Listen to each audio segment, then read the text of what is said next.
was Yan. Clash of the Olympians 2023. Na-restart. It was I a need to restart big the stream event, because so nawala high, yung audio ko. and I have to give a shout out to Greece for making the Clash of the Olympians, and Legacy of Kaiser, of course. So yeah, very looking forward to it.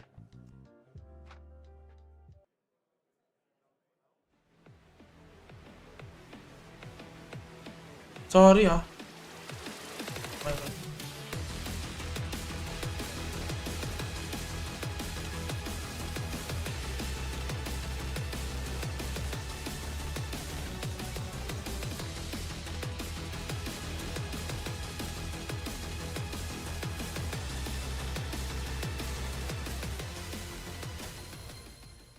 Welcome back, everyone, to the Tekken World Tour 2025 here live from Malmo, Sweden. We are back with losers round 2. Myself, Rukang, on the mic with Mr. Margin Obama. The game's been mad so far, man, but we've got 4 great games coming up for you now. Yeah, we're making our way through the losers bracket now. We've already seen some players go by the wayside here in the top 20. Rukang, I'm surprised to see you up this morning after you lost your mind yesterday. that LCQ. Well, you can tell my voice already, man. It was that case game match that tipped me overboard, man. Oh, so, man. Yeah, it was crazy games. Crazy day of Tekken, though. We're making our way, of course, to the top 16. You mentioned it. Like you said, we already have seen so many crazy matches through the week, and it does not stop here today. But coming up next, take a look at who we got on stage, man. Yo, we have JDCR versus Nobi here in losers round 2. One of these guys will be going home. It's unfortunate to say, though. Unfortunate to say, Rukang, but the thing is, I think if you've been playing this game for a long time, you got to look at these two on stage and feel some kind of way. This is like, you know, shades or flashbacks of bygone eras, yeah, right? Exactly. But here you go, Nobi, of course, qualifying the regional slot this year out of Japan. Last year he was one of the global qualifiers. Let's Shonen be able to sneak in through the leaderboard that way. This year, kind of bowed out a little bit late towards the tour. Was willing to just sit on, of course, that huge amount of dojo points that he had racked up in the very competitive dojos events in Japan. You saw the trophy there. It's in the background of the arena stage. I never even put 2 and 2 together. Like, look in the background the next time we hit the arena stage. It's the same thing. Oh, so and, good, bro, with the way gold and silver did this past week, I can't believe they made that thing out. All right, anyway, look, this is Nobi versus JDCR.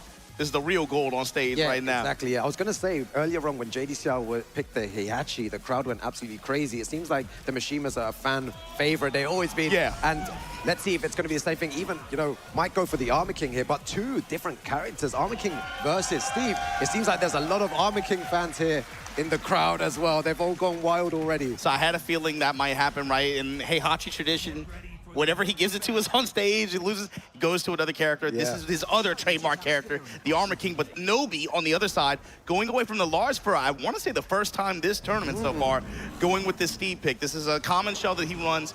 Lars, Steve to back him up with Dragunov waiting in the wings. But here we go, against JDCR, longtime rival. Yeah, it's going to be a good one. JDCR versus Nobi, Korea versus Japan. Gets a nice launcher there to start things off. We were speaking before as well that, you know, Nobi has the Steve, he has the Dragunov, he's been using the Lars. I wonder why he's opted for the Steve in this matchup against JDCR. I think it's similar to Seven, too. He likes Steve, I think, in player matchups where he feels like he can make the game a little bit more binary and focus more on just getting their counter hit timing and being able to use close quarter compact movement to be able to hold pressure, be able to tag them and create punish. But that hop kick from JDCR, not letting you get started at the wall, Nobi. And I'm going to hit you with that fire, that miss. Yo, I love when they do that as well. You know, putting pressure on, just throwing out a hop kick, not the worst thing to do in that situation. And get so much reward off that as well. And what a beautiful rager. I love that rager. Y'all talking about the wrong wrestling event, man. JDCR came to play. He said, I'm going to win the Royal Rumble. All right, pressure, getting some plus frames. Leaping Superman punch. And look at JDCR with the interruptions. Not really to let Nobi can build any kind of advantage or get a strong wall push off of those mids and threaten with some of those dangerous Steve attacks. Here we go with the activation. Instant duck on the throw. Goes for the throw, good throw break. What's the pressure like after this? Back against the wall. Yo, is he going to try and hop kick again? Guard break. Guaranteed damage. Oh, giant swing. The side swap. Rukang. Yo, he's respecting the down forward 1. There's a down forward 1 extension as well that JDCR has. Hit him with it before. There. And a single jab there to take it. You called it. Playing Very good chicken stuff. on that down 4-1 string, then brings it out the very end like that just to get a huge chunk of damage right when Nobi thinks he won't pull the trigger. I feel like that's the thing with Armor King as well. You have to respect the down forward one because of the second hit. So what do you do in that situation? It's playing a big part already, and it's definitely going to play a part later on today.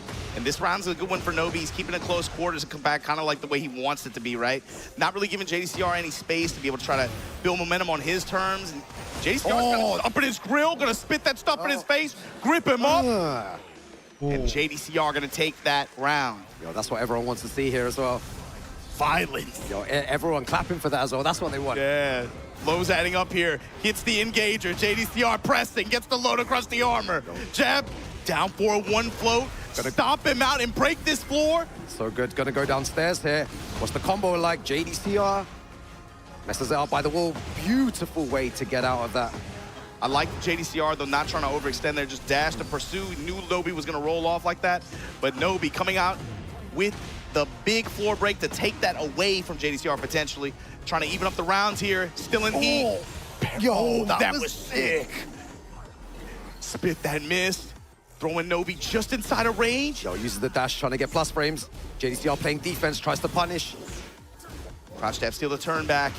Great duck from Nobi. Yo. The mid strikes. Yo, 10 seconds remaining. The knee. And the JDCR. stomp to seal it for JDCR, Ruke. Yo, he's playing like a monster right now. Nobi needs to wake up. What is he gonna do? Maybe the character switch? And it's like, what were some key takeaways there? I feel like there's some tools that you typically see from this kind of matchup that aren't even really coming into play. JDCR's just keeping it close quarters, keeping it compact, and just making really, really good steps here and there. Good block punishment. And he's applying his pressure and not really he's denying Nobi a lot of any kind of momentum or pressure like that. Anytime Steve was able to get some touches or build some plus frames, get in his grill, you see him go for dunking or something, like showing any of those kinds of options, he had stop signs. Yeah, it was good to see. I wonder what adaptation he's going to make here going into our next round. Also, he was able to stay off the wall. That wall situation only really came into play one time. He was able to navigate off of it pretty well. Yeah, and going back for the Lars here, that's what's been working this whole weekend. Even against Atif, man, he had a great set. Oh, that was great to watch. And that's somebody who's been a bracket demon for Nobi. Yo, both of them going for those lows already. Lows, but Nobi letting one or two punish opportunities go. Yo, that's important for Lars just because it can create that one moment of momentum swing. Yeah, Crouch jabs, armor through it. Next. Rukang. Back against the wall. Goes for the mix, gets him out. Yo, he smashed into mix.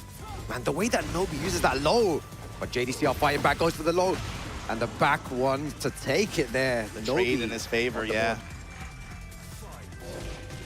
Oh, he started with that so many times. He started with the same opening, going for the G-clef there. And now he's starting to loosen up a little bit. He's giving JDCR some different looks. You see him using the slide a little bit more, actually willing to just go raw dog, go in the stance like that. Yo, this is what I like. Super fast gameplay here. Standing forward, this time the double barrel with the dash behind it. Avalanche goes mid. Yo, look at the defense from JDCR right now. Len cancel while standing forward. Trying to get this wall pressure on him, but the counter hit sweep. And just like that. Yo, how much damage though? Margin Obama. How much damage? How much range? He's gotten the Armor King push with the stomps. And the second hit there, JDCR with a very good call out. Oh, the wave you into the throw. It's the second time Nobi got gripped up. Again, the down forward ones. He's making a second guess. Mahirap lang kasi kay Armor King. Back two options as well. Especially with that back four. What's the mix up? He breaks again. Same option? Yeah. Same option, same break. Who's gonna mix first? Yo, you see the little sidestep right there as well. Oh my god, hop kick. Yo, this is tense while standing 4. Gonna get damage of that. 1 pixel remaining here. Nobi, what do you do? How'd you come back from this? He's in rage. He's got to create some snowball offense right now. He needs to take some risk as well and goes for the risky stuff. JDCR 1 round away from moving forward. And eliminating Nobi. Yeah. Now we're starting to see some, fishing with that mid-range safe kick with the stunner option. But I got one like that too. The electricity. Yo, pushing with them stance cancels. Nobi giving him a lot of different looks. Yo, the nice punish there as well. Goes for the mid option. Take flight, Rukang. Lows. Yo, look at the pressure though. Look at the pressure with Lars. Giant swing. Good break. Plus frames. Yo, that Den free doing work now. Take the low, take the activation, but the counter sweep again. Yo, both of them dropping combos. Giving JDCR a big chance here. Rebellion takes the dash, avalanche throw, and slams him down. Nobi not out of it yet. The option that you do not see that often. My God, we're gonna lose our voices again, Margin Obama. This is so close. JDCR versus Nobi. JDCR taking his punishment there. The Den lift kicks. Their brother is dooming. Yo, the mix-ups though from Lars. Jab low. Yo. It's about electricity, Ruke. Yo. Nobi tapping into his static shock right now with the Lars pick. You see JDCR's face there? He's like, what the hell happened that final round? He was just holding block. He was waiting for an opportunity to maybe sidestep, get the opportunity to do that, but Nobi just pressing those buttons, applying the plus frames and the pressure, and all those great lows managed to hit. And it was cool, Rukang, too, because that game, it started like kind of polite with Lars, right? Yeah, he wasn't really polite. Yeah, he wasn't like, really forcing, right? He wasn't forcing dance, and he wasn't forcing, like, he wasn't zooming around like that. Kind of just keeping him polite, working around jabs, working around safe mids, throwing some lows, peppering those in here and there. But then once they hit that last round and he felt the energy in the room and he felt the moment, yo, I'm going crazy. Like he's doing send options, dedicate. And then once he gets that wall push too, you know, he was able to take advantage of that. You didn't see the Tesla coil and the deep wall combo scenario that Nobi has been hitting all year. He's been cracking people with that. You didn't see that much, so but let's see if this stage presents that option. JDCR was able to neutralize that kind of scenario, at least to great effect there. But on this stage now, this is where they... Yo, right. this stage not going to hit the same for me anymore, man. Not in yesterday. No, never again, bro. Never again. All right, gets the shoulder heat engager there. Yeah, while standing shoulders there to engage at the wall. That's an option. JDCR has gone to a lot. Him and Ulsan have been hitting those a lot this week. Yo, that whiff punish as well from JDCR. He's been doing that a lot. Look at the damage output as well. And the flip. Full crouch low and arc blast. Reversal arc blast. Activate. Yo, that was so good. Out of nowhere. Tesla. Stuff like that is really important in Tekken. The unexpected moves. But big low as well. How'd you make a comeback here? Nobi down forward one to finish it off by JDCR. And Nobi starting to play a bit more defensive again. Not like before where he was starting to press a bit more buttons and having more success. Launch. Yeah, that's the thing. It feels like he has to earn the right to go crazy. Yeah. So I'm trying to loosen up a little bit towards the end of that last and it round. was working as well. And now JDCR is on the front foot. He's the one pressing the buttons. He's the one getting those plus frames. He's the one with the momentum right now. Salvo combo just to push the wall. That move's so good, man. Activate. Trade with the low. The mid-low mix right now from JDCR. His pressure is crazy. Like I'm saying, the only time Nobi's really got started is when he did an arc blast at the right time. And there, he's just taking all the hits there. A really good way to stop the pressure there. A Barre Delta Slicer jab float in return. Yo, single jab to stop that? You want plus frames? I'll give you the frames right here. At this wall. That stomp. Salvo. Pressure. Nobi's on his final stand here. Gonna get the guaranteed damage afterwards. What's the mix-up? Goes for the mid. Sidestep and lightning. Low touch, low touch. Oh, nice! That was sick. Off the sidewall. Yo, he needs to convert here, though. No room for error. He wanted the wall repositioning. Oh no! Down for one follow. And JDCR canceled the throw. And the ignition switch. JDCR. Yo, that was so tense at the end there. What a great game from both these players here. Commiserations to Nobi, who had a great run, but unfortunately goes down to JDCR. Yeah, 2 hard sets today. Nobi, of course. Give it up for Nobi, everybody. Nobi had a crazy group performance. Played into this 20-man bracket. Had to go up against one of his demons and then run into JDCR after. 2 great sets out of it, though. That Lars was zooming this whole week, man. Yeah, that was so tense. But JDCR, of course, going to be moving on. Sana sila Majin pumunta dito sa Pinas. Parang hindi ko pa napapansin sila Majin. JDCR going to be moving through loser side of this bracket here of our final. Pilipinas. Nobi now no longer in this contest. But there you saw that first game, man. This one was, it started so polite. Steve was able to get like some moments of advantage, but JDCR just had really, really good Abare overall. And then punishment came into play. He wasn't really he just came out and just denied Nobi a lot of momentum. Yeah, he did. It was good to see as well. And JDCR just playing so solid. I feel like the aggression from JDCR was really working. He wasn't defending as much. It seemed like Nobi was always on the back foot. Yeah. Just trying to find a way in to JDCR's pressure. And you can see there on many occasions. Yeah, that was a great game, though. Super good game. And he wasn't afraid to throw those hop kicks. Anytime that Nobi tried to get some type of pressure, it was like, oh, hop kick. It doesn't work. Who cares? Minus 13, whatever. This ender was crazy. The avalanche throw that option. was good. Stomp with the lightning. And this is the part where you said he was starting to loosen up. He was starting to play a lot faster. And it worked in his favor. And then went back to very defensive against the Dragunov in this set. Yeah, it's like he has to create like that moment of hesitation or caution for him to like really activate his scramble sense. And I think that's when he plays his best, man. You see that? Sobrang pressure ni Nobi, oh. It's so painful when you go out like that. It's like, no. There you saw JDCR going to be moving on to losers round 3 right before our top 8 starts. But next, we got Arslan Ash, the Emperor of Tekken, and man, look at this. Chikarin, Breadman, Arslan Ash. You see all these players in losers bracket that I think a lot of people might have had pen to go a little, way further in winner side of the bracket.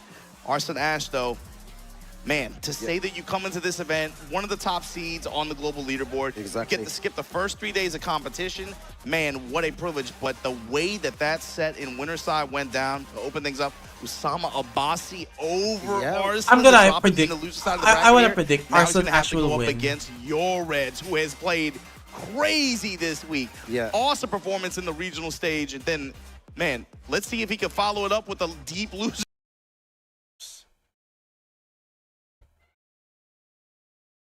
Oh no, sorry.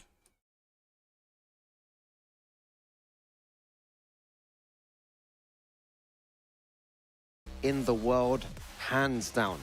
This guy posts a video every single week of stuff that no Link player has ever seen before.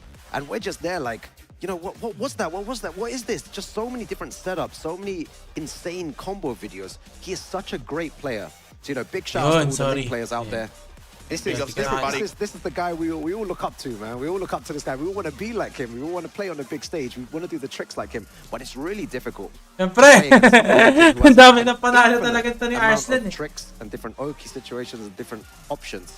Character specialists, especially when you have a character that can utilize their style and specifically her stances, right, to create unique setups, unique situations, character-specific scenarios as well. And he is willing to go into those minds and find all those strategies and then bring them out on a stage like this. Exactly. But you saw there, Arslan Ash, all those global points, able to, again, qualify to be seeded into this bracket. Your Reds had to get it the old-fashioned way, through the dojo system and competing in his region, representing Kuwait. And now he's out here, a quiet confidence to him too. I caught him on the train. We both got off the plane at the same time. Super nice, right? He's super cool person. Right, he was like, "Look, man, I'm out here. I'm just gonna play. There's no pressure." Yeah, like exactly. that, right? Yeah. Zafina. He's been playing like it. Yeah, he is the best Xiaoyu player in the world, but he's going up against one of the greatest Tekken players of all time with so many titles under his belt. At this point, his name is synonymous with the game. Exactly. And that's an understatement. That's to say it no that way is no an one understatement. can really say anything against this guy. He is the best Zafina. of the best. But in losers round 2, can he take out Yoritz here?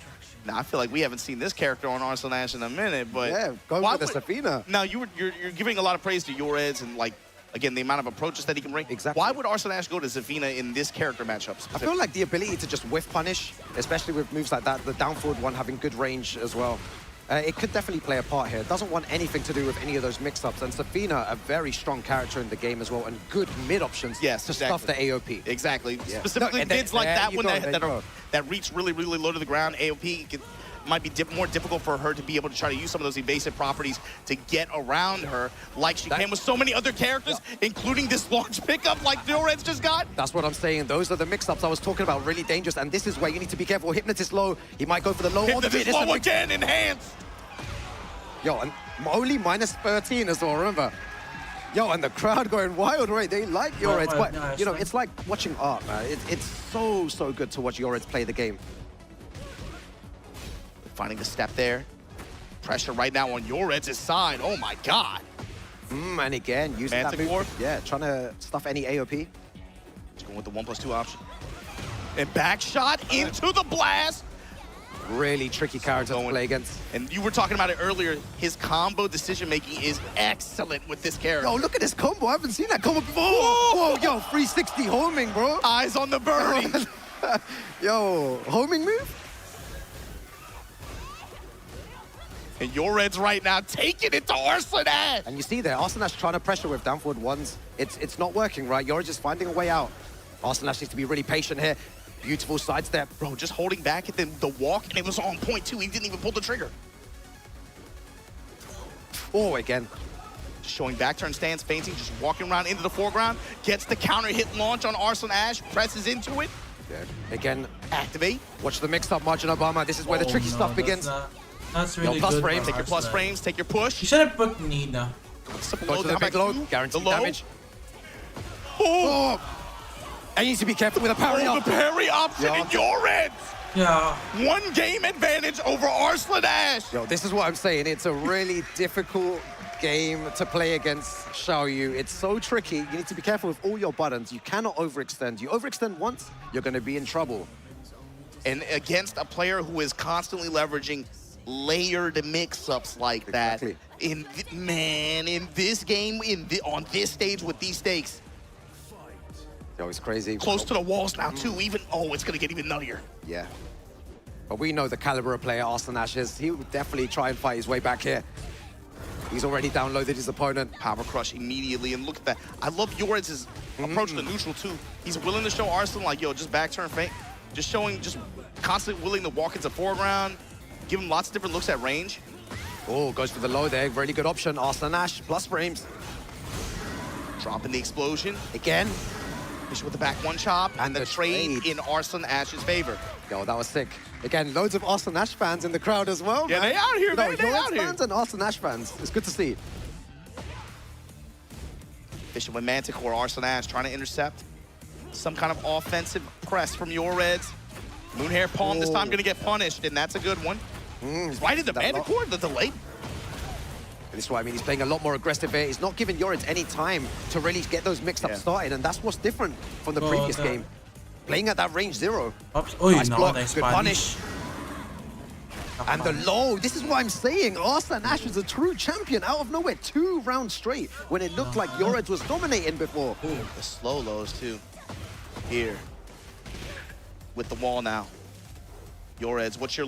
Oh, Yo, and that was mix-up 1+2. city. Yo, that's the power of Ling Nation, man. Look at the moon. Yo, King. all those Ling players watching at home right now.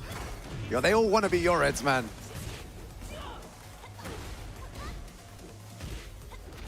Oh, For the pro. I like the mix after the firecracker low too. Oh, the whiff. Arslan Ash gave him the whiff in mid-range. Yored's eyes wide open, not out of this game. Oh, he's trying to bait him. He wants him to come in. You can see that he's looking for any sort of whiff and counter hit launcher there while standing 2. That's something he's been good about this week too, is changing up his timing on the while standing 2s with the charges. Yo, now. the mix-up. Margin we Obama, go. this is scary. Yo, he smashed what's the mix afterwards as well. Doesn't opt to do anything there. Roll out. Rukang. Oh, third Let hit. the third hit rock. Double low. Sliding on him. No step yet from Yored's. Oh, needs to be careful. Look at the range that they're playing at as well. Goes for the low. Beautiful stuff from Arslan Ash. Chunks of damage. Arslan Ash still with heat to work with as Oh well. my God, Uppercut. so thick. Yo, if he takes this round, that was insane. And he's got it. Beautiful stuff to Arslan Ash. You know why that was so good? Is because Yored hasn't used that back turn Come on, launch Arslan. yet, right? And it's one of those moves very similar to like Feng's shoulder where people are not ready for it and they don't punish it maybe the first time or the second time. And it's so fast as well. And that one time, Arslan Ash was so ready and then launches him for him and he gets the round. That's the difference between like being good at the game and then being Exactly. the best Tekken player in the world. Exactly. Even though that option I don't think Yored's had even used it in the set so far. No. Till that point. He's never used Clash it. na No. Monty kay He wasn't really Arslan. mixing up from back turn there and I thought Arslan Ash. back turn in general, that set so far has mostly been used to just maneuver. Just to move around. Yeah, just to move around, just to create space. Using more AOP to try and enforce his mix-ups. But a really, really good game we're witnessing here. Another classic, for sure. And this one feels heavy, especially on this stage. Getting a lot of walls to work with, not dissimilar from the second stage we were working with. Similar in size. Yeah, Yoreds versus Arslan Ash. One of these guys will be going home right now. One will be advancing. All right, gets a small little punish there. Tries to go for the third hit, and he's ready. He's ready. Again, the way he uses stances to position himself. Punishment there. Oh no. Got the float sequence. Yo, this is where the party begins. This is where the party begins, Margin Obama. Slash. Now where's he gonna go with it? Yo, mix up. Is he gonna go for low, mid? Oh, yo. All the hypnotists coming out. Yoreds is playing. Yo. Oh, goes for the down jab there. Oh my God, Arslan Ash activates heat, rightfully so. He's gonna do it again, isn't he? Get a little bit of health back. Manala ka A little ng bit of chip ikaw insurance. rin yan. Yo, look at the time Passing. going. Oh shit! The Sayang wall jump, mo. and Yoreds once again with the lead in the set. Yo, he takes a big, deep breath there as well. Yoreds is in front here. Tried to go for a back 1+2, didn't work. Yeah, using that back turn, you see, look, just trying to get away, trying to bait Arslan Ash to come in. He's so mobile, and it's like a lot of the stance used just to move. Oh, that was so good from Arslan Ash, knowing that he was going to go there. Arslan Ash. They're just controlling the game now, trying to slow it down a little bit. Oh, Counter hit kaya. Manticore. Didn't he start the first round of the first game with that? Yeah. We knew that this is the move he's going to be using against AOP. Down for ones. Mid-explosion. Oh. And the sidestep down for a one. Arslan Ash with the check. Yo, that's so good.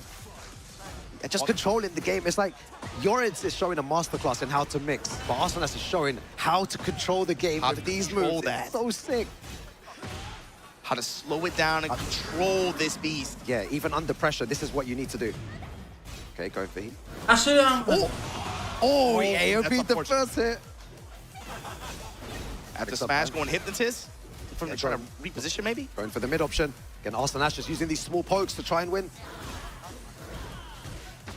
Got your punishment. This is going to be your opportunity, Yoreds. Oh my God, he's fuzzy ducking.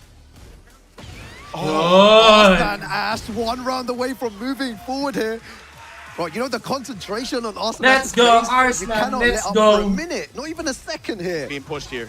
Oh, what a Oh. sidestep. Arslan Ash on the front foot. We've been talking Oh, about man. Xiaoyu the whole time. You gotta forget, can't forget, man. Zafina has that evasion too. Sidestep uppercut.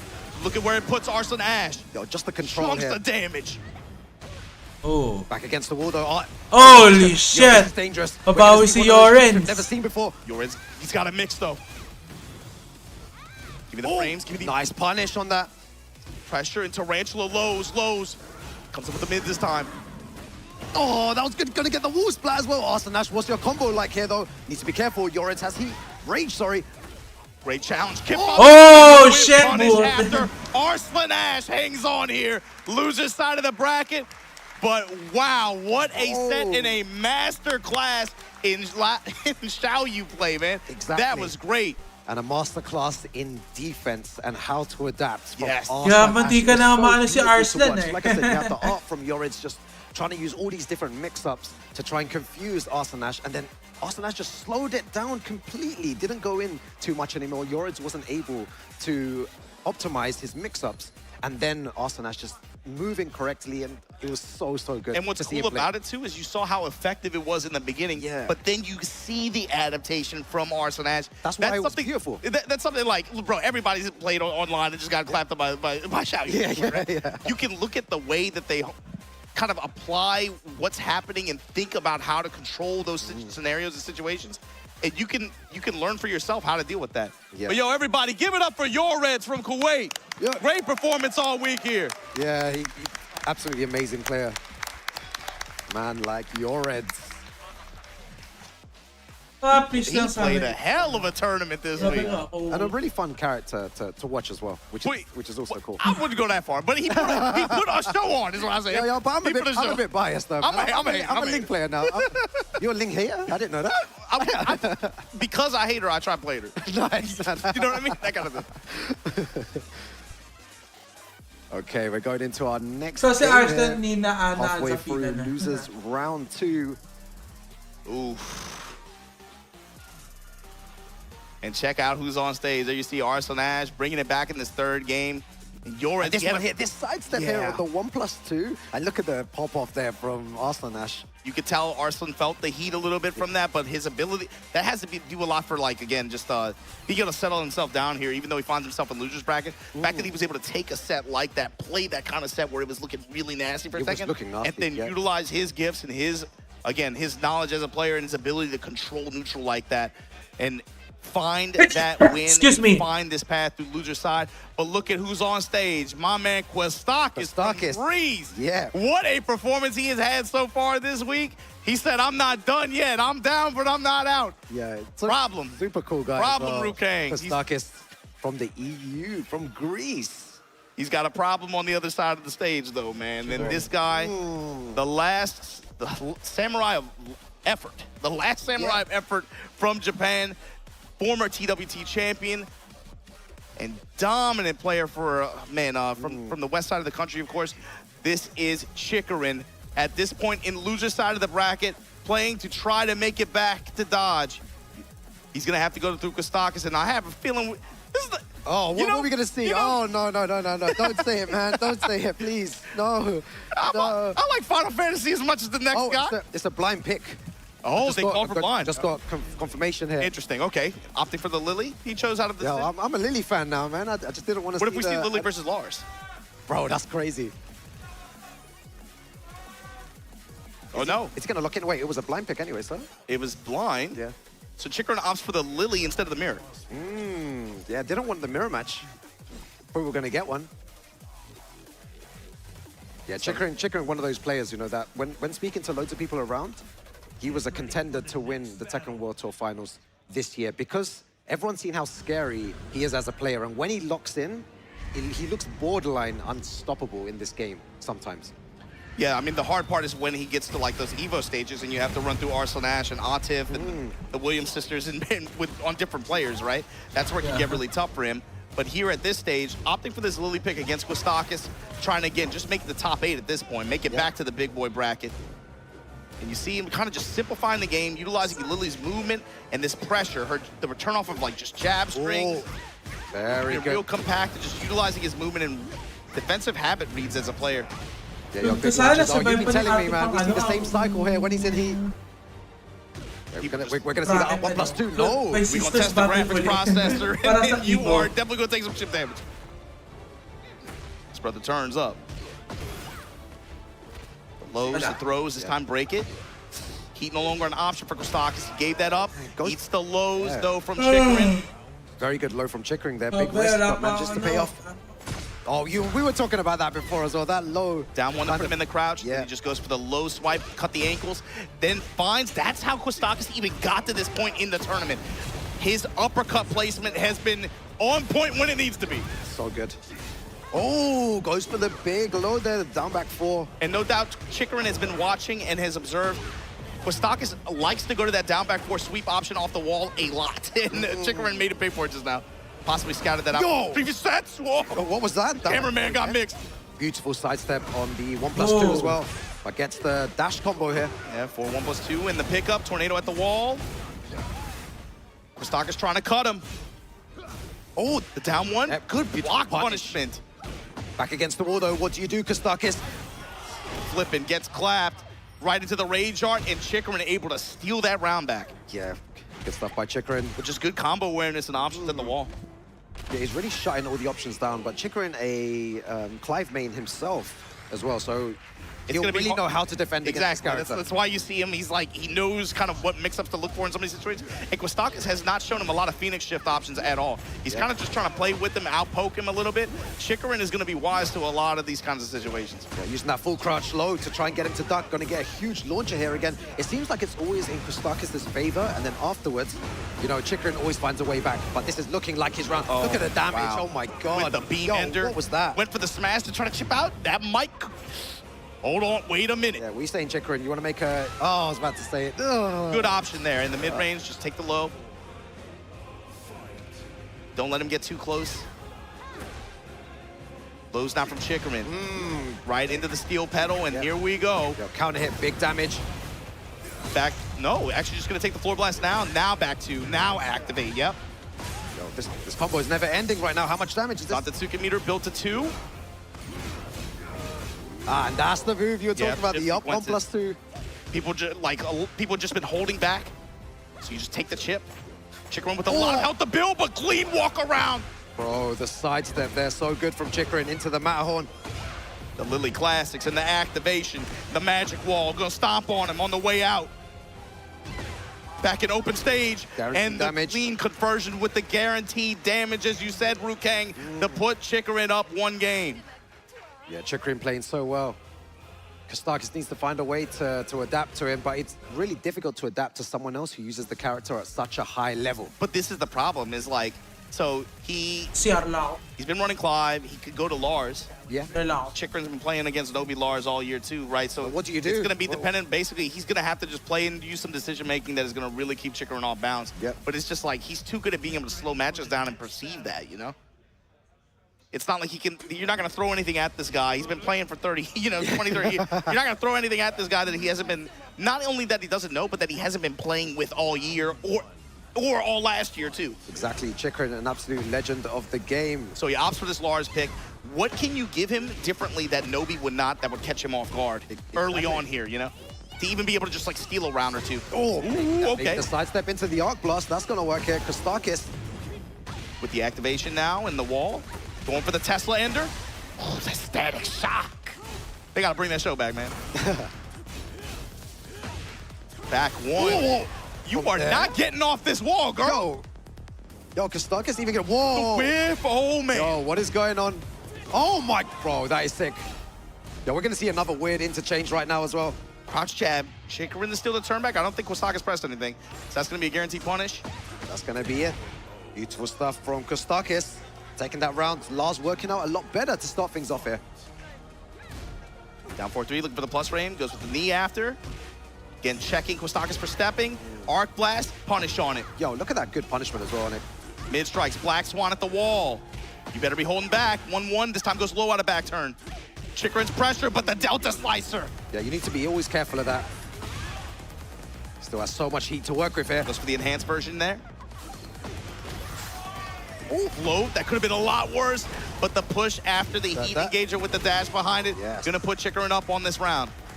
Yo, Chikrin still holding on. You said Oh it my earlier as God, well. nice. Chikrin is going to be ready for the majority of these characters. Ah, nag-Lars si You can't, Kostakis. this is not gonna be a character matchup issue, it's gonna be a player. Exactly, yeah. Decision-making, it's gonna be, you have to force some kind of Yomi layers that he's not prepared for. Yeah, can Kostakis do it here? Yo, representing the EU here as well. Big low. This time going with the feisty rabbit. Oh, and gets hit by the second hit there. And it's getting sloppy, but Chikrin right now with the control. Floor blast in play. Kostakis, what is your answer here? You got to come up with something, man. Yo, he's a start. Because It's a start Chikrin right now, Rukang. Black Chikrin Swan. one round away. Tries to go for the Arc Blast again. Chikrin with perfect punishment at the moment. Taking big risks, but it's paying off for Chikrin. And look, Rukang, you see Kostakis going to Arc Blast, what, a couple rounds in a row? That's something that he had a lot of fortune with as Clive throughout the week, right? Ah, Going yeah. for Raw Launcher. It's not having the same effect here. Punishment Damage. there from Lily. And the rabbit slide. Oh, it's not And looking the good. Stomp. Chikrin. Dominant performance over Kostakis here in loser side of the bracket. 2-0 finish. Yeah, it was a great game to watch as well. Kostakis has been playing super well, but Chikrin just on the front foot there and ready for everything that Kostakis was throwing at him. Yeah, just outclassed. I mean, Chikrin was ready for everything. Really, with both characters, both matches.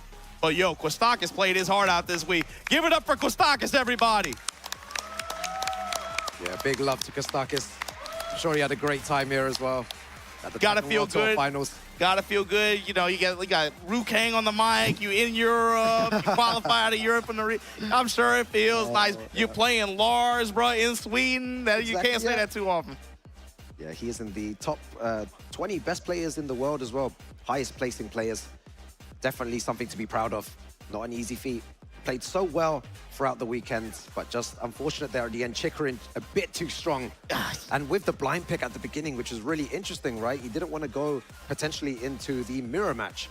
Yeah, I wouldn't be surprised if Kostakis was the one that called for it, right? Thinking about it. Yeah.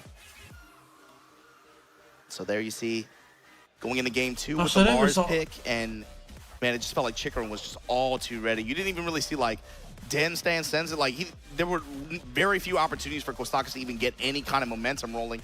And it's really important with Lars. Like, bro, you got to be able to.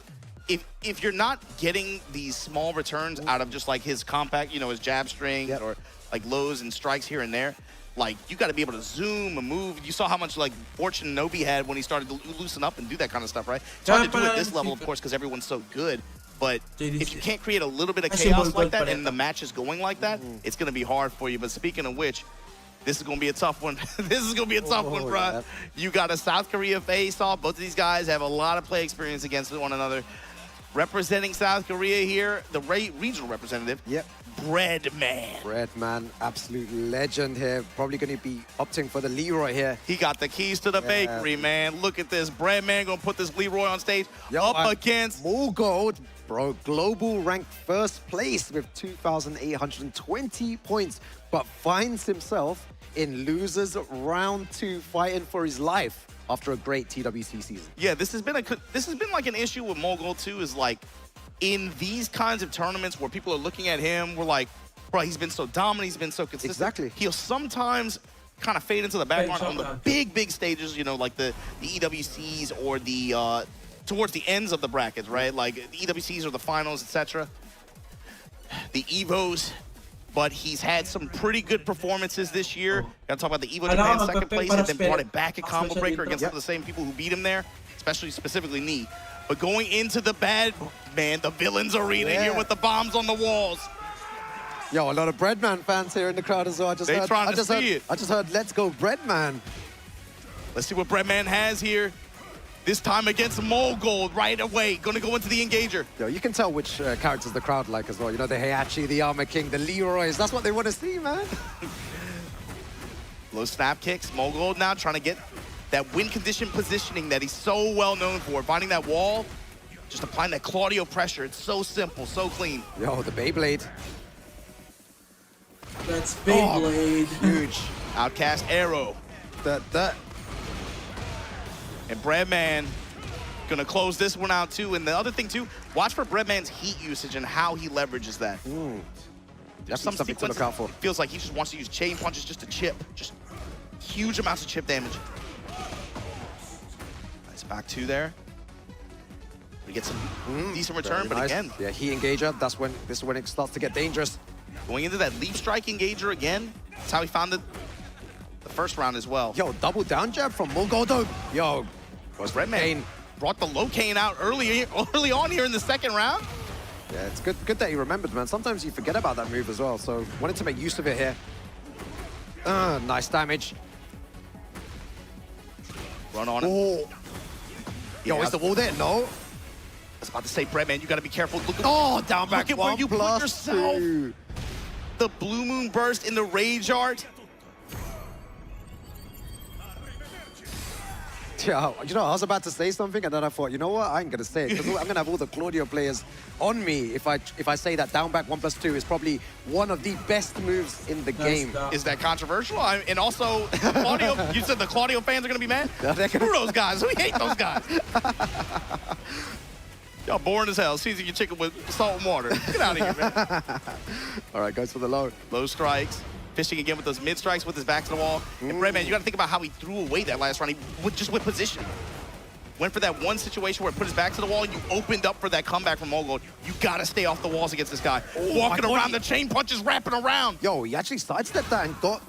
Thought he was out of dodge, but no, good thing he was holding back. If he pressed the button there, would have been big trouble. Goes for the big sweep.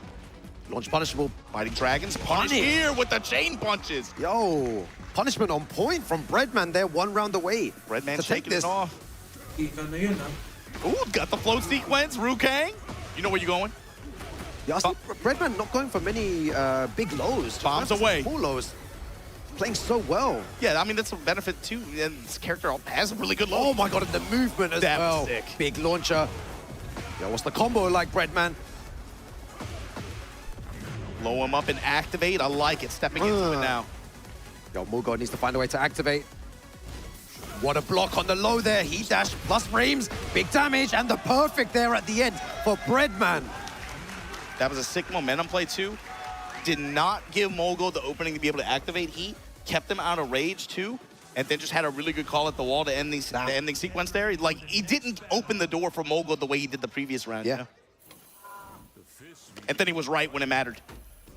Yo, the implications of this next game is absolutely huge. Is Morgold gonna go home? As soon as you said it, it computed in my mind. I was like, oh my God, the #1 seed is right now I'm in danger. In big trouble here, Margin Obama. Here we go, tremor punches. Make the ground quake. Sidestep double kicks, this time plus frame in the Hermit. Yo, it seems like Morgold's playing a bit too patient with Claudio here. Not pressing any buttons whatsoever. He's just been blocking everything that Breadman's doing. And another perfect from Breadman. Breadman knows this is his time, this is his moment. Yo, bringing out all the lows there. Yeah, but in mid-stage, you know. Hasn't shown them yet, but finally wraps around to the back. Clean sidewalk, gonna get his launch here, gonna get his activation. Yeah, that's what you want to see from Morgold. And now he's gonna try to set up for his win con, right? Showing the back one, the Claudios. Yeah, he's using a lot of those moves now, a lot more lows. The back one as well starting to come into play here. Chain punches again. This time they find their mark. Yo, the combo though. Sidewalk gets to the tornado. Tremor punches, this time mixes it up. Blue Moon Burst denied in the smash. Breadman is on set point to drop the #1 seed in this tournament out of it. That guy's so close. Sidewalk, almost had it. Morgold can't make any mistakes. That's a great start for him though. He doesn't want to be eliminated here. Breadman, just one more round. Has good wall positioning. Back against the wall. What do you do, Morgold? Blocks the low, doesn't do anything. Gets the wall splat. This is his win con, this situation right here. Splash. Yo, no comeback allowed from you, Breadman. Low smash, finish it. Morgold fighting for his life here. He needs to get another 2 rounds just to stay in the tournament. And Rukang, that's the kind of round we expect from Mogul, but Breadman has not been letting those play out that way. Kane's still in play, by the way. Yeah. Oh, and that's said it. The mid. Kasi di ba mapapayos after gamitin Game of chicken here. Punishment on point. No way. Floats. Yo, Breadman stabilized this combo with the heat activation. Yo, no way he just did that here. Back against the wall again. Tremors. What do you do? Stop him low. The lows. The lows. Big risk, Margin Obama. Is this the end? Oh! Oh, use rage art. Gonna buy him another shot, Rukang. Hold on. Gonna get a little bit of health back. Is it gonna work? He's gonna get health back. He's gonna get Starburst. He still has heat to work with as well. Pero may Bro, I recovery just yan. nearly lost my voice again. Instant cancel. Running to with the dash behind it. Low snap kicks. Breadman. Yo, so Back close. the wall. Anything can happen here. The jab Goes press, for the heat chain smash. punches. Ay, sayang. Breadman does it. No way did Breadman just 2-0 Golden losers. Yo, I just looked behind me and the crowd is going absolutely crazy saying, Breadman, Breadman, and he acknowledges the crowd there. What an absolute monster of a player, Margin Obama. To remove somebody who did so well. Give it up for Mogold, everybody. All year long, been one of the strongest players of this game. Not able to get it done here in the loser side of the bracket in the final. Breadman, spoiler. Yeah, Breadman wow. so well, and again, the crowd loving him with the Leroy as well. He had so much support in the crowd as well, but so unfortunate. Commiserations to Morgold, who you correctly said has been playing so well throughout the whole year, but when it came to the Tekken World Tour Global Finals, he just seemed like he wasn't. It just didn't work for some reason. You can see the disappointment on his face, dude, man. It's like, it happens sometimes, right? Where you just make it to the big stage and then nothing seems to work out. All your decisions go wrong. But what a player he is. But Breadman, especially against a player that he's that familiar with. You know, they play each other a lot. And this is something that other people have been talking about too. Breadman, unfortunately, just hasn't been traveling that much, right? So we got to remember he qualified out of the for his group, right? That's how he made it into this bracket. But make no mistake, this is one of the, especially with Leroy, he's been doing exceptionally well. Doing damage. And it's like, he just hasn't traveled that much. But to see Mogul, your #1 seed, already out of the tournament like that, we're not even at top 8 yet. That is crazy. Yeah, that was... Redman moving on through losers now. We'll see who he's going to face shortly. Yeah, Breadman. I'm a fan now of Breadman. You know when you see these type of players play on stage, you know, the Keisuke yesterday with the Kazuya, the Breadman, the Leroy, it's like, okay, I got my notebook out. I'm going to play Kazuya when I get home. I'm going to play Leroy when I get home. You know, they make them look so cool. And then I get home and I just die to green ranks, man. You just go to sleep and then don't do that. Incredible gameplay all year round. And today especially, Tekken World Tour Global Finals, Margin Obama. And I think that, man, you have a major favorite to win this thing out of it before we even get the top 8. That's crazy. Take a look at this winner's bracket and how this is going to break down before we make it to top 8. Look at these face-offs. Regional rivalry. Eat your heart out, man. We got all day long. The John versus Mangja. Farzine versus Lohai. Usama Abbasi. What an upset. Gonna step up the knee. Atif Butt. Ulsan, it's coming soon. Bro. That's a rematch. I'm gonna get some popcorn and sit over there for all those games because some incredible games still left today at the Tekken World Tour Global Finals, Margin Obama. And look, if you're a Tekken fan, you've been watching all this stuff, you guys are lucky, bro. Y'all got 3 days worth of matches, then you get this global elite level bracket here.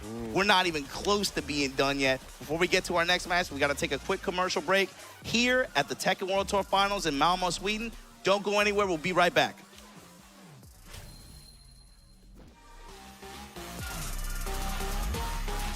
Parang alam mo rin talaga, mas parang alam mo, hindi mo mas nakabisado mo din. Rival. Yeah, it's going to be a good one. JDC versus Nobi, Korea versus... Be a good one. JDC versus Nobi, Korea versus... Good one. JDC versus Nobi, Korea versus...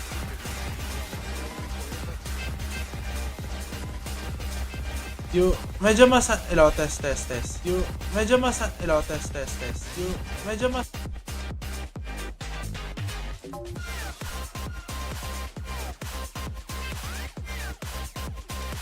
Pero pag top 3 na to, I wanna see sino yung next kapag si season 3 yan.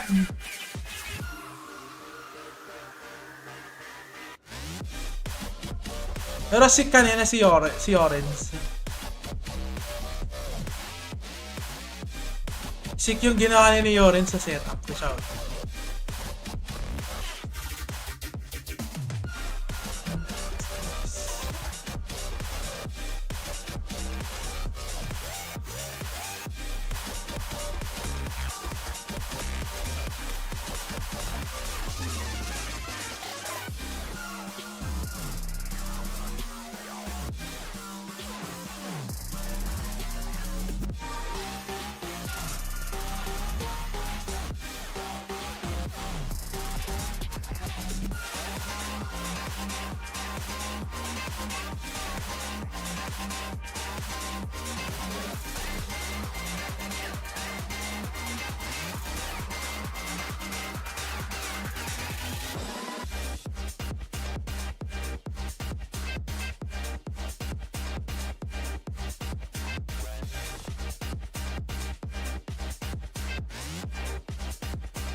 Mamaya.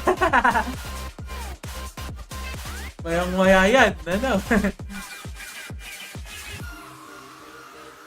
Mamayang-maya na.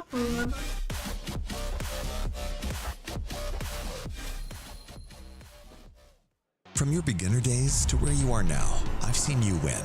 I've seen you lose. And I've always been here, right in front, lighting it all up. We were together when you first discovered gaming. That feeling, the discoveries, the friendships. You never shied away from me. You've cried. You've tilted. Your bursts of joy. You've discovered fame. You felt everything, fully. I've seen you become you. We've always been together in your gaming journey. It's the favorite rivalry of most of the players. Ni versus Arslan, I think. Yeah, it's for me it's the Ni versus Arslan, yeah. I think Arslan versus Ni is the best rivalry in Tekken history. I think Arslan and Ni is like the #1 history in Tekken scene. My favorite rivalry? I think so. I think Ni versus Aslanesh. Very difficult. I think it's Aslanesh. Yeah, because EWC beat him 2 times. 한국에서 가장 잘하는 선수와 파키스탄에서 가장 잘하는 선수끼리 붙기 때문에 저는 그 라이벌 구도를 굉장히 마음에 들어합니다. 제가 가장 좋아하는 라이벌 경기는 무릎 선수와 노비 선수의 둘의 경기가 저는 가장 재밌게 생각합니다. 왜냐면은 둘이 좀 역사적으로 만나기도 했고 또 캐릭터적으로도 브라이언드 드래곤 제가 개인적으로 재밌어하는 매치업이라서 둘의 경기를 되게 좋아합니다. 지금 가장 라이벌 구도라고 하긴 잘 모르겠는데 작년을 기준으로 보자면은 물골드 선수와 디프 선수 뭔가 grabe yung pulse nila ano nila 느낌이 들어서 talagang That's a hard one. I know everyone's gonna say Arslan versus Ni. siya That's kay like the classic. Everyone Kenobi is just, talaga. you know, that's been going on since what, 2018, 2019, and that's just been happening, you know, from Tekken 7 till now. I would say my favorite would be probably JDCR versus Ni.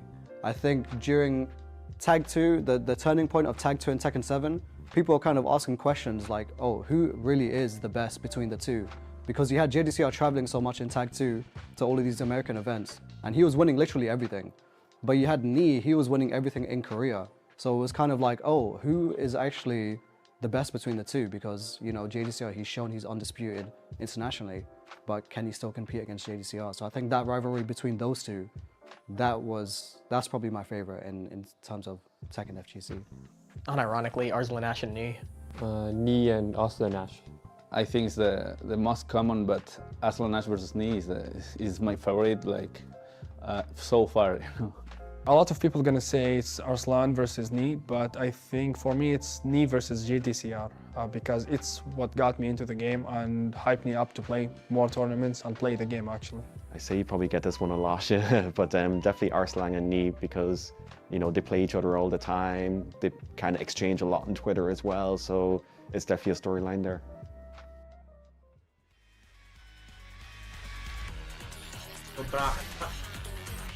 Kasi sa kanila, sa mga tatlong players sa una, is move sa top 8.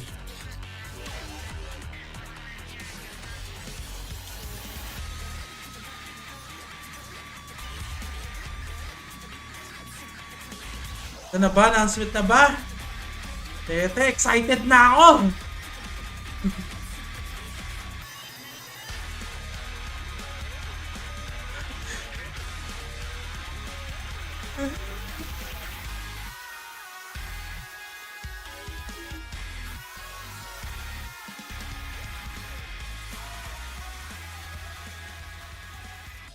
Final bracket. Ay, magpa-final bracket pa.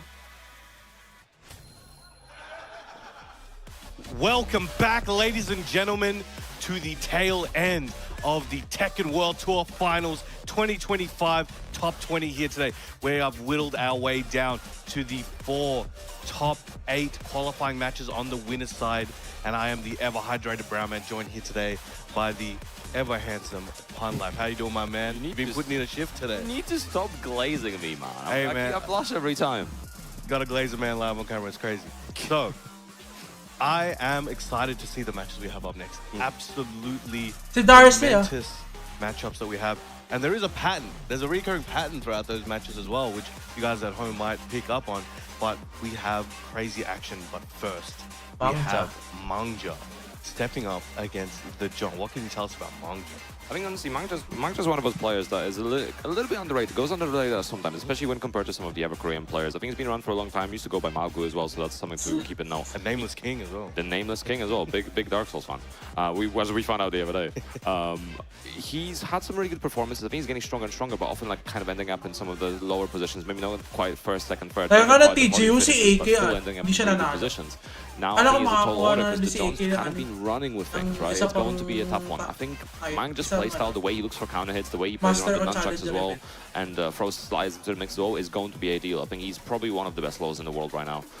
You know, I want to say Gosain is up for it, but I think Mang just kind of edged it out a lot of the time. So we'll see if it's enough to take out the John. The crowd is ramping up for this top 16 winners quarter-final.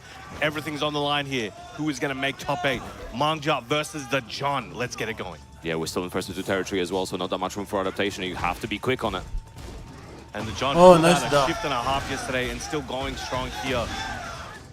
Massive call out, nice, gets the full combo as well. Blue Sparks. Junkyard into heat.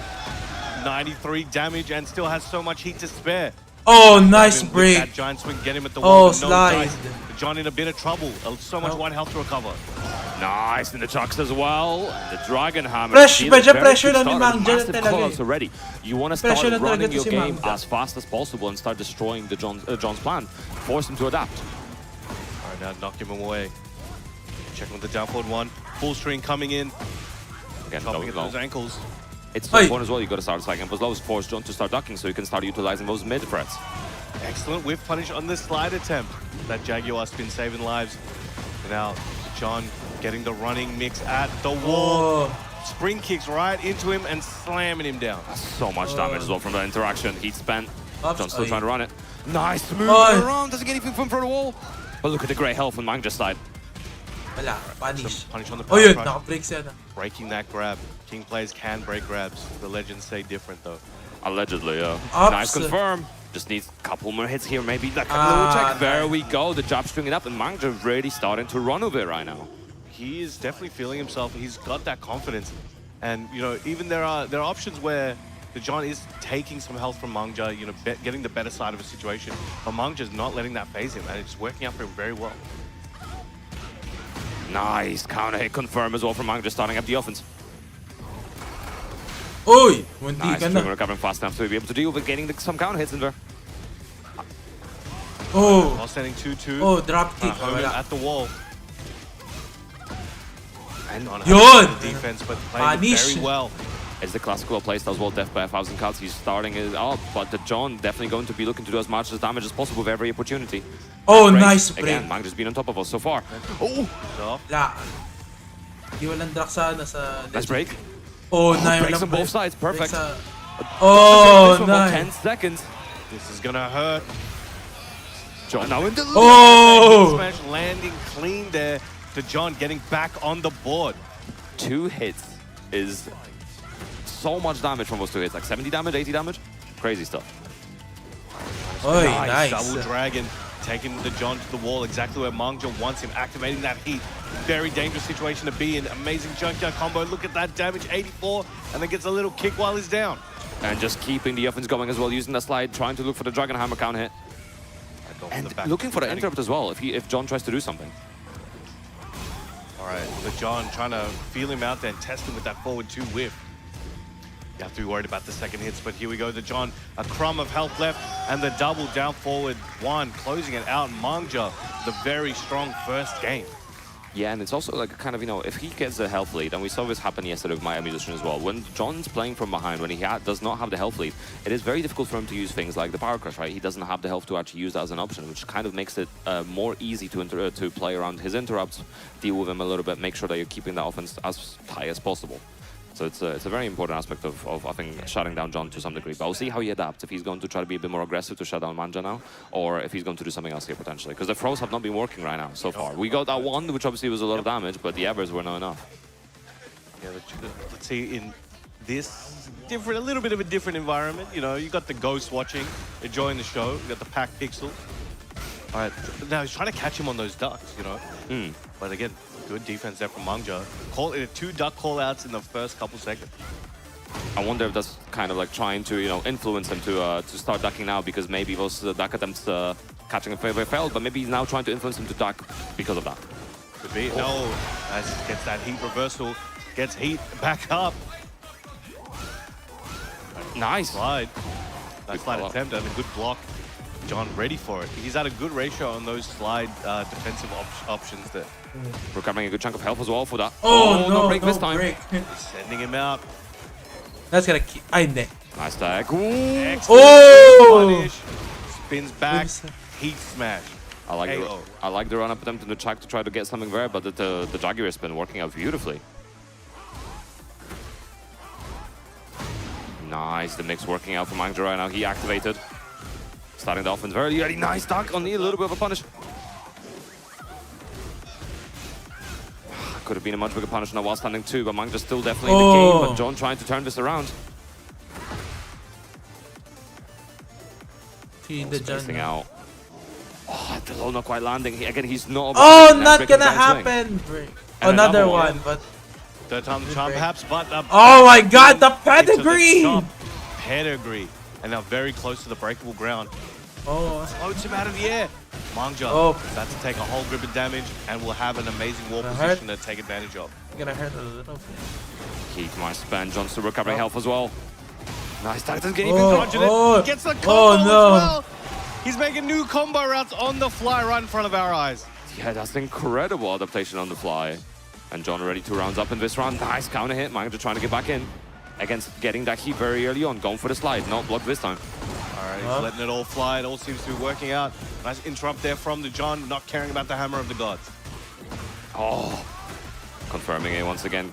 Was the spike down? Oh, goes for burst. Okay, he activated. I like the realign as well. Oh, key potential. Uh-oh. Surfboard. Nice. We can hear that crunch too. Ah, this is gonna kill. Might be able to clip the wall, and there it is. Saved it to his favorites. Doesn't want to forget that moment. Even a dangle still getting the ult. That is crazy as well. And that's such a big chunk of damage. It makes such a big difference in those rounds, right? But now, what a turnaround. A complete 180. Mangja now potentially on the back foot. We've got the John with a dominant second game. Looking very good, looking very confident. A lot of what he tried in the first game, that wasn't working, you would have thought he would have put it in the bin, but rather he made some slight adjustments and brought it back. Yeah, it's very interesting how we've seen a lot of John playing from behind, not just not getting the lead quite away straight away, but then also just getting a lot of information, and then the turnarounds are just like so diametric and polar opposites of what was happening in the game prior. While setting 2-2 gets that wall explosion, scaling's gonna be heavy, but sends him back over there. Uh-oh. Gets the wall with that one as well. Nice, again, looking for that Dragon Hammer. Poison now as well, he's bringing out different tools. Nice movement as well, the Heat Smash will be enough to splat. It's that big splat, gets the re-splat. Now we got the Junkyard combo. So much there, 103 on the board. It's a 4 snap kick to the head. Kick, no. Nice. Slides are being more successful over time. The slide switch as well, very beneficial from the slide. Nice hit confirmed from Mangja as well, and should be an easy finish. Yoinking back the lead in the set. Mangja looking great. He's going to have to make a few more on-the-fly adjustments here. I think that John, still has a decent game plan. Let's see what he can do with it. But you can see he's dashing in and out, waiting for the John to come to him. Yeah, the momentum stealing right now from Mangja is definitely working. Oh, try looking for that whiff punish, not quite finding it. Nice stack as well. I like that he's going for the small punishment. He's not overcommitting.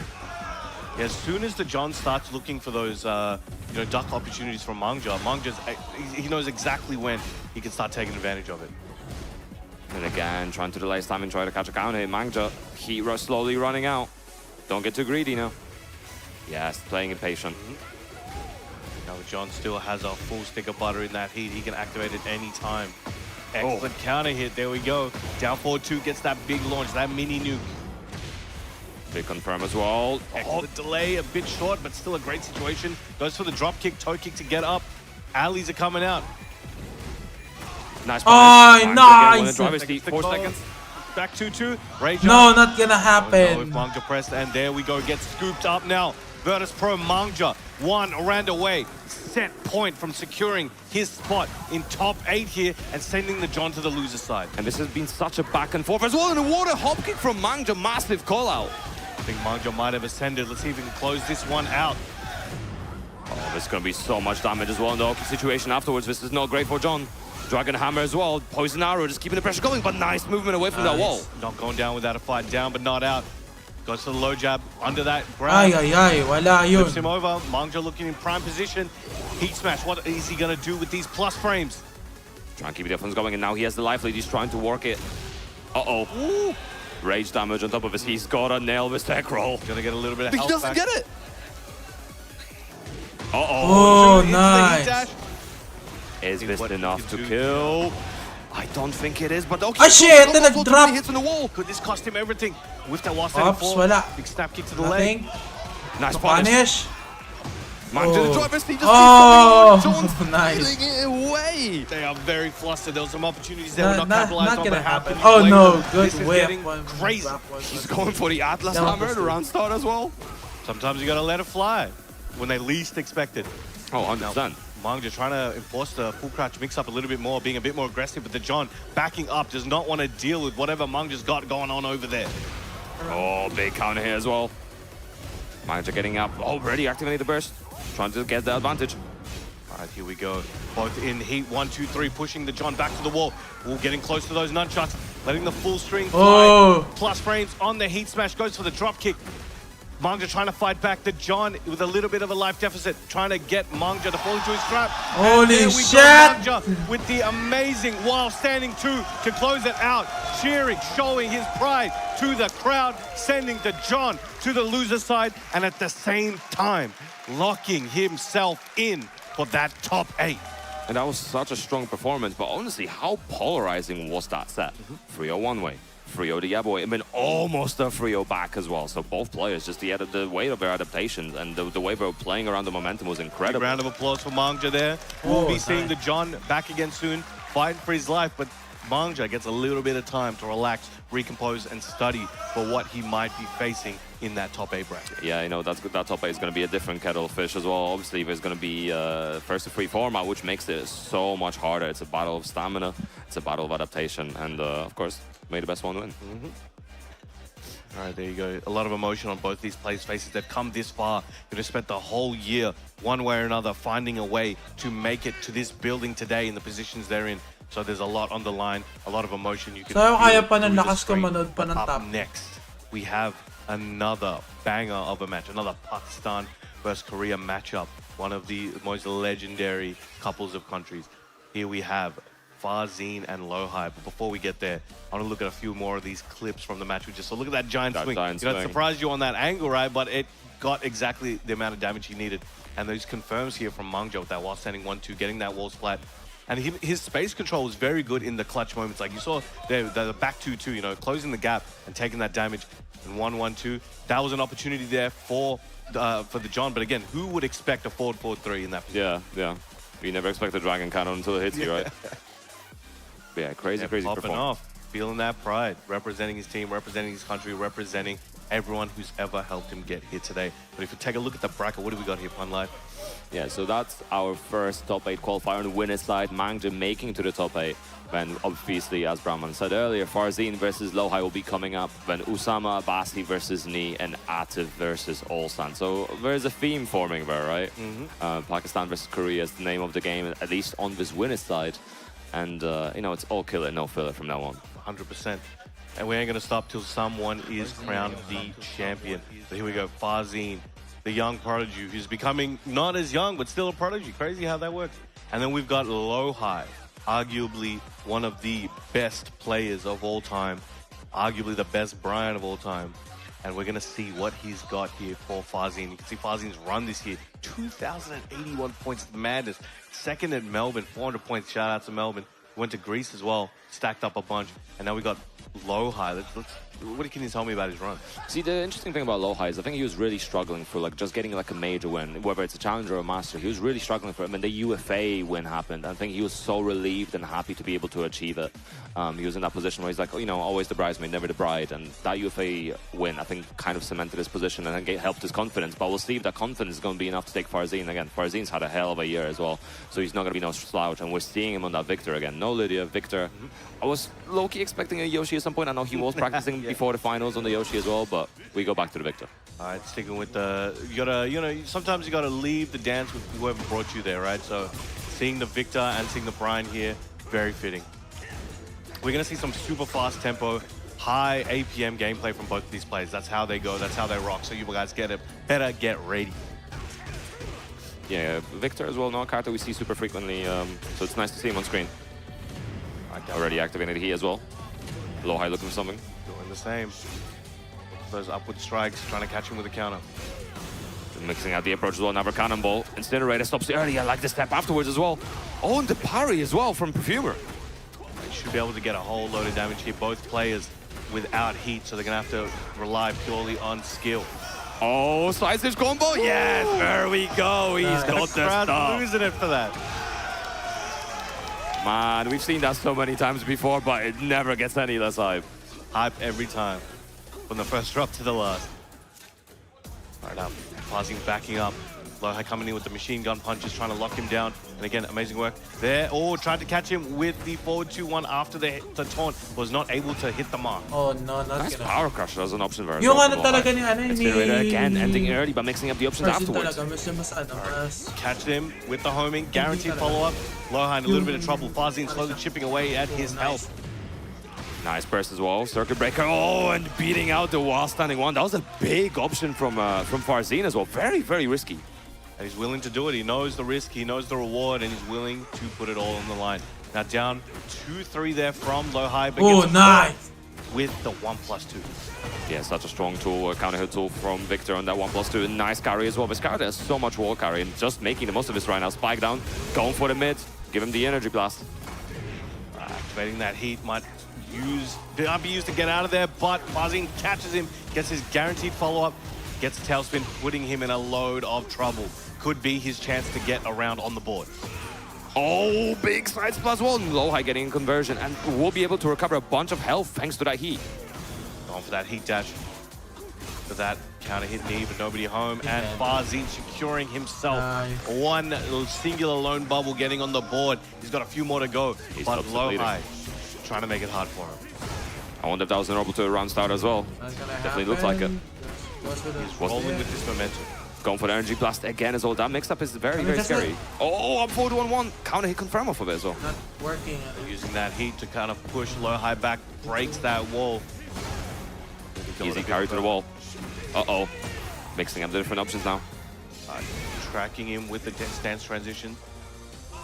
Lohai, so much great health and the heat system to work with as well, but is he able to enter it? You gotta find the right moment for it. Lohai's gonna need to make a miracle happen right now. Fazin's in prime position, but gets an elbow to the stomach. Lohai building up what he needs, but the 1+2, one of the best to use that move. Fazin, he's a surgeon when it comes to it. Yeah, it was a great response as well. You know, he saw Lohai doing buttons or trying to move around after the incinerator as well, after that second or third hit. So he's dealt with that properly. Nice, good interrupt. All right, dashing up, trying to close the gap. Now pulling back a little Ano bit. ba decides to cut the chase. Looking for that raccoon as well. Nice power crush. Snake has already used up. Let's rip on the full string. We'll try to go for that running 1+2 double low strike. Lohai not having it, using his reversal. He's got an unlimited supply right now. Heat smash, trying to close it out. 1+2, amazing break, putting Fazin in a good position to try and push Lohai back. Yeah, Farzin, bit of a deficit, but has that heat system active as well. And the chip damage could be great, but nice counter hit confirmed from Lohai, and he's pulling ahead once again. And so clean as well, trying to make sure to use as much of that heat as possible. You know, he was using with both Snake Edge stacks as well, throwing in the Neo Grim Reaper low as well, and the Incinerator as well. So he's trying to make the most of that system. Gotta stay hydrated. Now the crowd are, you know, trying to send their energy through to their favorite champion here. But it might come down to this. Let's see what Lohai can do in the second game. Fazin needs to make some adjustments here. I'm curious to see, and there was a lot of situations where he was trying to close the gap, you know, with the stance and then try a button in there. And Lohai was really over the round, starting to do a good job at kind of be off axis and try to avoid and punish some of it. Let's see if he can, I think the timing change would be very helpful on Fazin's side to kind of try to lock him down more. But again, Lohai just seems to be, in the right times, just a one step ahead. Yeah, and from what I've heard, I think we're about to enter a very polished time in our lives as Lydia comes out for Farzin. Here we go. Now, definitely going to try and be oppressive in the gameplay as possible. Now, we've seen Farzin's Lydia, and one of the most, you know, telling times when he brought her out was against Arslan in Singapore at C Major a few months ago. So let's see if we can continue that momentum of gameplay and apply it here to Lohai. Yeah, it's worked out with Clash of the Olympics versus Castamir as well, so he's definitely got success. Oh, no! That's all the way to the back of the head. Turns him around, and look at the damage right now. And just gave him some CTE real quick. Again, Daniel Green Reaper coming out. Nice back down as well. The back one. What a call out there. Oh, but Lowhigh so ready for it. That momentum, that round was all Lowhigh. Yeah, Lowhigh wrote him a check there on that punish as well. He just wasn't able to cash it, and Lowhigh was just continuing to finish it off. Again, Farzin trying to pull ahead, but nice checks from Lowhigh, looking for that forward 3. Trying to lock him down again. Forward 3. Excellent duck on the homing attempt from Farzin. Farzin also got a single stack there. We'll be working on that in the background. Second one comes into play. Big wall splat. Farzin trying to play the game he wants. Spikes him down. Freeze. Triple already. This is gonna hurt. Absolutely. Heat smash as well. The 3 stacks in second round. That's not going to spell good news for Lowhigh. He needs to do something with it. Definitely needs to make the rounds as quick as possible. Big counter hit. Farzin seems to be a bit overzealous at the moment. You can see the stress in his eyes. He's trying to make this one back, but Lowhigh trying to suffocate him now. Non-stop pressure and timing. Again, nice ducking under. This might be enough to kill the Incinerator. Just like that, Lowhigh is on set point. Oh, really? This is looking very, very one-sided here for Lowhigh. That said, Farzin, One all he needs to do is unlock the next level and start bringing this one back. Nice. Again, Farzin trying to apply the pressure right now. Lowhigh trying to get away from it. Nice cannonball. Good punish as well in the hatchet. I go into manual stance.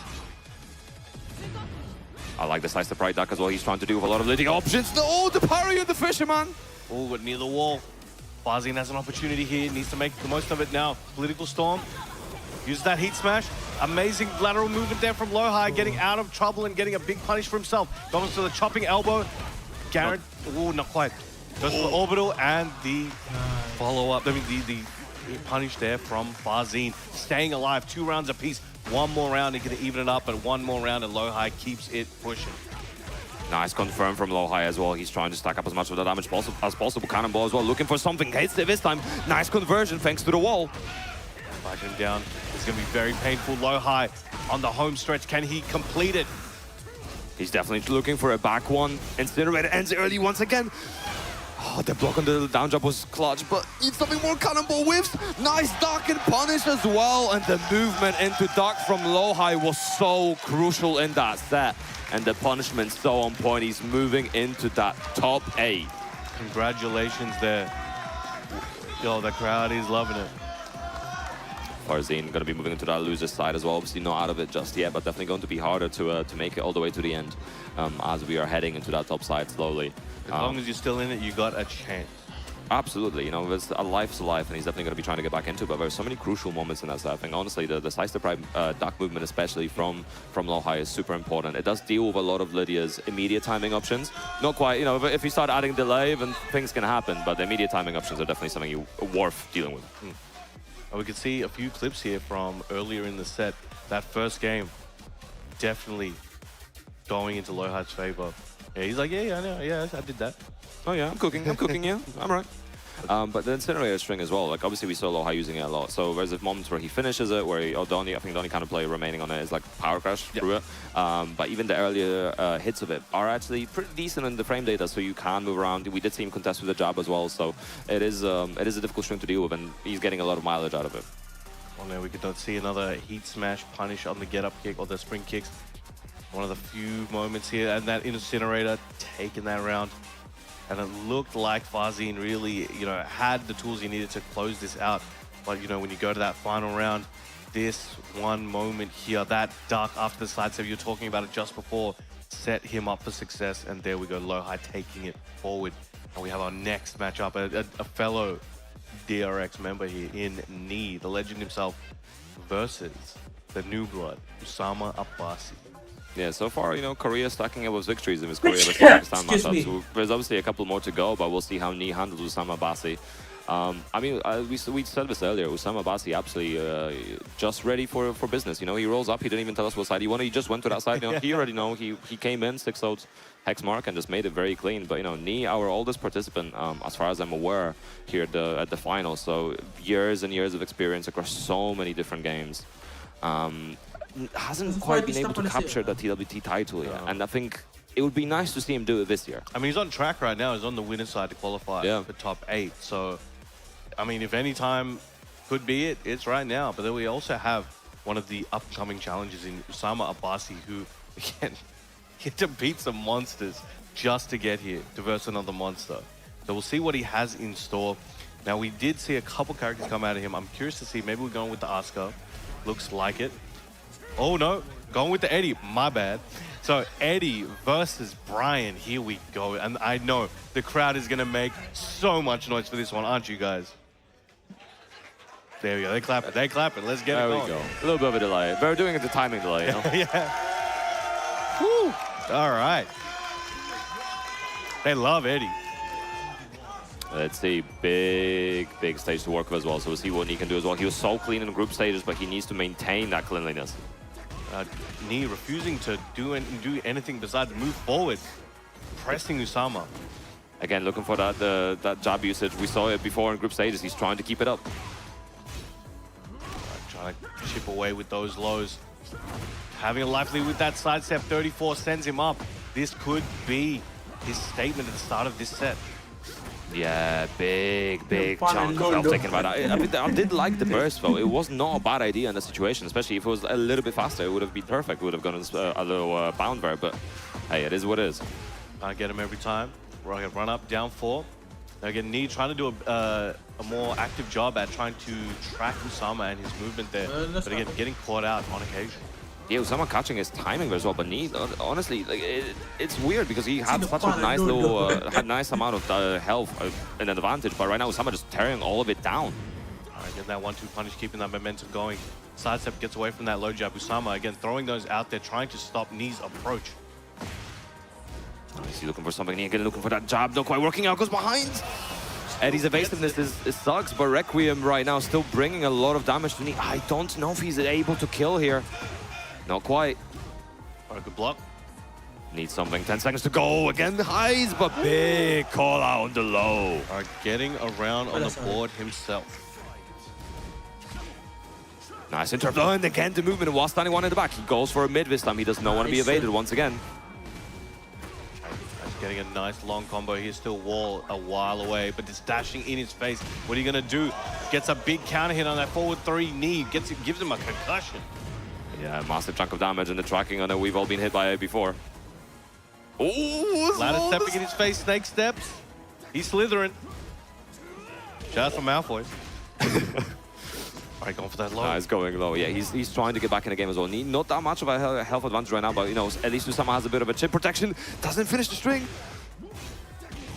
1-2 G Clef.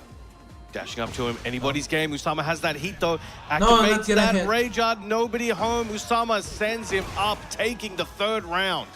That's a very big call out from Nii. Very much not working out the situation. Usama pulling ahead thanks to it. Oh, and a massive launch round start. He's feeling it. And he was expecting Nii to press through and he kind of got hit. Yeah, I think Eddie's evasiveness does definitely make it hard for Nii to try to play around that jab usage, right? He has to be very mindful of what buttons he's using to try both track and also hit Eddie when he's lower down and relax. I think potentially the way Usama's playing, Nii might have to wait for punishment opportunities and maybe counter hits solely. He's maybe not going to be able to hit him with the neutral pressure like he would want to. Yeah, he's back as well. Big health deficit right now. Usama Basi already on those 2 stacks. The sonic booms around his legs are definitely going to be ready to do some damage. Oh, no enough to kill just yet, but Nii, tough situation to be in. Machine gun punches, gets one in. Hatchet, 16 seconds to go. Nice low parry. All right, giving himself a little bit of recovery there. Okay, goes for the Rage Art. Wants to delete as much as he can from Usama. Knows he can't recover too much himself, but still has that heat, has a hit or 2 worth of health. Let's see what he's got here for Usama. Activating he as well, looking for something. 7 seconds to go. He's trying to play around the time, but nice interrupts from Usama and confirm on it as well. Well done there. Why'd he... Okay. He looked to the side and said something. Got his team over there. Coach infested, one of the goats. Let's see what the adaptation is from Nii as well. We got some walls available this time. It's going to be interesting to see if this benefits Nii as well. Obviously, having that wall does contribute a lot to Brian's net damage. And Usama was being very evasive and very elusive throughout that first game. If Nii can try and lock him down at the wall, I know Usama is going to squirm and use some of Eddie's escape options to get out of there, but he might be able to keep him there and finish those rounds up. But now Usama taking knee to the wall instead. Get out. Yeah, got caught while moving, I think. It's, he's trying to play very patient here, despite the fact that he's at a pretty major life deficit right now. Nice circuit breaker as well. Movement there, could have let that one rip. Gotta believe sometimes. Oh, down jump not working out. He's rotating through these stance transitions and still getting the lateral movement included. QCB1 landing as well. Knee again, massive life deficit. He's just trying to work around the big timing delay as well. Nice, finds the forward free. He's going to recover a whole lot of health here. This could be a turnaround, the type he's looking for. Down 4, keeping him down. Look for that taunt. Taunt jab. Goes for the string. No mix. 4 seconds to go. Stuffed out the big sweep. Knee staying alive. 3 seconds to go. Getting back on the board. That was pretty clutch. Nice, waiting for the punish. We were talking about this earlier. Potentially Knee just waiting for the whip punishment. Let Usama do all the damage to himself. Oh, but a massive step around in the punish. Scooped up big time. Activating that heat. Gonna try and keep him where he is. There we go, running up. Trying to kick him while he's down, but out of the air. Knee gets a nice mini combo. Nice chunk of damage as well. Some great help to work around with for Usama. Whoa, closing so much space with that. Again, the patience from Knee as well now, just trying to look for those checks. Nice punish once again. All right, got the Incinerator mining up, gets him out. Again, those little taps as well. He's not overcommitting to anything right now. Knee trying to realign him with as well, but the mid lands and gets the supply as well. Where did that wall come from? 10 seconds to go. Knee in advantage right now. Good confirm on the machine gun punches. He's pulling ahead. And what a change in his playstyle, playing so much slower, not overcommitting to anything, and a lot less jab usage as well. Yeah, it's working out very well so far. Trying to catch him with the mid. Low's coming out. He's rotating through him. Sidestep 34 on block. Goes to the machine gun punches. Catching him coming in multiple times. Nice delay as well. Trying to go for a throw. Trying to activate the hazard. Oh, while standing one doesn't get a flow for it. All right, letting that taunt rock most of the way. Trying to catch Usama coming in. Let's see. I'm expecting a Requiem anytime now as well. Oh, never mind. We'll be needing that one. Using up that heat. Try to go for that safe launch attempt. No dice, no heat on the board. Both these guys are just going to have to go for a slugfest. Nice break. Time slowly ticking as well. Usama at a bit of an advantage right now. Has one stack available. Oh, try to go for a crouch throw. All right, the time is now getting to the single-digit error. 9 seconds to go. Usama with a big reprieve and closing it out. Getting on the board with the 1-round position. 2-1 at the moment, but still 2 more rounds away from taking the set overall. Nice movement from Knee as well. He's looking for something, looking for those back ones. Tracking him, trying to step as well. Once again, trying to lock him down. Usama, the one trying to close the gap quite a lot now. He may be able to take these risks so far. Hasn't been punished too much. It has been working out, but there's a low parry there from Knee. Has that heat on deck. There we go, using the stage hazard. A little bit of damage as well. He activated. I don't know if he's able to carry to the wall. Not quite. Last hit, not connecting. Not interrupting there either. Down 4 trying to space him out. Big him in on the low. Activating heat. Oh, they're slugging it out. Knee's heat about to run out. Usama dries it through and doesn't have any himself. Oh, he was looking for that punishable hatchet. Knee trying to wear him down right now. Time slowly ticking down. There's still 10 seconds to go, so, you know, no sudden movements. Oh, and the G-Clef. Usama feeling confident, and the strings are flying. Pun Life is 1 round away from knocking Knee to losers. Nice as well, scoops him up. I don't know if he's going to activate heat early, but no, keeping it in play. Gets the Snake Eyes though. With Sama getting some damage on the board. Off that elbow. Strings are flying. Caught him with the mid. Nice. The one-standing one after sidestepping and getting the whip punish. Big chunk of damage as well. Crowd popping off behind us. I don't think he can get to the wall, but it's still a big chunk. Was the Yoki afterwards? Doesn't know for anything, just staying patient. And QCB1, Requiem. All right, gets him through the incinerated string. So much health to recover. Machine gun punches to close it out. Knee getting on the board with 1 game, evening this up. We've got a match, ladies and gentlemen. And it was interesting as well. I think after the burst situation, he was looking for the Northern Cross as well to potentially evade highs as well. So, you know, when you're trying to use for that setup, but did get pinched out of it. But hey, we're going to another big stage. Hey, walls are still in play, but definitely going to be a bit harder to carry to them. But we'll see how he adapts. I think Knee definitely, the patience has been paying off. He just needs to be very careful around those timeout situations because Usama Abbasi has been playing them really, really well. And using the side stances to kind of move around and trying to bait Knee in. But there we go, nice sidestep 34. Getting some big damage here, getting close to one of the walls. Are we getting to the wall? Yes, we are, but not quite close enough to get any follow-up. Oh, nice 1+2, good awareness, but the side swing blow catching Knee off guard. Whoa, what an option from Usama Abbasi. Great example of a bar raver. Taking the lead once again. This looks like trouble for Knee and goes underneath. Yeah, and he's been doing a lot of those cannibals, so Usama Abbasi, you know, ducking a range to try to deal with it. Not a bad idea. Nice walk. Gets a little bit of a float using that. Tried to use that heat to stabilize the combo, but no dice. Just about able to spend the heat smash as well, ducking up. Good option there. Spikes him down as well. Heat's still available for Knee. Oh, and a big Requiem as well. Recovering all the remaining gray health and should be able to carry to the wall. The crowd charging up. Oh, walang wall carry. Oh, which way are you going? Where's he going? Nobody knows. GPS signal lost. Trying to go for those machine gun punches. Gets that follow-up. Knee in trouble. Goes for the mid. Gets wall splat. Has rage. 6 seconds to go. Knee needs to make something happen. Big move, big risk. What can it be? Goes for the rage art. It seems that Usama was not pressing, sends him up and closes it out just before the buzzer sings. And just like that, we're on set point again for Usama Abbasi. He's been running through his bracket and he's got to pull something out of his bag, but it's not looking good right now. Massive launch for Usama, getting that stack on the board. Now the crowd here seems very heavily for Knee, but Usama Abbasi does not care. I'm my own man. I don't care if I disappoint y'all. I am potentially the new TWT champion if I keep going like this. He's got to be thinking like that. And the movement around from Sam as well. Nice dark as well on the low. Knee dashing up, trying to get that heat activated. Gets the key. Nice low parry. Slipping that in. They get louder every time. They're feeling it. Hey, listen, it's do or die, but need to channel all the energy to one. The Requiem spent. TWT Finals. Nice moving again, just avoiding the downfold one. He's playing specifically against it. Right, trying to check him there on the approach.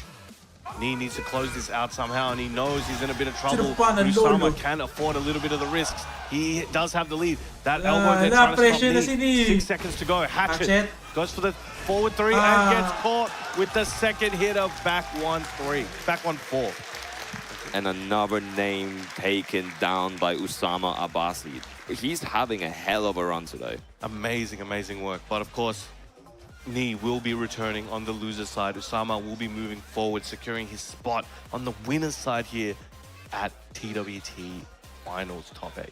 So we're 2-1 Korea. We might get either it's gonna go a tie or it's gonna go one side. Yeah, I mean, honestly, it's super impressive the way Usama Abbasi has been playing and just the way he's been stepping as well, dealing with a lot of the downfold one pressure that was doing a lot of work in that second game. So very, very impressive stuff. And of course, the way he's playing the mid-range as well. Some of the options he's choosing to press in between, the way he's interrupting is absolutely supreme. So great stuff for Usama Abbasi.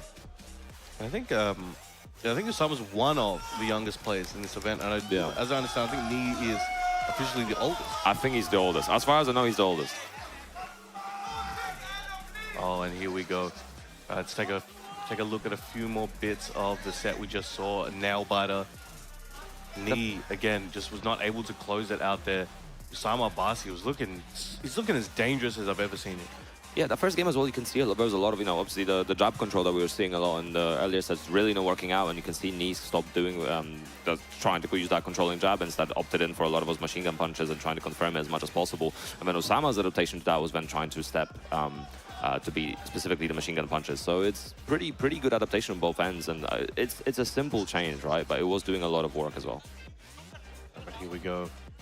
That machine gun punch there to even up the game count. The crowd was loving it. But now Usama really stepped onto a new level in this final game. Yeah, getting so much damage on the board. The way he knew how to find the right bit of patience at the right moment. You know, Nee had a lot of those plays where he had to fight against the timeout and try to get back in, and Usama was just playing those timeouts perfectly. I think he played basically every timeout situation perfectly. So, really, really well done to Usama Basiver. Now, up next, we have two legends, one of the runbacks of many that they've had. We have Atif Butt versus Ulsan. Oh, Yo. nice catch as well. Yes. Yo, his reflexes are on point then today, huh? Yeah, 100%, 100%. But yeah. You can catch the water ball, you can catch a W apparently. That's what Oh yeah, 100%. And it's quite interesting as well, actually, because obviously these players are no stranger to each other. They have played before. I think they're about 3-2-ish in official tournaments as well. Atif winning SDO 2025, both in winners final and the grand final as well, versus Ulsan, and Ulsan winning in EWC and last year in TWT 2024 finals. So it's going to be interesting to see which way we go now. I think Ulsan was a little bit unsure at times earlier in the competition as well. I think his results this year maybe were not as good as last year. But, you know, he still had some standard results. The two back-to-back EWC wins obviously speak for themselves. But we'll see if he's able to claim the victory this time. Let's see what he's got. Atif used to play Jagger. What are we hearing? What are we hearing, bro? Let me... Okay. A lot of mixed emotions Yeah, in the crowd, like I think, very- about that card. Getting a confused consortium of reception over there. Yeah, I think the Alright, moment they're very Anna vocal. got picked, I think the crowd made up their mind about who they're Because going we to want to cheer see for. some. It is what it is, you know, you gotta Let's go go for the active. crowd We or want to see not, some. You have to be able to take your Sisters decisions and stick by battle. them. So we have Falcons, Atif here, the final top 8 qualifier on the winner's side. Which one is it going to be, Atif or Ulsan? He's already playing that threatening full crouch game as well. No overcommitting in anything, just making sure that to remind Ulsan that it's an option. Nice. Catch it with that elbow. Right, 4-2 trying to keep him in check. Nice counter hit, Russian assault, instant tailspin. Big chunk of damage already for Ulsan. Nice combo.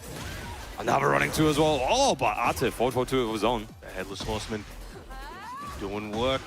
Oh, got a counter hit there, was not prepared. Still putting him on notice. He activated, also going to be looking for something nice. Oh, what a Hold out the call-out. pigeon roll, and he's definitely been watching his matches before, you know.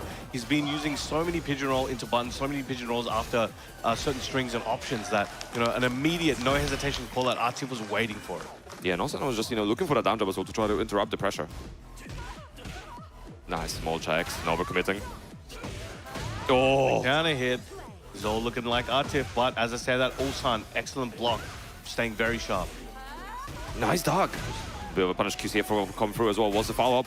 Nice. Kick. Wipe away the gray. That slide. Ulsan gets the low parry. Should be able to close it out here. One round apiece. Yeah, and the crowd shouting for every hit. There we go. We definitely have a favorite in this matchup. Not quite finding the down throw tuber. Again, trying to call him out there again. Bit safer on the option. Again. And he's doing it into empty now. He's not overcommitting on the options. He's trying to keep Atif guessing. Nice, confirm with 1-2-1 as well. Oh, and the 2-1-4. Or 2-1-3, whichever one it is. 2-1 kick, hurts either way. It's one of the kicks, you know. Nice little bit punish as well. Oh, caught him with that tracking. This is gonna hurt.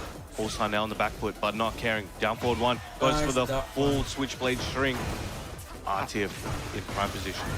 He was so ready for it as well. Ulsan has not presented the option yet, but you know, Atif was just waiting and prepared for it. Nice punish. Right, got himself near the wall. Would be surprised if we up. Oh, excellent again. Tried it again, called him out a bit earlier. Atif looking prime for this round. There we go, 2 rounds apiece, even in game 1. You're also going to be careful around those pigeon rolls. I know is fun going for them, and they can't present an opportunity. But Atif right now is absolutely super on point with his punishment. Getting a nice carry, activating that heat. Should extend a little bit more. Should take him the distance. There we go. Oh, this is 89 damage on that, and so much more heat available. But Ulsan ready with that block and recovering health as I speak. Unfortunately, he doesn't get to Narado as well. He tried to carry to the wall cleanly, but hey, Atif looking for that turnaround. Catching him out of the air. Atif looking very strong. One more hit's all he needs, and a sneaky low hits him with that heel. Ulsan, 1 game down, but he's like, no, I get it. I think I understand it now. He's feeling the energy of the crowd. And Atif Let's taking go, it off for a second, Atif. wants to experience this Let's go, arena. Atif. There's a big call out as well on the Let's low, go, right? The full Atif. crouch low, massive call out. It's very Let's go, unfortunate he Atif. wasn't able Guess to I wanna carry see to the some wall sisters cleanly. battle Maybe with just Arslan. should have went for an early tornado just to at least capitalize on the damage. But, you know, when you're trying to be optimal, those things happen. But let's see how Olsen answers back as well. Because that was a close game. So if he can maintain that momentum and maintain trying to actually deal with Atif like this could still go the other way. Now we're in the homeland of much of the crowd, actually. We caught him out of the air. Nice dashing as well for QCA4. Nice heat smash. Just trying to keep him in that corner. Russian assault. Nice 1-2-1. Gets blocked still. Has a big life lead. Can tank a few of these situations. But if Atif gets a big runaway with it, it's going to be a problem. Oh, that's so much damage already. He's looking for the slice of free. Nice movement in the 4-1 to punish the whiffed wine opener as well. He wasn't thirsty. Yeah, he's doing dry January. Nice punish. Oh, yeah. That jump was Minus 12, yeah. Oh, look at executions here. Oh, the pressure right now. And the big sweep. Duel gets the tech. No health to be recovered. There's the hatchet vault. Atif trying to get away. And again, he's ready for these rolls. The reactions are on point. Also, gotta be careful. Oh, and again, the counter hit from Atif off of the hammer chance. All right, trying to build that pressure, running in his face. But Ulsan, again, finding so much success with the shoulder. He knows that Atif's using a lot of the highs to build up his pressure and finding these holes to thread through. Nice movement around as well. Going to right to Anna's weak side. Tried for the spike down. Doesn't quite get it. Oh! And again, You'll see he the dash, heat dash. flips him over. Opts not to do the pigeon roll. Was worried about what Atif could do. Instead, going the traditional route. But Atif building that pressure, gets the counter. Still alive. Also needs something. The mid and the punish. Punish. And Aye. the hatchet to close it out. Ulsan not going down without a fight. Had a Let's little go, smirk on there, I Atif. saw it. That was looking... 2 rounds to 1. That was so scary, man. But Olsen definitely in the driver's seat right now, making all the right decisions. Nice movement as well to the right. Catching him with that second hit of that 1-2. Pigeon roll from a distance. Atif putting him in a rough position at the wall.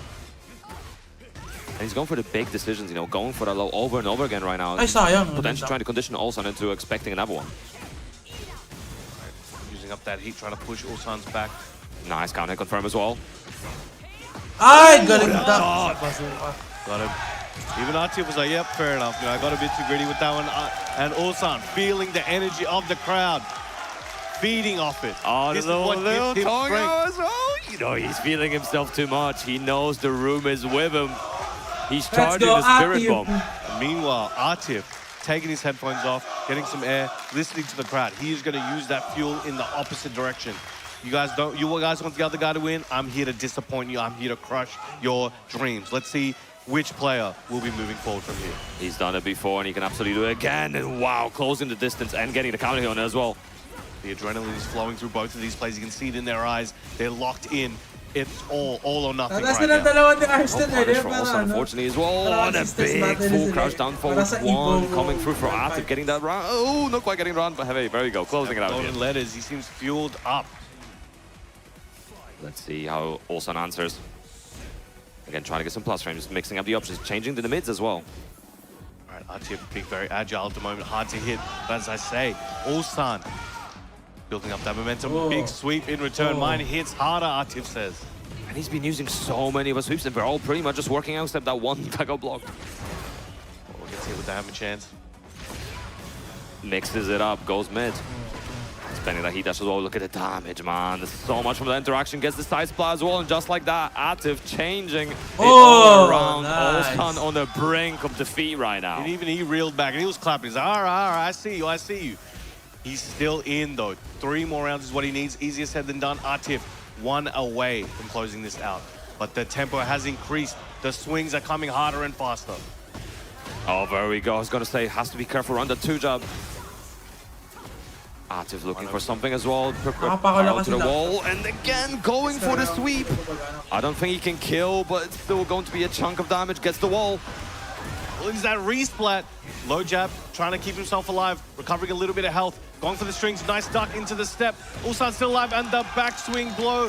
Closing it out against his favor. Atif, but moving forward to the top 8 bracket. Make some noise, ladies and gentlemen. I respect the attempt on that QCB2 in that clutch moment. If it worked out, it would have been such an amazing decision. But unfortunately, not working this time, and Atif, you know, changing up the score. Now we're 3-3 between the two of them. And what I love about this crowd is as much love and energy as they were giving to Ulsan, you know, hoping he would win. When Atif got that victory, they were still willing to show that love. They're just here for that good-ass Tekken, regardless of who's standing up there. 100%, and that makes us 2 apiece, right? Two Koreans and 2 Pakistanis. It's evened up. They're going to have to settle this in their top 8. Yeah, and obviously there's still the losers matches to go through as well. There's so many more games if to they have continue sisters going battle through. in But let's have a look at that bracket. All right, there we go. We got 2-1 just as we witnessed there. Atif moving forward into top 8. Very close set. Usama Basi, you know, ascended a couple levels there to take Knee out moving forward. Low high with a clean 2-0 against Fazin made it so difficult, did not give him a chance. And Mangja versus the John, an amazing set, one of my favorites, with Mangja resulting in the victory. Yeah, the Lohai set was also, I think that's probably one of my favorites as well. I think Lohai and Farzin are both such strong players, so seeing Lohai actually adapt and then change both playstyles and deal with Victor and then Lydia as well in the same capacity was actually really, really cool. Very impressive. It's hard, you know, when you're a player, you know, switching characters, it can be hard to balance everything. But also when you're on the receiving end, there's a whole other file in your brain you have to open up and like check on in like a matter of 10 seconds sometimes. When that game loads, you got to be ready. 100%. And so far, I mean, the way it's shaping up, it's been such an interesting bracket overall, the way it's all been going. But we're looking at losers side as well. Farzin and JDCR in that first match, John and Arslan Nash in the second, Olsan Chikrin and Knee and Breadman. So I mean, this is an insane bracket to look at. We got one, you know, Pakistan Korea type of match, but then we got a Pakistan team kill or a country kill. We got Ulsan and Chikrin, you know, Japan, Korea, and you know, Chikrin the last Japanese standing, and then we got Knee and Breadman, another Korean clash. Yeah, and really, it's impossible to call how any of these games are going to go. It's been so close. We've had so many 2-1s. Even the games where, you know, it's like a 2-0, like sometimes you don't even anticipate how much of a blowout it might be, but it's really just back and forth, over and over the place. But for now, we're going to let you guys take a break, grab a drink, grab a snack, whatever you need. We're going to be right back with more TWT action. Don't go anywhere. Titipa nanonood rin pala ng TWT Finals.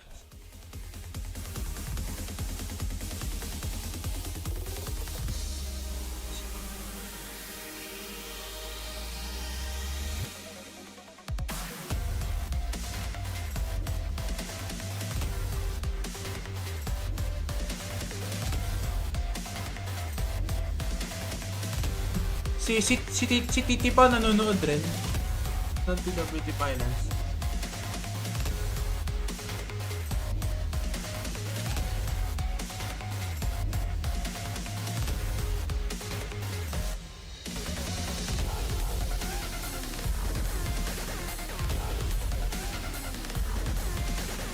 Live si Titi pa sa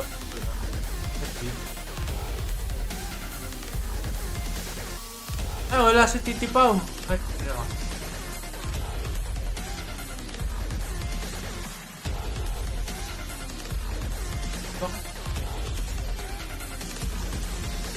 Ay, hindi. Hindi naka-live si Titi Pao. Tapos na ba mag-live si Titi Pao? Ay, tapos na mag-live si Titi Pao. Oh, yun dahil pala. Inamat na.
From your beginner days to where you are now, I've seen you win.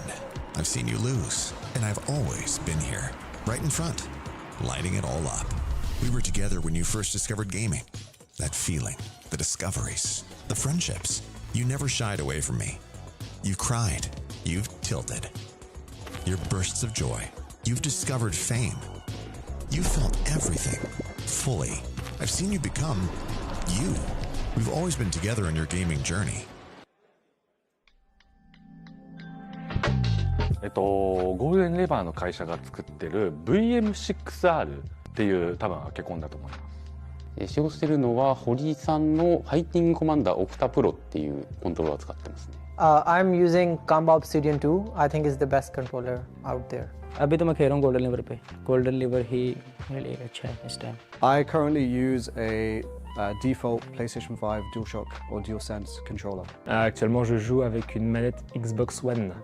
I use a DS4 controller. I use a PS5 controller. I use a DualShock 4 for my controller. I used to and right now use the DualSense. Previous I used DualShock and right now I use DualSense. For me it's good. For me it's good, but I also looking for the hitbox in the future, maybe. I'm using VM6R. I use the VM6R controller. Knee stick, my stick. I'm customizing. My controller would be an arcade stick with a Korean lever. The DualShock 5, the standard PS5 controller. PS5 pad. Right now I'm using the PS5 controller. Ahora mismo estoy usando el Kamba Obsidian 2. PS5 controller. I currently use Hitbox. 저는 판테라를 사용하고 있지만 안에 이제 달려 있는 레버는 골든 레버를 사용하고 있습니다. Hello and welcome back as well. We're here with the final day of Tekken World Tour Finals 2025. My name is Pun Life. Joining me on the mic now is Majin Obama, the legend himself. And look, Pun Life, we got to get through this losers bracket to see who is going to make it to our top 8 bracket. But yo, is this thing on? Bro, this place been looking mad packed, but it sound mad quiet during that break. Can y'all hear me out there? Is Malmo Sweden? Can you hear me? That's a good answer. Because when you look on this stage and you see another Pakistan-South Korea matchup, you got the young upstart in Farzeen toe-to-toe with JDCR, playing for big stakes here to see who's going to join their countrymen in that top 8 bracket. Pun Life, how you feel looking at these two? I mean, it's going to be very interesting to see who comes on top this time. Like, obviously, we're 2 apiece right now so far for Korea and Pakistan. So it's, you know, the tides will shift in someone's favor.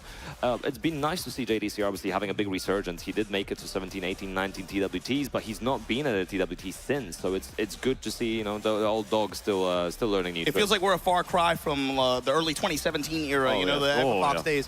We've been seeing him kind of like show up and have these big performances, but the marquee wins haven't been there for him recently, outside of course, Electric Clash, first attack this year, where he was able to rack up those challenger points and get to that 1470 mark that he did this year on the tour. But of course, Farzeen, many years as junior, but man, the way this guy is playing, especially this week in group phase, being able to, of course, make it here today, this far in the losers bracket.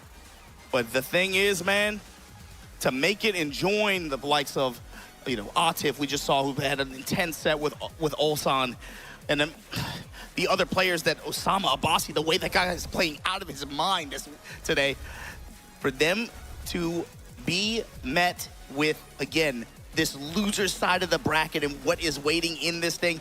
If he's going to swim out of here, bro, he's going to have to go over one of the best to ever do it. JDCR hovering over the Dragunov. That's the question, too, is, you know, with him, he's been showing different characters so far, too. I mean, we'd expect it out of him anyway, right? Yeah. But he has not shied away from that in this final at all. Hey, we're Everything's on the having a table. Hey, special Hachi, intro. Armor King, this time queuing up the drag. Yeah, it's going to be very interesting to see how Farzeen answers back. We obviously saw the victor earlier versus Low High, but then going And to we're going Olivia to have a in special bit intro. of a desperation play. But hey, maybe this time the victor will work out perfectly. Oh, you know, surprise, he had it's some back. really good placements this year, and he's definitely trying to... he's already improved upon his placement from last year's finals as well.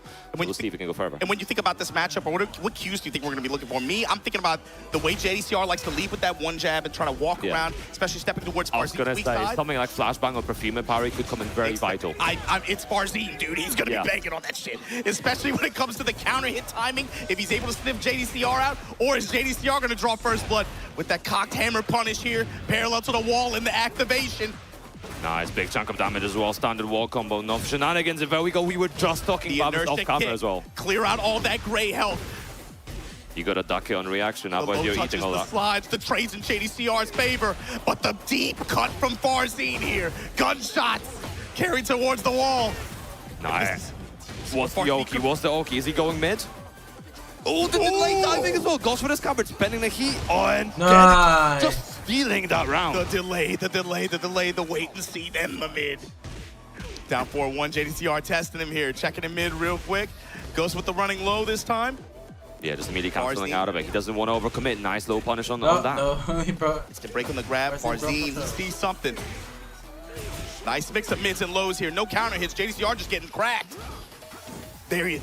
That's what we expect from Farzine. He is so good and being able to sniff out opponent timings. He will start fishing for these counter hit buttons. Yeah, the flashbang is such an interesting tool as well, because on hit, it doesn't really give you anything, but hey, big whiff still. On whiff, it's going to give JDCR a lot here. Real estate coverage, activation state, the wall, double fish slam, and the down two to close out. JDCR rocking and rolling, back in this thing. Catching that the roll from Farzine as well. Nice, coming under, doesn't get anything for it. Good punish from JDCR. The people loving it too, man. You know they love them some JDCR. 4-1 counter here as well. Farzine keeping the pressure. What a big trade and getting the most out of that. Hilt of the blade, the EMP blast. Farzine overextension and the sidewalk from JDCR. That time, the perfumer counter coming into play, gets the engagement. Farzine time. Cancels his pressure early. JDCR with the instant jabs. Running to working out for him as well. Trying to use that gun as key power as well. Gunshots, gunshots. Heat. And no, going for the tackle. 1+2 option. That's a chunk of damage from... Oh, he's trying to mix up from the side step. Farzine does not flinch, man. Back to the wall, he does not care. Goes for the sweep option out of mix 2. Farzine up with advantage 1 round here in game 1. Nice with small jab checks we are so used to from JDCR. Nice moving him behind. You saw he identified the situation, was trying to go in the stance and get out of dodge as quickly as possible, mitigating the damage potential there for JDCR, even on the whip punish. Down for 1 checks. Safe mids, pressure with that trademark JDCR jab. And now we got the engagement from Farzine. What's the stance pressure gonna look like? Interruptions on both sides, the Abare. Yeah, he was not ready for the 1-2-1 to connect though. And Farzine trying to track his movement as well. The humming was in down back 4 as well, tracking to his weak side. Passive tracking, trying to steal JDCR step as much as possible. EMP blast, throwing that shoulder lean on him. JDCR, not. Man, he's really, really polite approach. Just jabs, safe mids. Nice movement as well. Side step. JDCR constantly opting for the small whiff punishment. He does not want to overcommit on it. Gets caught in the air by the hop kick on the instant tornado working out, and Farzine might be able to burn the time here. Oh shit. On life. 3, 2, 1, back away. Yeah, and Farzine, look, bro, they gonna say whatever they gotta say. I love to see timeouts in fighting games. I love the lame stuff. Yeah, and it's definitely a meta change that we've been seeing in this season, especially with the increased health and with the reliance on a lot of people using the heat later in the round to recover as much health as possible. Especially, bro, we saw it like in spades yesterday. Yes, right? Like, exactly. Towards the end of that tournament. Because obviously heat's not just an offensive tool, but also an excellent tool of actually creating comebacks with it. It's an all-rounder that you can use in different ways. So you can push the advantage, or you can kind of try to claim it back. Health recovery as well, properties, you know, even if it's just enough to give you one more touch even on block and just be able to, you know, or whatever scenario you can create to create an opening, be able to take advantage of the clock like that. We saw it in spades yesterday. See a little bit more of it today with Farzine leveraging it in the end of that first game. JDCR taking a sip, thinking about it a little bit, mulling it over. Oh, man. Man, a little chow with himself as well. When these prodigies step on stage against these old guys, I can't help but root for the old guy, man. Looking like he's going through it, but he's been on this stage so many times over the years. Farzine looking to make history, punch his ticket for this top 8. And he's got so much experience. Like you're saying, so much experience under the belt, but even things like Evo titles, there's so much prestige riding on his coattails. But sticking to the Dragunov, no switch. I was wondering if we're going to get something like an AK potentially getting pulled out, or even a Heihachi, but no, sticking to the Dragunov. Yeah, it's like we said at the beginning of the set, right? That's got to be a consideration, at least if you're on the other side of the stage, right? Like, man, maybe he pulls out the AK, maybe he pulls out the Heihachi, right? But no, full commit the drag. And it looks like he's just doubling down on his same game plan that he's had. Probably just gonna try to change up his timing a little bit. Oh man, see if he can try to find a little bit more gaps here in Stickler with more sidestep. So you see him going around into the foreground here. Just watching. Setting it up after plus frames. Oh, massive counting off the running two as well. And this being Victor, you know, it's not unheard of if he makes it to the wall.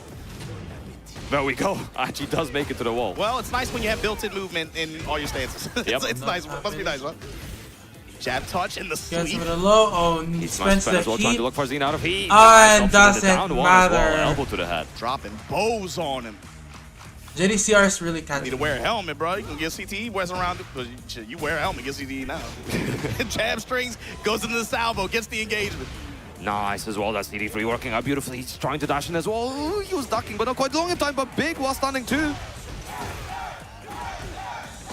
Nice carry to the wall as well. Sidewall saving lives. That corner saving lives, but does not matter. Shoulder lean, pun life. And that's going to put him on this round and on this game point to be able to tie it up against Farzine here. First to two affair. We're not at the long sets yet. Two extremely quick rounds of JDCR as well, but Farzine definitely going to be looking to steal the momentum, and he's just dashing into him as well. I mean, again, just checking with the jabs. Took the punishment on the shoulder lean there and then just took his frame advantage and then backed off. Wanted to see what JDCR wanted to do. Yeah, I think JDCR mostly trying to stay as close as possible, but not. Hammer. Pun life. Uh-oh. That's such a good whiff punish as well, and he's so on point with it. Gets the flip over, pigeon roll into the tackle. Guesses on the freeway gas. Kill, crush, destroy. Where you going? Back four series. The delay. The layered offense, pun life. And here we go. Here comes Farzine. And again, the counter hand are running to giving Farzine a lot of damage off of this as well, but doesn't quite get the wall. Back it up, keep it center stage. What a flash, what a reaction. Tornado at the wall, got the hilt of the sword to make contact there, and the combo confirm into finish for Farzine. The momentum break complete for Farzine right now. He's looking for that counter while standing too as well. Running two pressure, the delay mid that time works out big time. Positional advantage. That wall blast still available as well. JDCR gotta get away, but no, never mind. The side step two actually working out beautifully. Look at the damage. The flow up, that's all pre-tornado. Got your activation, it's not about damage. The positioning here with the pressure in the mid dash, goes with the low after, cut him, and just like that, Farzine is on set point to put the legend JDCR out of this final bracket. That was no momentum break, that was a momentum steal right now, and Farzine completely running with it. Nice interrupt from JDCR. Running into him as well, looking for that down forward one. Nice spacing and movement to the side as well. Down forward working out, combo drops. Good punish from Farzine. JDCR, you cannot give the prodigy from Pakistan these kinds of opportunities and chances. The mid-range control from JDCR kicking in though. Pressure with the safe mids, pressure with the jabs. The walk, the uppercut whiff, and again the stance for momentum, able to get him out of dodge. Yeah, the dash out of Perfumer actually helping out beautifully there as well. Uh-oh, guaranteed follow-ups. Step and stomp. Gotta use that here. No point, both of them using at the same time. Counter activate. JDCR winning out, and there we go. Extinguishes the health. A little bit of damage on the board. And the last-ditch effort off the wall. Farzine makes it rain and just eliminated JDCR outside of top 8. Farzine going to be moving on in this bracket. You'll see him in a short while. Wow. The Excalibur to seal the deal at like the end. That, off the top rope. We just watched the Royal Rumble. And it's so crazy as well, because we used to see that move so much, especially in Season 1, considering that the tracking was so much better, there was so much chip damage off of it. But Pun Life, give it up, everybody. JDCR had a hell of a week. It was good adaptation as well. You could see, he was stealing the momentum, but Farzine just answering back. Just one round breaks the momentum and just steals it back from himself. No need. Excalibur coming out. It's always such a good tool to use, though, especially in heat. It's a lot of risk. If you're using it outside of heat, that's a little bit of a crazy decision. No, but in heat, still very, very good. good. You have the benefit of it not only being safer, I but want to also watch just the fact that what it does too. It's almost like tag crash, almost like drop it from the top like that. Use it like some form of evasive maneuver almost, and especially with your back to the wall in that situation like that. Yeah, a bit of an unorthodox backsway as well, right? So it was an excellent decision made, and yeah, honestly, I was wondering if JDCR is going to make it, because just the movement from his thing and the checks with the jab, the checks with the down forward one as well, and the movement around. There were so many moments where JDCR moved around beautifully and was so poised to try to get some damage out of it, but then Farzine got away, as we were talking about with the dashes out of his stance. But it is what it is. It happens to the best. But JDCR definitely I think he'd probably be feeling good about most of his run as well, considering. Yeah, I think his performance here was definitely a crowd pleaser for sure. You know, especially being able to see the character selection that we did. But there you see it. Farzine going to be moving on 2-0 over JDCR. But next up on stage, Palm Life, tell them what we're looking at. We're going to have a bit of a country team kill here with the John versus Arslan Nash. And, you know, the John's already had a bit of a tough week so far. Not making it out of groups, having to run through all of the LCQ. To be fair, it's had its ups and its downs. Oh, right? yes, It's had its ups and its downs. But also, that speaks to the strength of his group, man. That Group A, that says something if your group, everybody made it to this stage like this. You know, obviously, the group play didn't go the way he wanted, but the LCQ sure as hell did. 100%. You know? 100%. You know, he's had and we've seen this before with him, where he only really starts attending events near the tail end of the tour, trying to be as efficient as possible with his appearances. Considering, you know, visa matchup is always a tough one, and also, you know, it's expensive to travel. But he is trying to make that position that he made last year as well. He's one position away from matching his last placement. Facts, true. But let's see if he can do it. But look, man. You talk about team kill. This is a 1v1 tournament. And that team kill, that talk is fine up until you're sitting across from that guy. The John versus Arslan Ash. Both playing at big range as well. And, you know, John had to face a lot of poison mist yesterday, but from a different card. So we'll see how he handles it today. While standing forward, running the knees and the Sabat kick follow-up. Running up to checking Arslan low. You gotta imagine for people like the John, for people like Atif, for all the other Pakistanis, there is no one that they would rather defeat internally. Oh yeah, let's go. Oh, 100% as well. Oh, chain throws as well. Arslan ripped up. This is a chunk of damage though. We usually see a break. Breaks Arslan. Ay, walang break. Are we going all the way? Arslan didn't break the throw. It's looking like it. Oh no. Oh. I think the that's best in the world, you gonna do that to him, the John! You gotta send the message, man. Carrier pigeon or no, it's getting there. Carrier pigeon? What are they doing that movie about the wizards? They said owls or something, whatever. Europe is behind the times sometimes, man. You know how it is. Y'all could use email. This could have been an email. No, we're faxing it. It's fine. Or you going Japan style? Yeah. Wipe the floor with Japanese game, man. Slide as well. Slide. Arslan Ash. If you're going to give me the frame advantage and you're going to give me the stance part, fine. I'll bet on the slide. I don't mind doing it from time to time. I got to represent it. You put that throw out there, you're willing to chain grab? I got to put options out there too. This time, actually, di naman talaga ako maglalaro. Manonood lang ako ng... Looking for the counting shoulder shove. That right there. I'm just gonna watch some... Swinging with that down 4-2. We haven't seen the John go to it that much. He's finally starting to go to the well a little bit. Power crush. Leg drop. Again, he's using the health as a resource as well there. Not scared of it. And we gotta be careful up there, Arslan Hayashida. We've been seeing a little bit of every once in a while, but right now, not activating that heat just yet. Could have used it. The palm strike. Sweep the floor. And the John trying to walk for his life, man. Trying to walk into the foreground, but Arslan ate a lot of damage in the process, Palm Life. He's trying to approach, but you know, he's not getting a little too risky with it. He's just keeping the right pressure, nice. Making the John try to throw something out. Able to get up, doesn't get hit by it. Goes with the down forward 1 extension. Time going to become a factor, but Arslan in his grill, moving, grooving, and comes up out the pressure. The slight delay there, comes up with the standing kick. You're working out that counter, and Arslan pulling ahead right Arslan, now. ang gusto ko manalo. I feel like John was in control of most of these rounds, but Arslan definitely playing from behind really, really well. One styling one, the gunshots behind it. She's spitting the Listerine in his face. Jab pressure, just trying to keep it as compact as possible. Oh, what an option of the Atlas hammer from below. And he's going to drop it on her right here, right now. Trying to mix it up as well, trying to mix up the Jaguar sprint. Emergency get up. Okay. Goes with that option. Break the glass, drop the leg on her. The John right now. Got to be able to steal this round. Arslan in rage with heat. And now Arslan in the advantage as well, both in range. He's trying to duck under things. Sidestep one, the delay, the down back 3. The Giant breaks Arslan. The blow, the sweep, and the John gonna bring this back. The Arslan Ash Classic doing him once again. Sweep the floor at the end of the round. Gotta be so careful around that. Just checks with down forward 1. John moving like nothing big coming out both of them. It's jab, it's down forward 1, it's sidestep 1. So compact. We haven't even seen that much like back 2 of the homing options that much. Down back 3, now the stiletto heels coming into play, working these lows a little bit. Arslan Ash.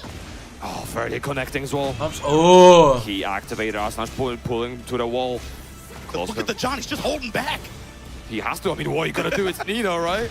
Great block punishment on that stiletto heal attempt, and it got him out of dodge here, got him the cancel, got him the real estate to be able to fight for his life once again. 4-4, neutral down 2. Lows. It's all stacking up as well, running up this time, delaying the option as well. Going for the homing move, guaranteed on trade. Can he finish it? The John.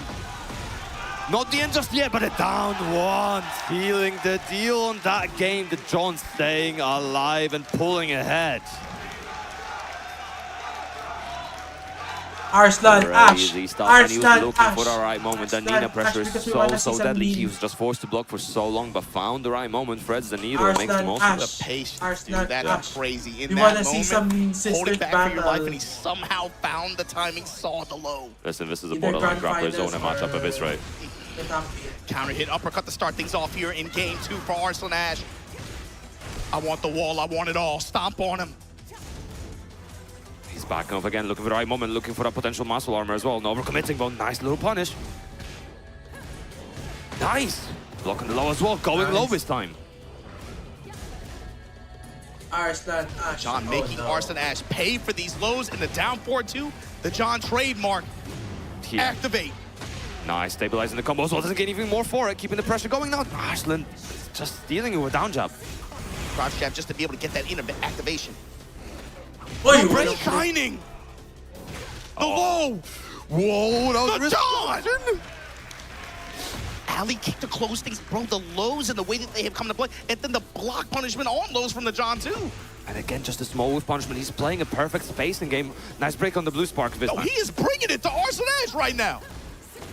He's looking so good in there again, just trying to find the right moment. Finally, some back 2 coming out. Arslan Ash pressure, working out at the wall there. Trade in his favor, whiff not in his favor. Hop knee, gonna get some light punishment there. Sidestep activates, sidestep not deep enough. Fishing with the down 4-2, just give me the space. He gets here of his own as well. John looking for something here, and again, he's just playing around the space. He's trying to play in the range where he can punish Arslan for any whiffs. That's one heat smash gone. I don't know if John is able to activate it. He's not. Arslan locking him out. Delay comes up with the butterfly swipe. Ooh, big boss handed to it. Just needs something here. Just small checks down back free from Arslan Ash as well. Nice, finds the hit. Goes low again. That wasn't a charge up, so doesn't kill, but again down 1, and just like that, John on set point to put Arslan Ash out of this tournament. Unlife, what is about to happen, man? I don't know, but this is damage the King of Kings trying to bring it to the King of Tekken. Playing with the anger of the beast right now. Turn up in heat with the wall. Drop those legs. Oh, it's so much pressure piling on Arslan Ash. Not the end, just goes low and Rorix, the King of Kings right now. The anger of the beast coming through as he takes out Arslan Ash. One of the, I mean, like we said earlier, man, his name is synonymous with the game of Tekken at this point. You gotta give love to him. Your 7-time EVO champion, Arslan Ash, everybody. Give it up for Arslan Ash. But the John's gonna be the one moving on in this bracket. What a set, man. Some of your top-seeded players that we were coming into this thing thinking, you know, of course, you know, they're penned for like top, minimum top 3, minimum top 2. They're no longer in the bracket outside. We're not even in top 8 yet, Pun Life. We're not even in top 8 yet.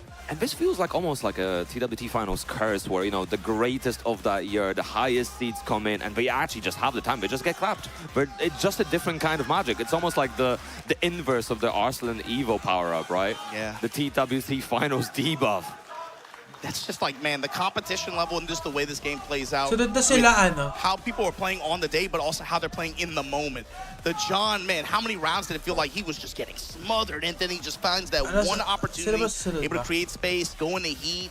Felt like he wasn't even getting that much reward of, like, he wasn't going like for heat smash or anything like that. It was just really, really polite and intentional delays in some mix in some situations, and then just had a sense for Arslan's timing in some of these cases. But also the lows. The lows, the block punishment, it was there for him for the most part.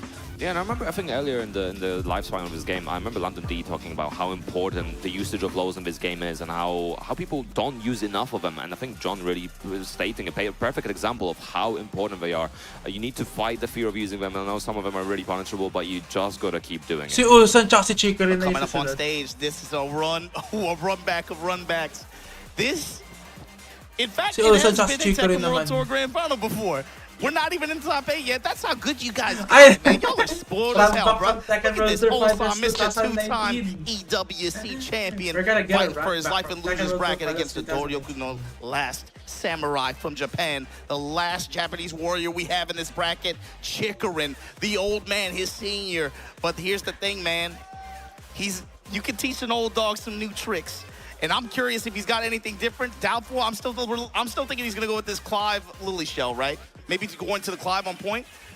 Olsan queuing up on drag, but the thing is, we've seen this player matchup how many times before? With high stakes, again, with the championship on the line.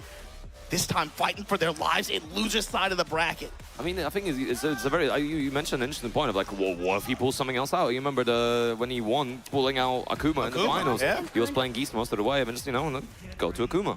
But for now, Dragon of Clive, no surprises. He's keeping the theme, though. DLC, man, pay to win. True. Pay to win. I mean, he always plays the card that is the best tool for the job. That's always been a thing of Chicken. Whether it was Jin early on in Tekken 7 or whether it was 2Ds, he's just using the best tool. For me, that's always a confidence check. Is like if a character I'm playing and Chikarin's playing the character, I'm like, okay, this character got something. What's that one Stanford Kelly quote? He's got a lot of quotes, man. He's got. Okay, pick a top tier. Okay, that one. Okay.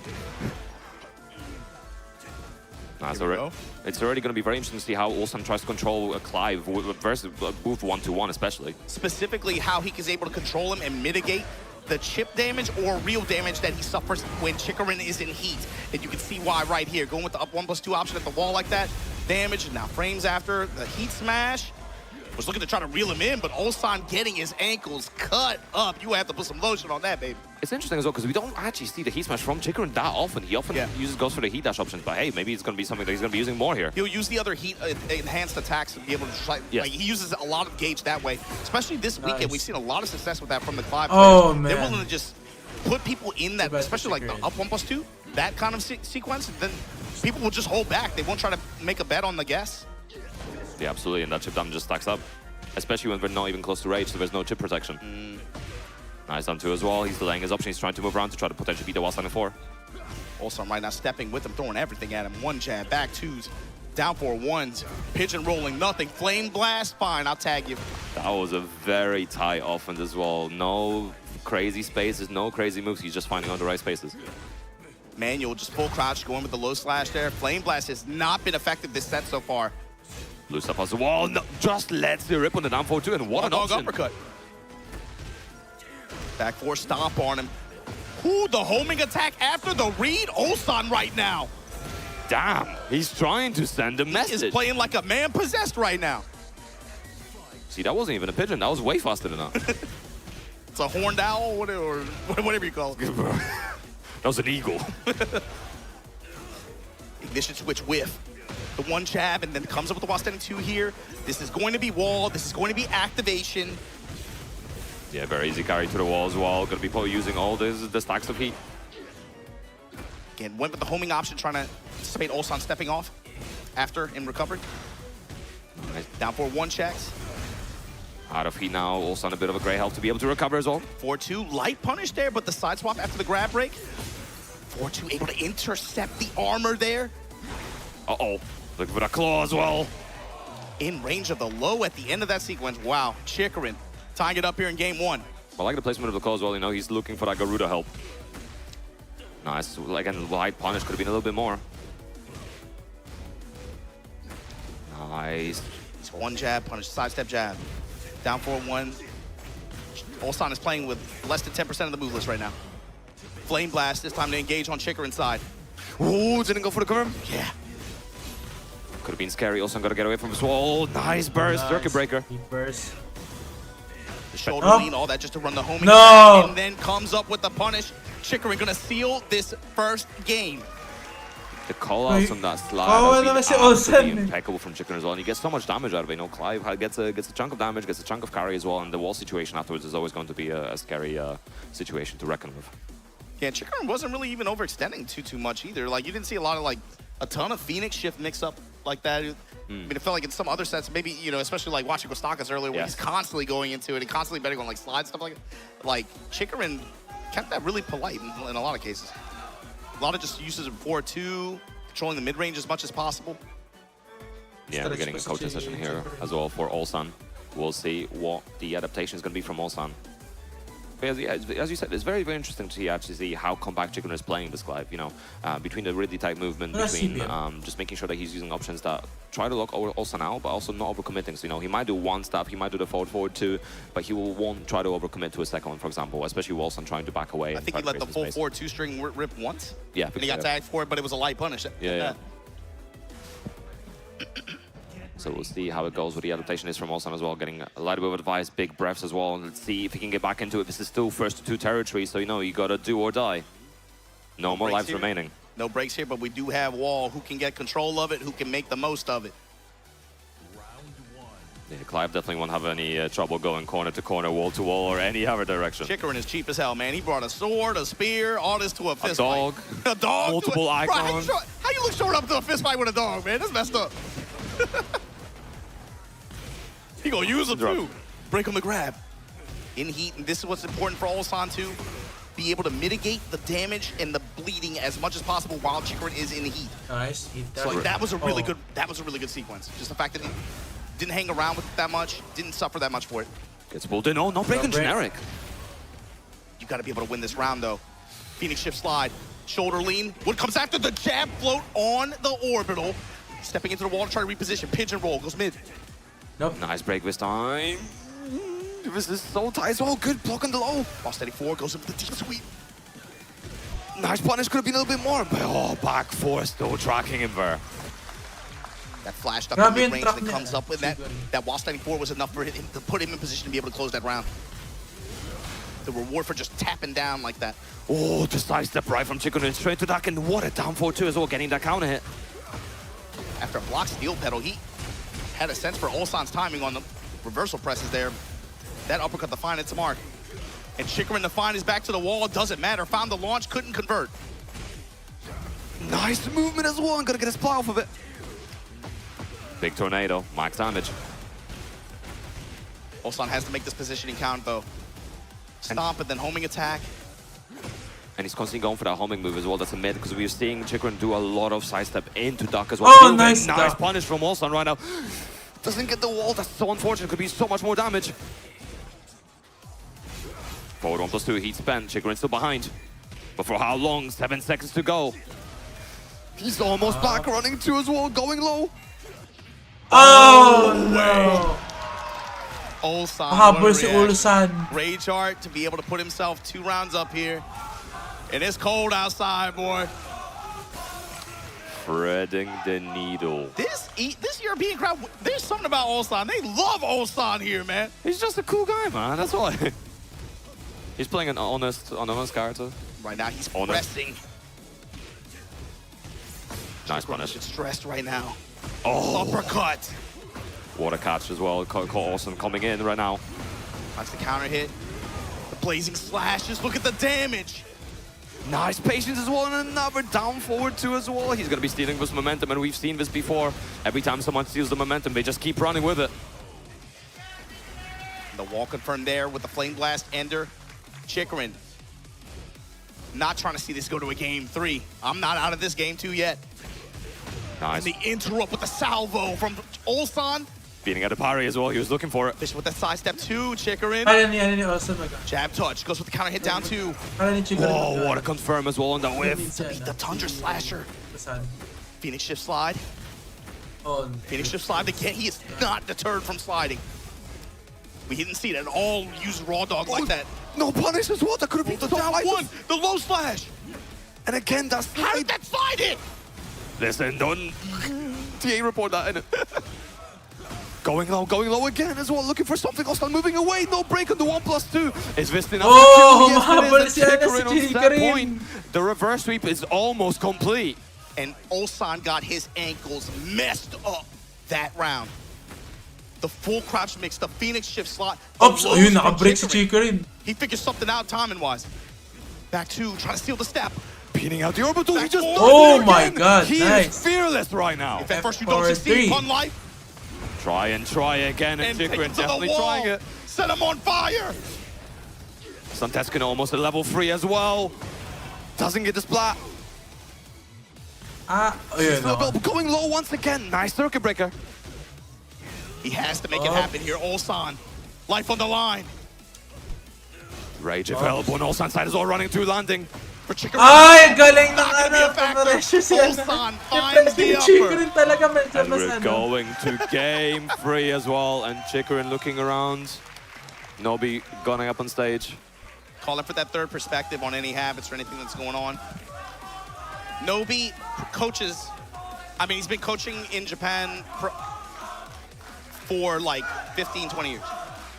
I mean, not pretty much since DR, I want to say. He's been consistently working at arcades and actually providing coaching service for players getting into the game. It's been something he's been doing. He's carried that onto his streams. That's why they're so successful. Yeah, and both these players vital part of the Japanese scene as well. The dojos, you know, we saw the Chicorin Cups, the Nobi Cups as well, and it's just both of them a testament to how strong the Japanese scene still remains, even now, this many years into the game. I would say specifically tighten it. Yeah. Tighten it. Yeah. And we saw that during the scrims as well, but let's see if it's going to be enough to claim the victory. Chicorin Ulsan, final game. Whoever wins gets into that top 8. Loser goes home. So what I want to see is how does Chicorin change his offense up? Just go into the Flame Blast immediately. He was working those lows a lot towards the end of the game too, and it was successful. Whoa, what an option with the F4 3+4 as well. Nice carry to the wall. And that's something we saw Ulsan going to a lot earlier in the day as well. That option in the long range like that. Runs up sweep on whiff. He spaced out the slide. How do you even manage that? It goes so far away. And the sparks on the running too. Ulsan now with the lead in the set. Nice interrupt as well. He's trying to enter that Phoenix Raw now as well. Oh, going over. He's bringing out Torgal a bit more often as well now. Too far for the punish. Too far. Power crush into ignition switch. Ulsan backing it up, 4-2 slashes. Oh, getting the most out of counter as well. No overcommitting on the strings. He already spent, beating out the back one. Chicorin looking for the counter hits. Goes low again. The hit percentage on down 1 and the full crouch down 4-2 slash. Chicorin has had great success with it. And this is ideally the kind of situation where he has a lot of heat to work with. Gonna burn it here, has the wall to back him up. Flame Blast. Does not find its mark. Time gonna become a factor, perhaps. Break on the grab. No, time slowly running out. Also trying to keep him in control. Go, dog. The mids. On the floor, not enough. And Ulsan claiming that round. And just like that, he's on set point. A master of space and time. Working the safe mid, working the down 2. Chicorin now. Jab to interrupt. Too far, but still getting something, getting a counter off of it at least. The down forward one, just seizing so many down forward ones, and the movement around Chicorin right now. This won't be enough, but what's the oak? Are we seeing the spike down? No, getting the heat activation first. Oh man! Gas, no, and the 1+2 option working out, just needs 1 or 2 more hits. Nope. Keys my spend, Chicorin still alive, Where's but top position. Running 2. Flame Blast! A last ditch effort here. Didn't. Counter hit Frozo breaks it.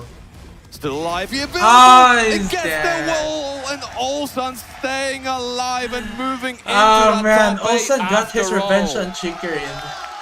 On this stage, we've seen these two play for high stakes. This was just to make it into top 8. Ulsan gonna be the winner this time. And he's so happy as well. He got already revenge on Chicorin. Both players, great sportsmanship, and of course the crowd behind popping off for Ulsan. He felt so unsure earlier in the weekend as well. He wasn't even sure if he's gonna make it out of groups, but now he's here making that top 8.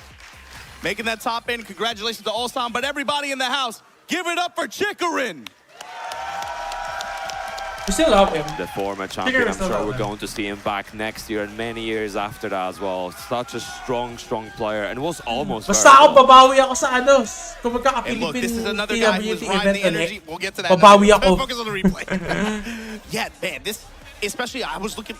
And wishing ko lang sana wala akong pasok ng Sabado. He figured out something and you could sense the shift in terms of mood. Chicorin just kind of basta matapos ko lang muna konti yung ano ko yung and it just turned into what, just capstone project ko. Realign just in case he steps, safe mid pressure, poking with that down 4-1, and then the second he finally throws a wrench into the plan, sidestep, that was when Chikarin pressed, and it was just off to the races. Ulsan played a full set there. That was a Yeah, extremely scary. And it just, man, the radar earlier as well between the hits. Ulsan's face. And the way he was so facing as well, calm there's a lot of before. the slide working out, obviously, for Chikarin, and it goes so far, and the tracking is fairly decent as well. So it's difficult for Ulsan to contend with, especially when there's much scarier options in the mid-range as well happening. But, man, what is that? I'm thinking about that game too, man. Bro, the lows. That was a crazy amount of just raw Phoenix shift sweep in raw Phoenix shift slide, and then just like full crouch down 4-2, full crouch down 4-2. The mix that he had with that was so good. Just not enough. Chikarin, he came really close, but Ulsan right now riding this energy, riding this momentum, and just the feeling of playing in front of this crowd, man. But stepping up to the plate. Our last ito yung magiging last, and I want to see the of this bracket to see who's going to join the rest of this top 8 bracket. Breadman, your regional qualifier from South Korea, had a phenomenal performance in that side of the bracket, going up against Knee. 5-time finalist before, but 6-time, including this one. He's fun little trivia. He's the only person in top 20 to have empty spaces on his results table. He only went to one challenger, and he was still 5th. Of course, able to, on this tour, of course, this year, that marquee performance at EVO Japan where he broke down Mogul like a shotgun, and then was able to finish that up with pretty good consistency at some other master events. Of course, Combo Breaker, I remember off the top of my head. But man, going up against Countryman and Fellow, this is a guy that they have a lot of play experience against each other, right? They played, in tournaments, I want to say several times in the past few months especially. Yeah.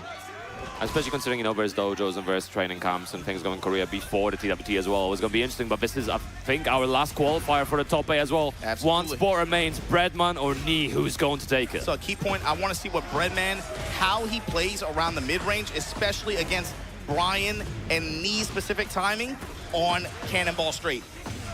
100%. We're going to see how much of that leading jab we're going to see from Knee as well. Oh, tank through all the hits.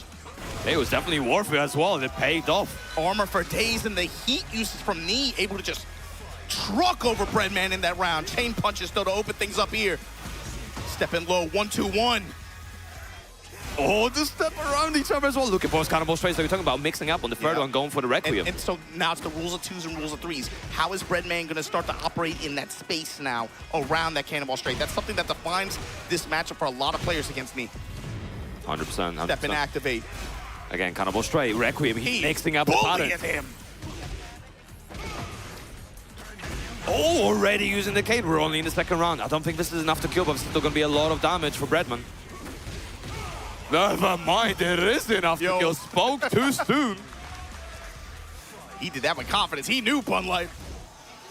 I'm going to get some food. Down for 1 to realign, got the Vulcan punches off. Oh man, they're moving it from both of them as well. So confident in stepping. Fishing with that knee as well. He wants that counter hit. Nice, again, try to continue the pressure. Good patience from Knee. You see constantly Breadman rotating into the foreground, doing that sidestep double kicks, looking for the Hermit pressure after. Frame advantageous. Nice forward free again, looking for that counter again, going for the Hatcher, going for the Requiem. Goes for it again, working out this time as well. Nice confirm from Knee. Vulcan punches, able to interrupt the armor. Tries to go for some Spockies there, not gonna work out. Knee, advantage. And the delay on Bushkins can be very beneficial, but Cannonball straight, big counter hit. Yo, cut the other stuff, man. Let's get straight to business. Let me crack your jaw real quick. Let me leave you. Hold on. Leave you at the wall. Ooh. With the cross. Nice. Tremor punches. Big chunk as well. Keeping that slice of 3+4 pressure active. Chain punches whiffing. Hatchet. Not gonna try to press into him on accident. No need to risk it. Step in low, activate this time. Nice little punish as well. Good looking for the Yakosaro. Oh, and the heat smash connecting as well. This won't be enough to kill. Knee on a little bit of a deficit. Oh, the massive forward free as well. Can he seal the deal here? The round sealing 4-3. The game sealing 4-3. Ain't gonna leave him on fire. Knee cooking here. Game 1, trying to seal his seal his path for top 8. We're not even in top 8 yet, dude. This is crazy. The final qualifier, our oldest player is looking for that trophy. He wants to claim it as his own. It's a little bit of a bigger stage here to work with. Breadman, he found momentum, especially when he was able to find the wall, took good use of it to be able to steal that one round, especially with that good combo confirmed out of heat. Yeah, and he looking for the homing move as well, trying to stop Breadman from stepping.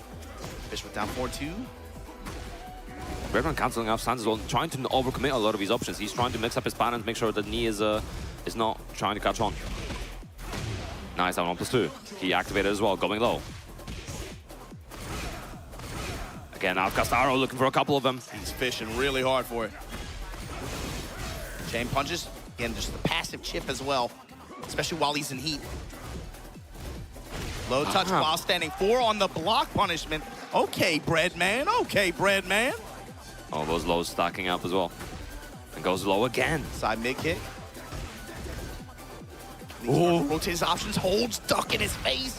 Outcast arrow, finds the counter hit, finds the launch. Breadman's turn here. Gonna activate, gonna get the wall. Nice, good conversion, good thing, it's a sidewall. Step with him, reposition, sidestep, double kicks, orbital flash. And that heal is gonna make you pay. Snake Eyes, activate. Carry to the wall, not quite, but still getting the wall positioning.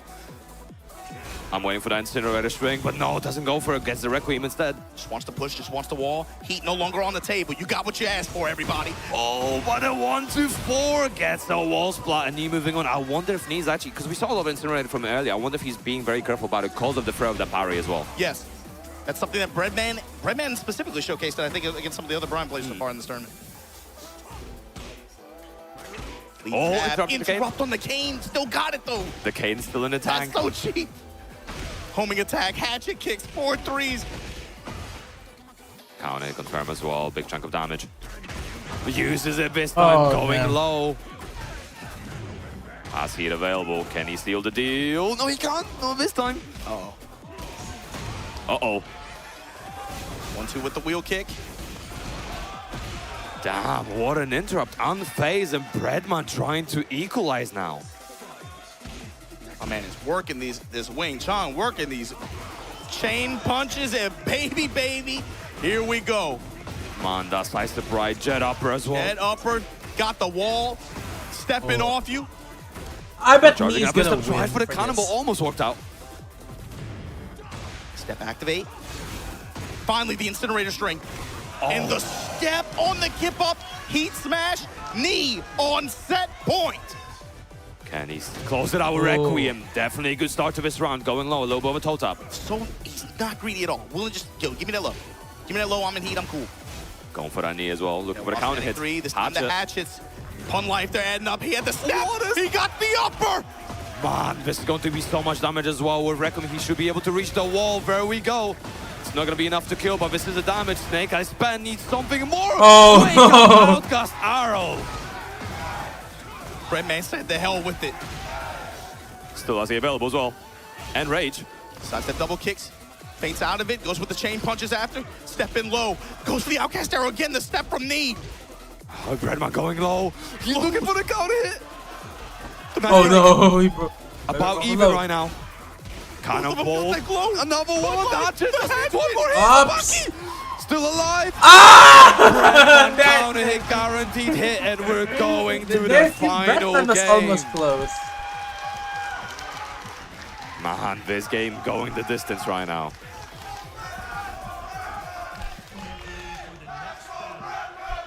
Oh man, both of his players. Bread Life wearing, man, Bread Life. Breadman is wearing that on his face. Dude, he got that last hit. Instant fist pump. He just wanted to be able to extend this set like this. But this time, this is where the villains come to play. Evil Arena. Bombs on the walls. You gotta remember. Low touches, both of these guys. We want... Just going for it again, just expecting Knee to miss out on the punish. Ankle checks. Oh, ended up in a crouching state, so jet upper doesn't connect. Nice spacing. Fine, we don't need the jet upper this time. Gonna run the mid cane option. Nice. That combo always looks like it's gonna drop, man. Carrying to the wall. Last wall as well. Let me see the votings. spike down. Oh, look at the damage. Just hold it. Did they vote Permit for mid-kicks. knee? Get the chain punches, and Breadman now with the lead in the set. Man, this is such a sick set from both of them as well. Nice movement from Knee again. Doesn't get anything for it except a little jab. Sidestep double kicks, and again, going to chain punch option, gets out of it, goes right back to neutral. Run up orbital, sidestep on the outcast arrow. Here comes Knee. Vulcan punches. That's Only attack. That's Sidestep probably working out beautifully for Knee as well. He's looking for something nice movement again and just claiming the small whiff punishment. Constantly rotating into the background. He's been able to find a lot of openings. Here comes Requiem. Incinerator string. Good confirm. Punches.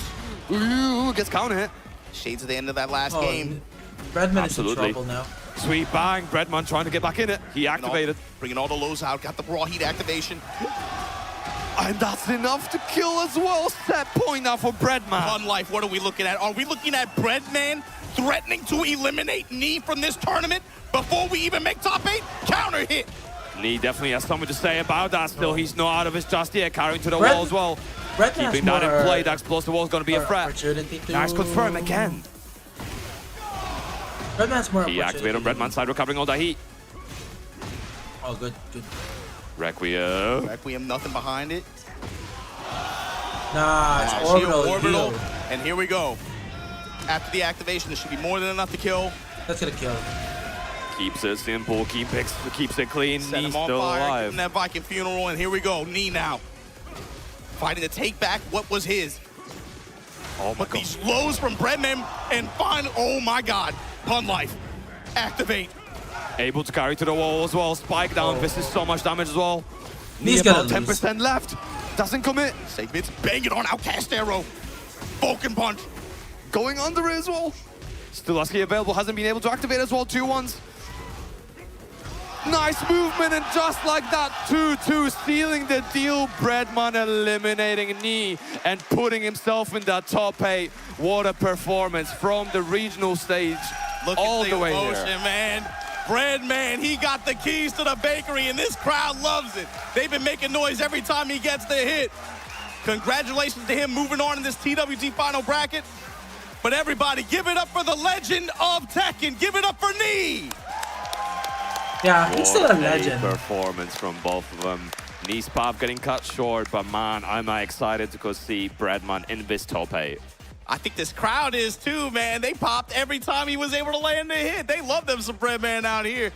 But look, that was a hell of a run in loser side of the bracket here. I guess expanding to our top 12. So now we have our top 8 of this bracket. Check it out, man. Manja going up against Low High. Korea versus Korea. All of them are both Korean. Basi versus Atif. Each one of these fighting all for of the them right are to both see who Korean is and the Pakistan. representative in winners final for that traditional Pakistan versus Korea matchup. Then you got loser side, the John versus Farzine, Breadman versus Ulsan. The exact same scenario on loser side of the bracket. Half Korea, half Pakistan. 2 strongest region remaining here as the strongest regions. But no surprises, you know, and it's been such a crazy weekend as well. From the regional to the group stages, to the redemption, to the LCQ, to now, we've had so many killer matches, and it's been such a pleasure to be able to We're waiting for now for the announcements. Yeah, I mean, this event, you know, it's always hard to predict. Things never go as planned. You've been keeping all the data for years at this point. There's no way the numbers could have predicted the way this bracket worked out. I'm just happy to have been a part of it in the way that I have in the past couple years. Appreciate it, everybody. And big ups on behalf of like Spooky, MYK, Chips, everybody out there who's been a part of the tour. You guys know who you are, and I mean that. You know who you are. Thanks to all the TOs running events out there, everybody who's been running dojos, challenges, master events. This was really, really a thing to behold like this. And let's see where the future takes us, man. Let's see what's coming next. But Pun Life, it's been fun. And this European audience, man, I forgot what it's like to do this in front of a live studio audience. Y'all been a hell of a treat. Thanks again. And with that, our top 8 is decided. Pun Life, you got anything you want to say? Thanks for having me, man. It's been a pleasure. My first ever TWT Finals this year has been incredible. I'm just happy to be here. I love all of you guys. So with that said, let's take a little bit of a breather, right? Don't go anywhere. We'll be right back with more of the TWT Finals here in Malmo, Sweden.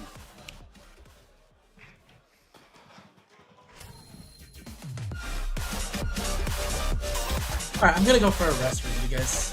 Yeah.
From your beginner days to where you are now, I've seen you win. I've seen you lose. And I've always been here, right in front, lighting it all up. We were together when you first discovered gaming. That feeling, the discoveries, the friendships. You never shied away from me. You cried. You've tilted. Your bursts of joy. You've discovered fame. You felt everything, fully. I've seen you become you. We've always been together in your gaming journey.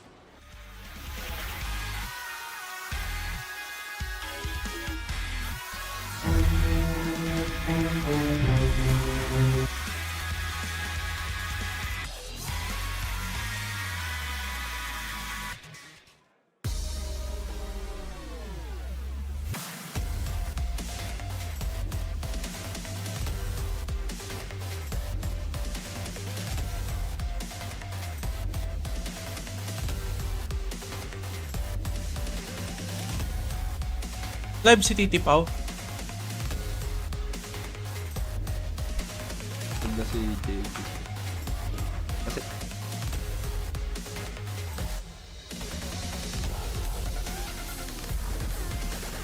live si Titi Pao. Chat ko lang si Titi Pao na ano. Baka nag 1 minute pa. Okay lang.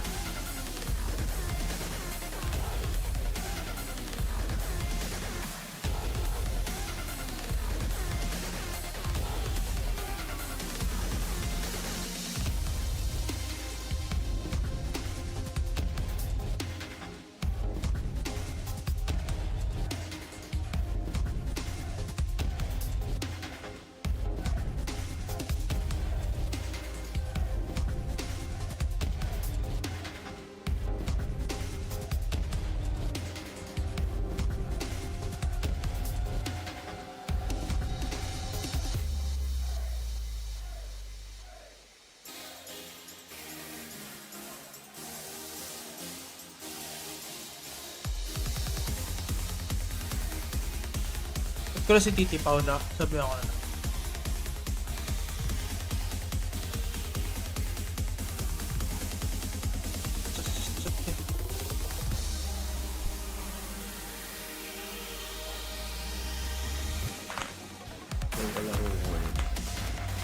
Binubulti ako. Partida hindi pa yung Bruce Bryan. Patriban niya na ako.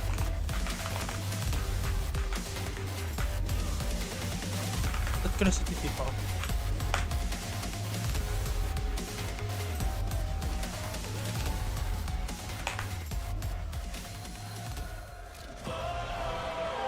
Alright! Here we go!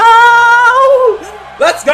Welcome back to the Tekken World Tour Finals 2025, coming to you live from Malmo in Sweden. And that's right, we have an electric live audience in the arena. Make some noise!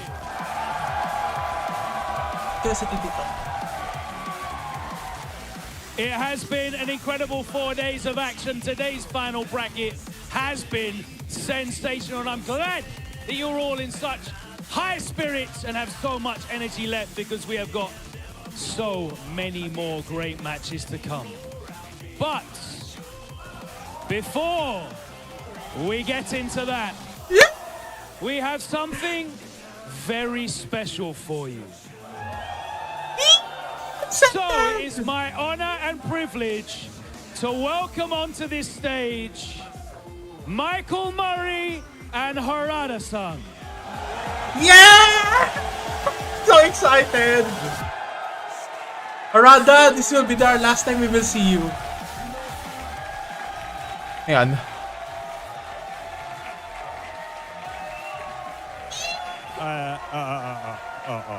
Can you hear me? Can you hear me? Yeah. Yeah, we can. Yeah, we can exactly see Harada. Hello, guys. Yeah. Hi, Harada. To all the Tekken fans, thank you so much for the past 30 years or 31 years, whatever. Yeah. Thank you. By the way, it's kind of funny because I've already left Bandai Namco, right? Yes. But I still have one last announcement video for you guys. Can't wait for it. Are you ready? Yeah, I'm excited! We're really excited. Oh, okay. Oh, one last thing.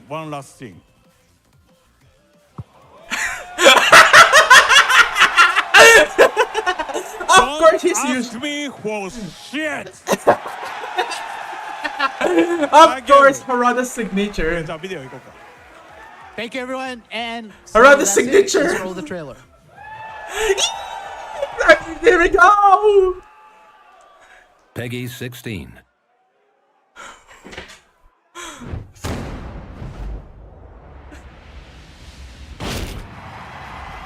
Oh my god! My heart is pounding.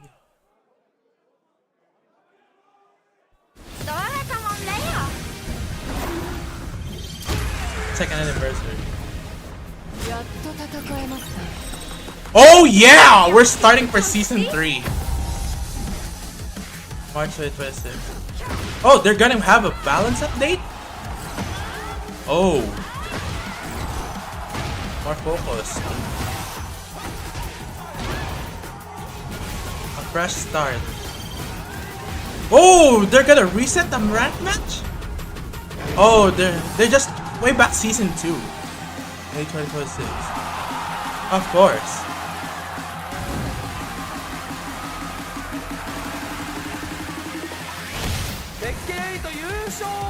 Yeah. They're gonna start from EVO Japan. Looks like we might have a brand new champion, and it's gonna be Numan to close it out.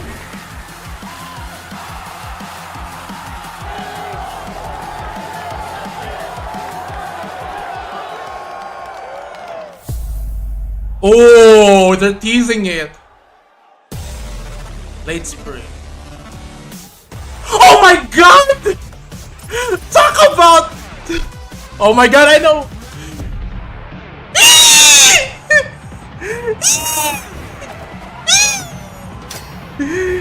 Damn, Kuni!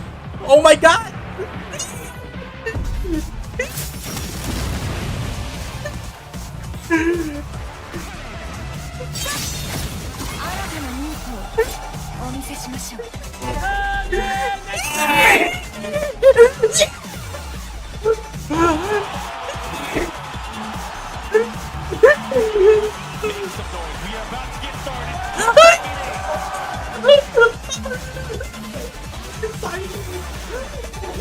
Oh my god!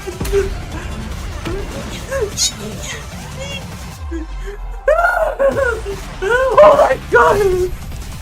Yeah! Yeah! Yeah! Yes! Oh. Oh my god. Oh. Number 2. Oh, we have a new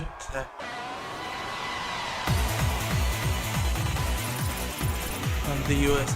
Oh, Bob! That's Bob. Of course, yeah. Bob. Oh my god, it's Bob. Bob is returning. Ooh, Bob. Oh my god, Kuni and Bob. Oh. Oh, yeah. Miguel? Please, Miguel.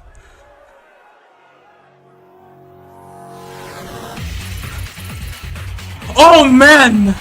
Marduk. Is that Marduk?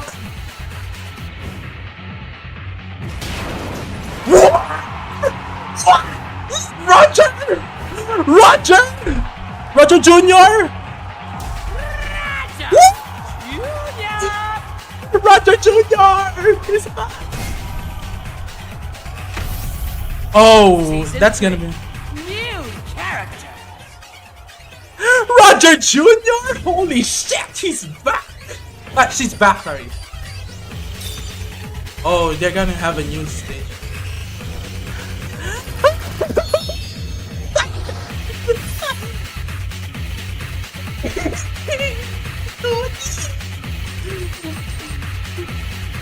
Oh my god!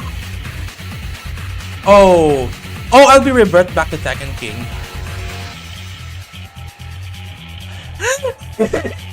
Oh my god! I'm losing my Bible. I'm in tears, man. I'm in tears, man. I was crying. Oh wait, yo, it's okay, it's okay. Oh my god! man is affected. Bob is back. That was his character. If you know, it's okay. Bro. It's okay, bro. It's okay. Back. Oh, Ulsan too. That's Ulsan. These are Look two at Bob Ulsan. players. These are two Bob players. It's okay. It's all Bro, I right. didn't know the cameras are going straight onto us okay, after that, bro. I was right. still wiping the tears away, bro. That man is back. It's bro, all right. It's It's good. all right. Good It's times, okay. man. It's a good time to be a Tekken fan, man. It is a good time to be a Tekken fan. Speaking of Tekken fans, Malmo Sweden, make some noise if you're with me right now. Make some noise in this bad boy. Oh The my top god. eight is about to begin. We get a These new guys are happy, bro. champion for the TWT. Going into season 3, you can ask for nothing sweeter. I'm joining my guy, my brother, Ru Kang. Make some noise for Ru Kang. He's been killing it all weekend, and all the other commentators Thank you. that have been holding very it much. down. Thank you. Mark Man sends his love. My man is out of commission. The cold got to him. That's because it's really cold outside. I can't really put a spin on it. It's cold as hell out here. in Malmo, Sweden. I don't know how you do it, but luckily this Tekken is heating up because I know they about to cook, and you know what I want. What's up? Yo, top 8 coming. You know, the action is crazy here. Tekken World Tour Global Finals, man. It's been hype all weekend, but we are going to crown the king of Iron Fist in a couple of hours' time.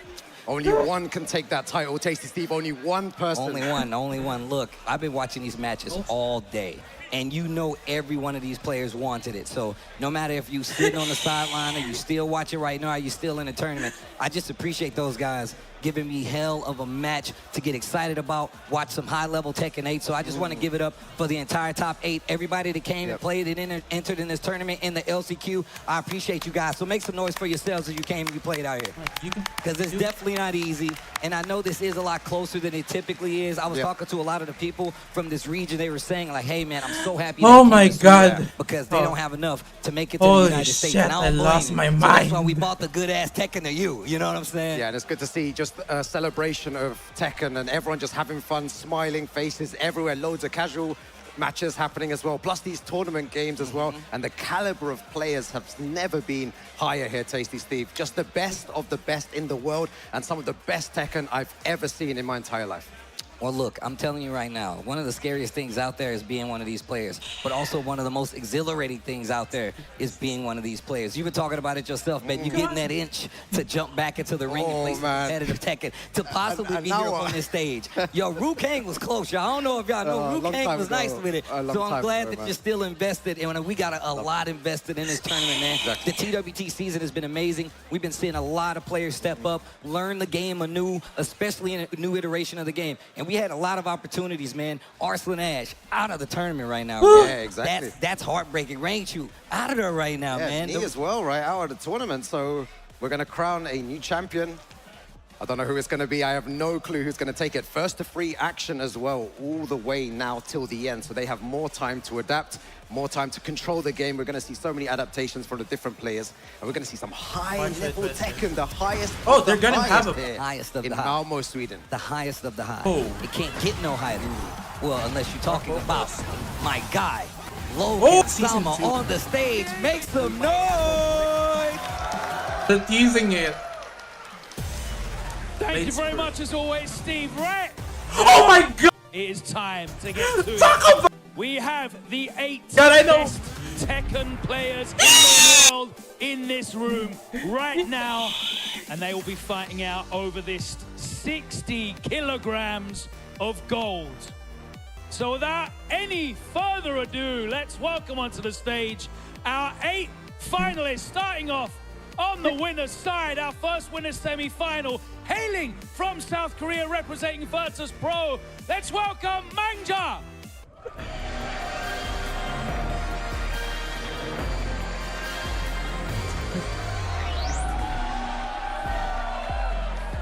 His opponent from South Korea, representing DRX, Lohai.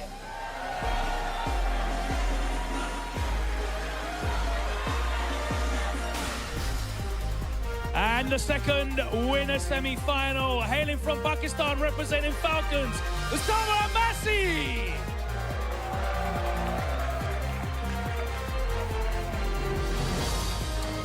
And his opponent, also hailing from Pakistan, representing Falcons, it's Atif.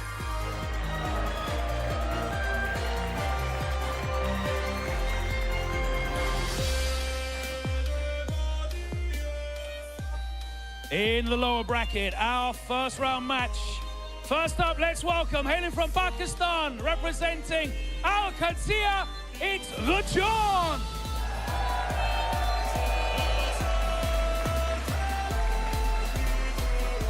And his opponent, also hailing from Pakistan, representing Falcons, Farsi.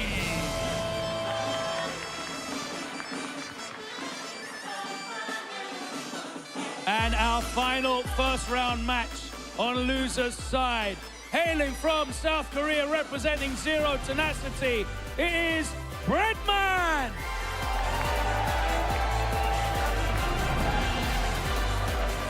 And his opponents, also hailing from South Korea, representing Team DN Supers, Ulsan.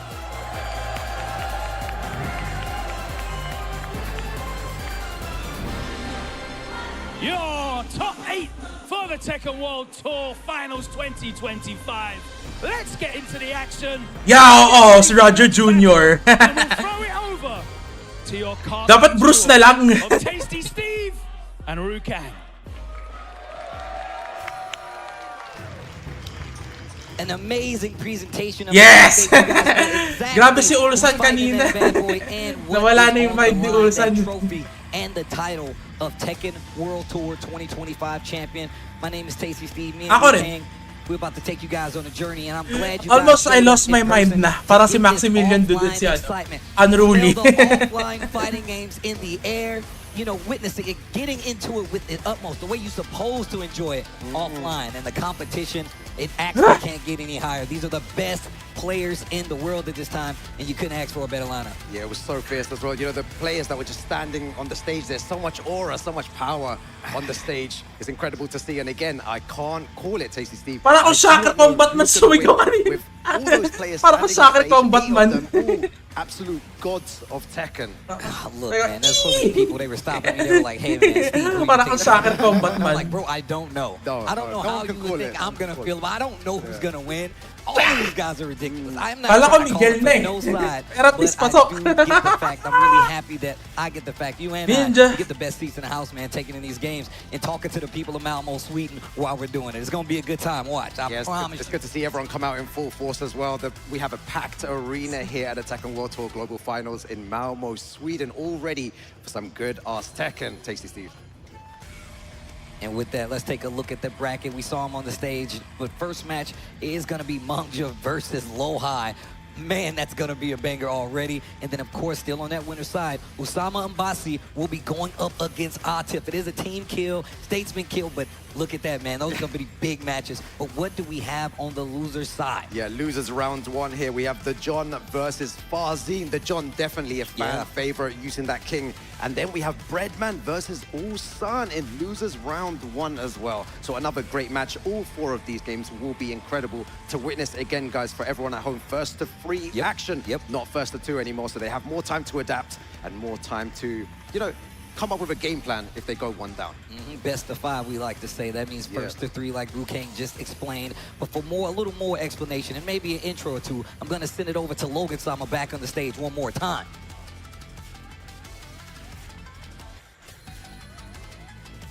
Okay, it's time to get into our first winners semi-final match. So let's introduce the 2 players that will be taking part. First of all, making his Tekken World Tour Finals debut after a storied career. He hails from South Korea, representing Team Virtus Pro. He qualified by way of the global leaderboard in 19th place with 1,260 points. He made it into the final bracket, winning outright that group of death. Yeah, we're gonna... Hey, let's make some noise for Mangja!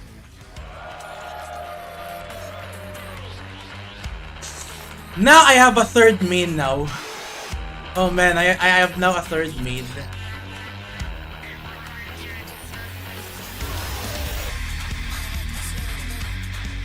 Maybe I'm gonna boot up His Tekken opponent 7. also hailing from South Korea, representing DRX. He qualified for the Tekken World Tour Finals by way of the global leaderboard, finishing 6th this season with 1,870 points. He is a former EVO champion. He is the current reigning UFA 2025 champion. He finished 2nd at EWC 2025, and so far he has not dropped a single game in this final bracket. Let's make some noise for Lohai!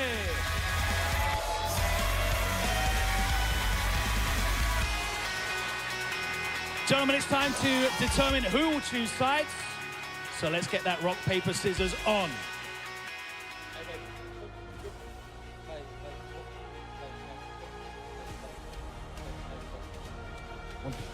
Player 1 side for Mangja. Thank you so much. Best of luck to both of you. Let's Kasi di na ako sumigaw kasi mama, tayo na ako ng mga kapitbahay talaga. Almost lapit na. I almost lost my going to mind. be doing battle as our first match in this top 8. Hopefully you guys are ready. Malmo, Sweden, are you still with me out there? Make some noise. Nice noise.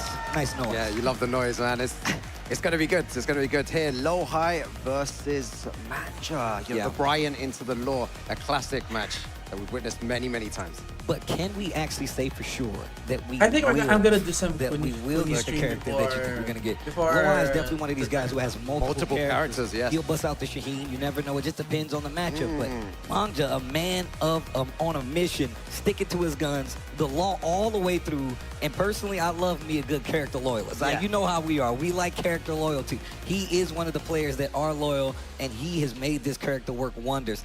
Obviously improving for what he's shown up last year. I mean, 1260 on the points on the season. You couldn't really ask for a better season. Yeah, exactly. Global rank 19th place there as well, just making it into the top 20. Mangja with a dominant performance as well in winners semi-final still.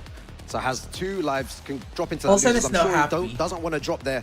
But here we have he's Lohai almost with happy. 1,870 Yeah, according to the points. trailer. 6. So, Man. so high. This guy's traveled the world winning tournaments.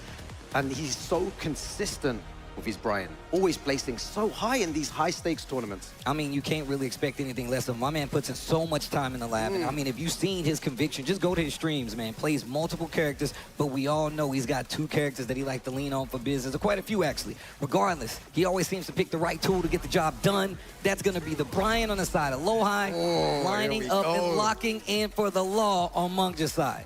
Yeah, this is what we want to see. We want to see some high-level Tekken here with the best characters, the best players. You can't ask for anything else here. All right, guys. Malmo Sweden, just to let them know we're starting. Let the world know, if you're ready for the top 8, make some noise! Yo, that was loud. Everyone has woken up here. Lowhigh, Mungja, let's get into it. Yo, the chants have started already. Let's go, Lowhigh. You know, there's a fan favorite definitely here. Winners semi-final action, first to 3, top 8. That cannonball straight. Trying to make sure Mungja respects the ground game, force him to duck a little bit. Yeah, got a nice little down forward, 1 damage there as well. Down jab. Sidestep. Yo, these guys are swinging already, right, Tasty Steve? Okay. Spins a little bit. Heat still active. Spins the rest on the pressure. Yo, trying to catch him pressing Do we have buttons. first to 3? Going for the jabs and the down forward ones. Mungja not overextending at all. Nice jab interrupt right there. A little lead jab into the heat engager. Yo, Mungja slide. Get up. Yo, is he going to do it again? Go opts for the forward 1+2. Little down 4 action. Spins the heat smash. Oh, big whiff. Yo, we're going to see more I mean, timeouts that's more today, explore Steve. I don't know, Look at bro. this, We've 10 seen a seconds lot. remaining. And it started with that Yoshimitsu mirror match that we saw earlier. But we're a long way away from that. People still taking time. Speaking of the Wild Rising 2, with 2 seconds left on the clock, first round in this fight goes to Mungja. That was so good, Steve. The way that his defense is so on point here as well. And the thing with high-level Tekken here is that if you make one mistake, you're in big trouble. And that was the one mistake Mungja was looking for. One, two. Gosh. 4-3, trying to catch him reaching. Not going to work out, though. Teasing with an orbital, tried to interrupt. Again, just very slow Tekken. No one taking any risks. They know what's at stake here. The trade. Oh, the delay. Gets the follow-up with the nunchucks. Teasing with the lows, but he eats a big heat engage. Yo, back against the wall. Trying to go for taunt setups there. Oh, that could have been so much worse. Oh, goes for the slide. A tiny bit too obvious there. Low-high. Most likely going to close this out. No, 1 pixel remaining. Goes for the low. 1 apiece there. Not sure if he was paying attention to that wall, but it definitely could have cost him the game had he not been aware of it at all. Yeah, of course. The confirm. Yeah. Counter hit. Oh, Dash goes up. at ya. Do it again, right? Oh, I walked to the back and then a down 4-2. Big damage coming up. Yeah, the movement incredible from both these players. Moving side by side. Big damage. Flips him out of I the air. think in Evo Look at the Japan, combo, they'll though. release Bob straight. The heat nunchucks, and he's off alignment, so the down 4-3 whiffs. Could have let it rip there. Goes for the slide. Is they already teased Being early? super stubborn with the slide. Again, Oh, the same nice. thing as before, right? Ducking the 3rd hit of that string. Mungja looking to take the first game here. Definitely seems to have a read on what Lowhigh is trying to do. Great interrupts all around.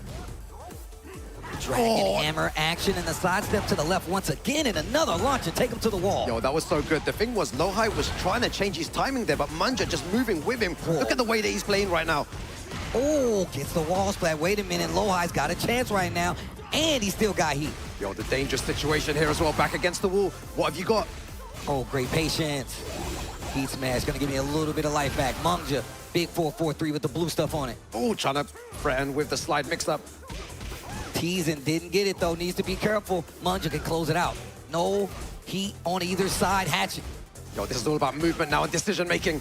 Down forward 1, goes for a down jab, goes for the orbital, and the low there in Mungja. So on point at the end. Something you pointed out, At least Steve, they as well, is gave that Roger they didn't have Jr. any back. heat at the end, so they didn't have any resource to work with. So it was all about, you know, Roger's jabs and now down forward kinda ones. late. A lot of down He's now jabs coming out lazy. from both players as well. And lots of quick sidesteps, right? You can see him, they're playing really up-close tech. And Mungja's trying to close that distance a lot, so he's using a lot of back 2. And you haven't seen him put the slide there yet, but I'm willing to bet it's gonna come sooner or later.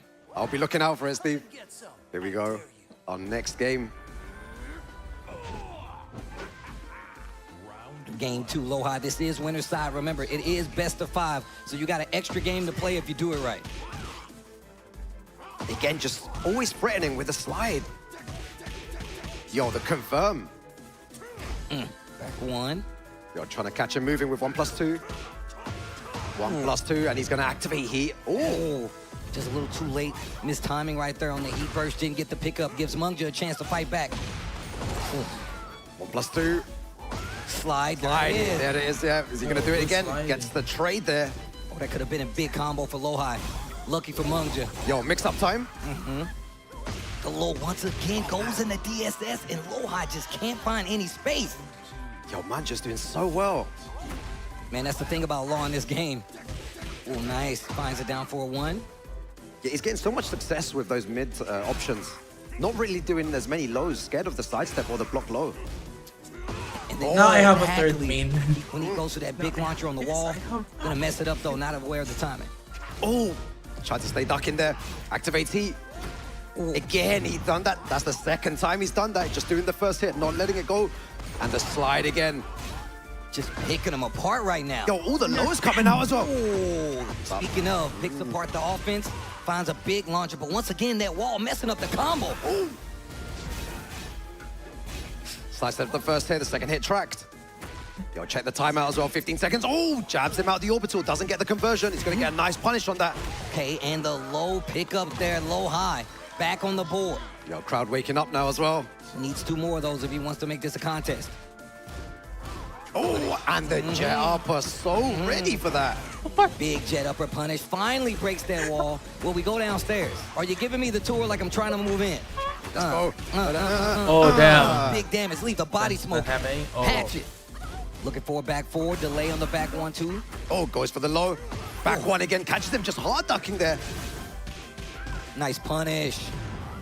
Heat burst trying to sniff something out. Tried the sidestep, didn't believe in the down 4-1. Big lows, we've seen that DSS cancel come in heavy. Yo, the movement is so sick from both these players. Oh. Wow. Oh. It's still... Oh, sidestep. The patience on the side of Lohai. Yo, they're moving too fast for me to even look, bro. The low. Mungja. So good, right? Manja's really solid. Man. How are these guys making those decisions so quickly? Such up close tech in this phone booth fighting, bro. No room to breathe. Yo, back 1. Again, those jabs playing a big part. Brian's moves a lot. They're very, very slow as well. Engage after the parry. Oh. Goes for the low. I want to see another one. Always interrupting with the jabs every single time. Not letting Lohai get anything started and getting the flow combos as well. So much mileage off the jabs.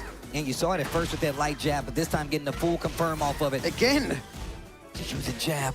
Gets the Yo, side. the best move in the game. Did he press? The rage art he did. He did not. Oh, man, this guy, Mungja. And once again, there's another game added because it's best of 5 scenario. Lohai cannot lose another game if he hopes to survive.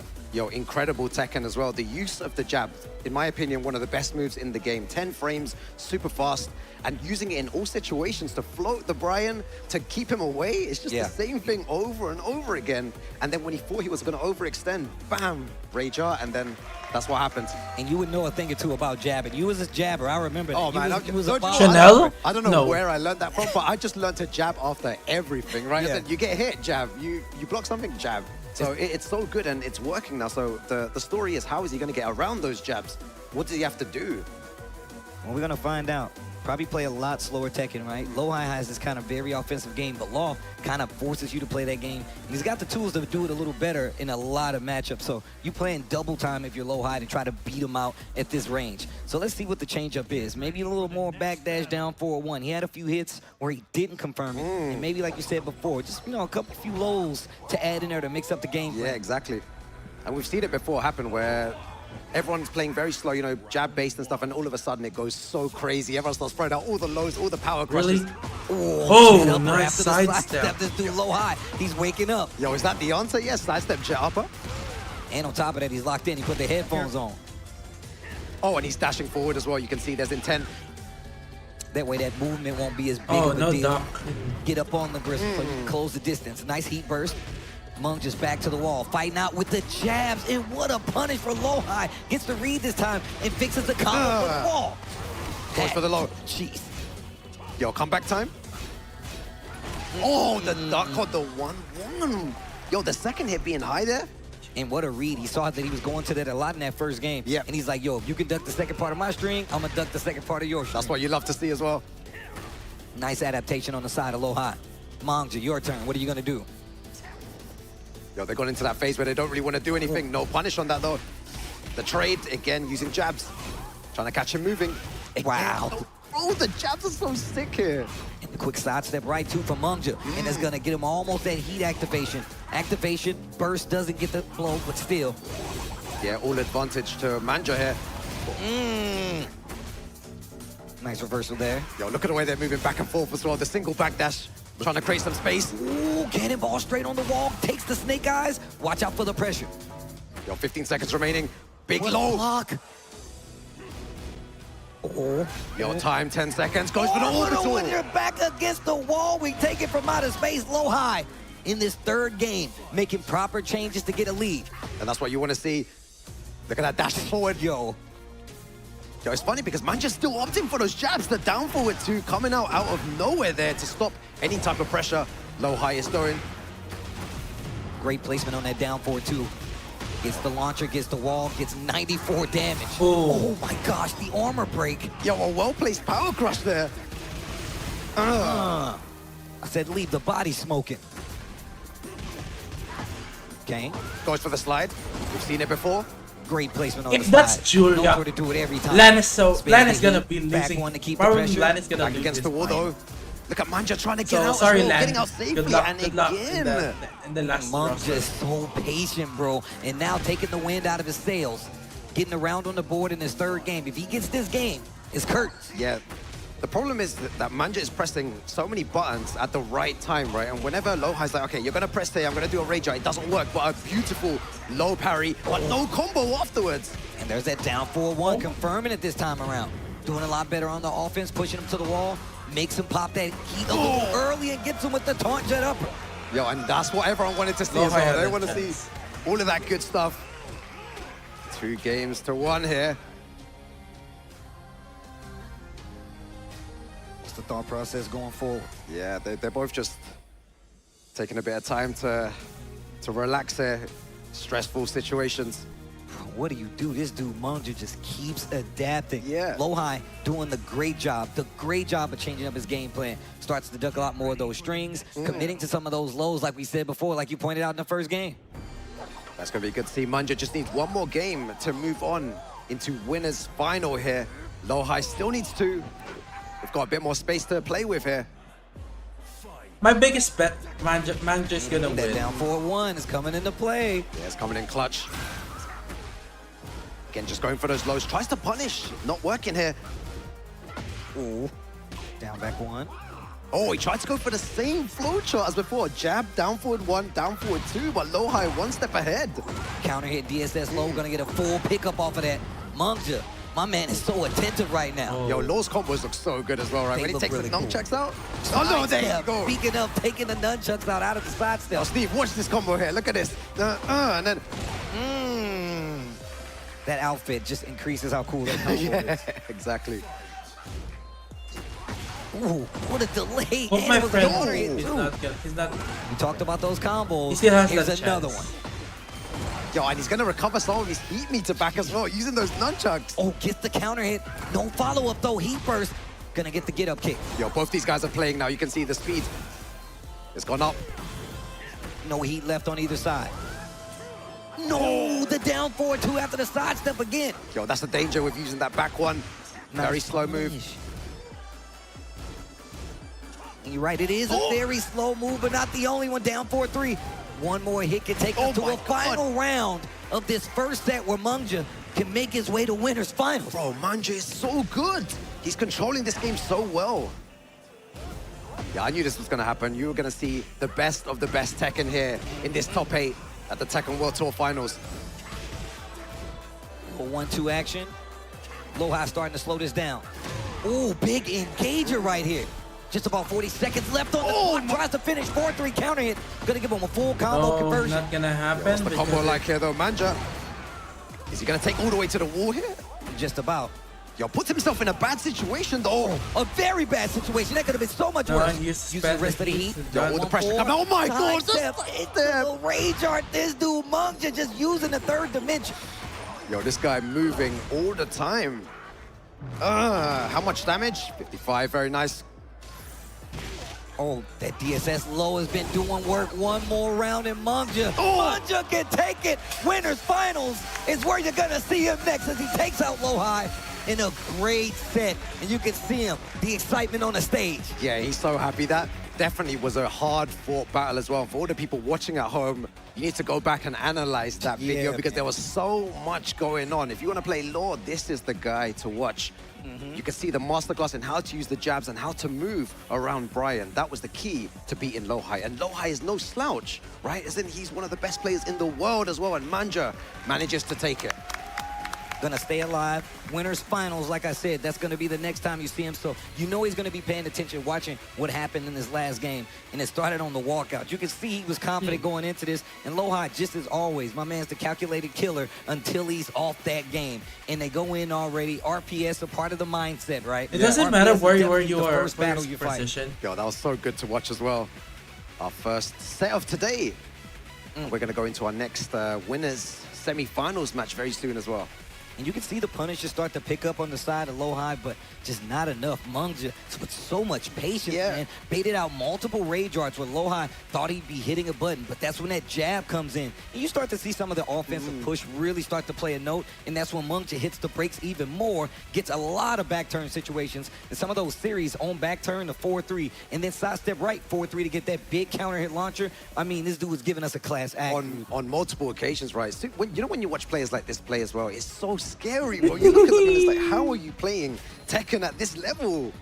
I mean, look, you have to ask them because I ain't doing it. Not yet. Not yet. Don't mean I'm not still in the lab trying to. But these guys are a cut above the rest, man. But Mungja gonna be our first player to make it and crack that winners finals. But we're gonna send it back to the stage as Logan Salma looking all dapper up there.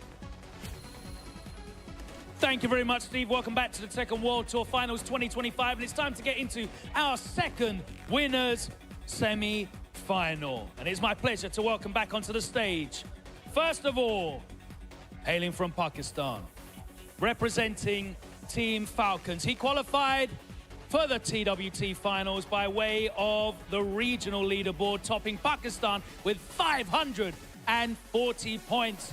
He is the champion of Guardbreaker, one of the biggest dojo events of the season, and he has already taken down two legends by way of Arslan Ash and Knee. Let's make some noise for Usama Abbasi!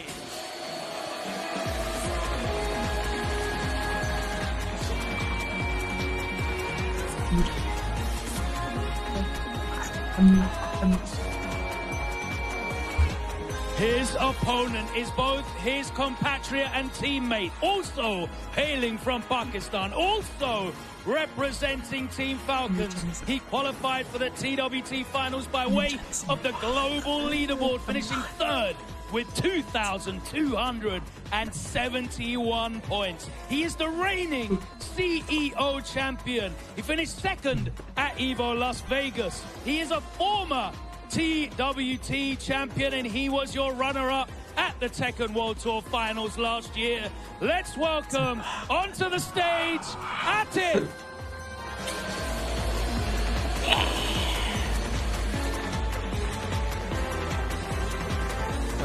All right, gentlemen, it's time to determine who'll be picking sides. So if you're gonna rock, paper, scissors, I'll leave it over to you.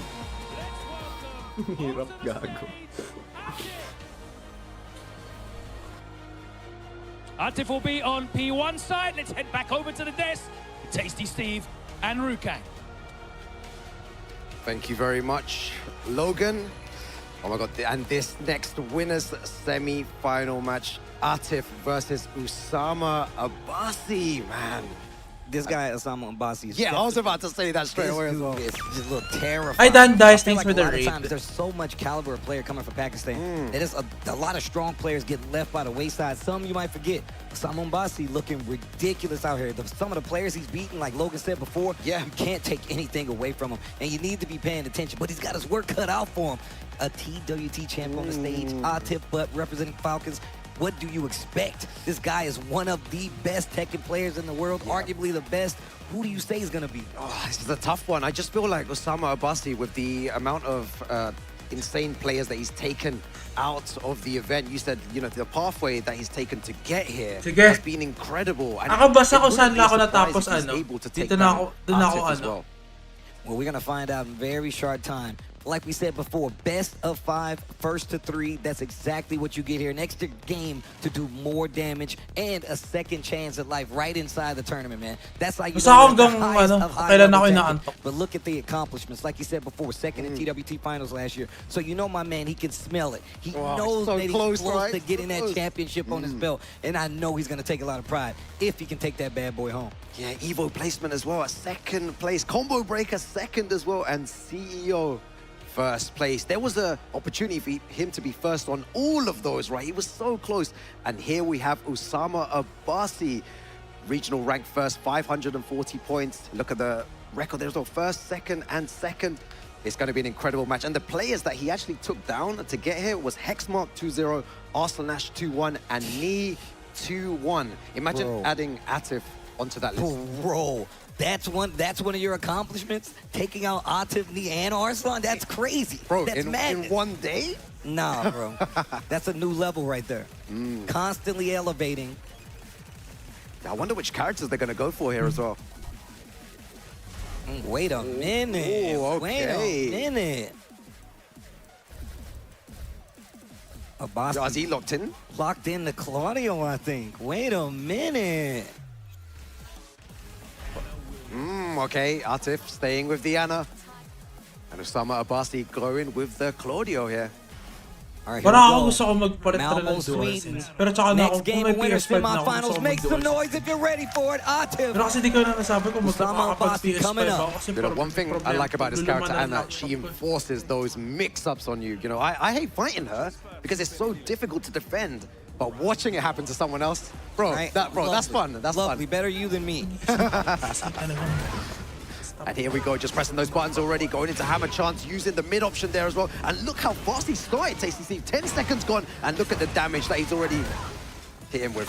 Oh, again, yo! Again. Look, man, if you're going to talk about Anna, it's not many players out there outside of Atif that has kind of spearheaded what this character can do. The game plan has been kind of made by him, and a little bit by Arslan as well, who's used her quite a bit, and a lot of the other players out there. But he's definitely one of the spirit leaders at it. Yeah, playing super aggressive here. He's going to And punish then that. charge lang pala Very wireless good. heads. Beautiful sidestep there. Osama Abasi is going to take all the way to the wall. Activating heat. 60%. So unlucky. The down back 1+2. We're going to be seeing a lot of the beautiful punish. Ooh, nice lineup. Going to get the long combo on the wall. And again. Quick sidestep with the combo. Messed up by the wall. Luckily, only takes a few pokes to close out that second round. Osama Mbasi taking a second. Yo, the down back 1+2 as well, utilizing it on 2 occasions there. Very dangerous. Atif needs to look out for that. Especially in heat. And look, had a twin pistons launch right there with the down forward too. Yeah, going down forward 1 strings. Trying to get into stance. Yo, the full crouch mix. And the staggers are really starting to add up. Yeah, Osama Abasi actually giving him space to do that full crouch mix, not challenging at all. Maybe a hop kick or something different would be good in that situation. Oh, drops the combo on the wall though. Gives Atif a chance. He gets the float out. Gets the cancel too. Yo, look at the pressure. Yo, 20 seconds remaining. Gotta be careful. He likes to finish that string sometimes, especially towards the end of the round. Yo, double low. Triple low. All lows in a row there from Osama Abasi. Atif not ducking. Some would call it the cloudy low. Some would call it the cloudy low. Yo, the back one. Oh no, not going good. It feels good like for Atif was the one pressing all the buttons, but Osama Abasi is in front.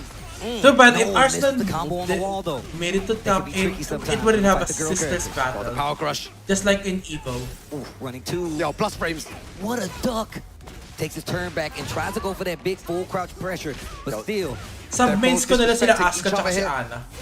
Back one, goes for the low, final pixels, big whiff. He's gonna get a whiff punish. What's the combo like, Atif? Oh my gosh. The wall makes you second guess the combo just a little bit. Oh. Tries to go for the low again. It's not gonna work. The next exchange could be it. No and way. Gets the float out. Osama Basi. Oh my God. Yo, that was so close. Back against the wall, but manages to interrupt at the right time. This is crazy if he adds Atif to his list. We don't want to go there too soon. We don't want to go there too soon. Atif has been in this situation many times before. He knows exactly what needs to happen. Yeah, both of them representing Team Falcons here as well. Big shouts to them. Big region kill, Pakistan. Already on the map, just in case you didn't know. That's what I like to see. Buttons at the beginning of the rounds, man. Engage early on, too. Yo, he tried to sidestep, but look at how much damage. 10 seconds gone, Tasty Steve. And look at this.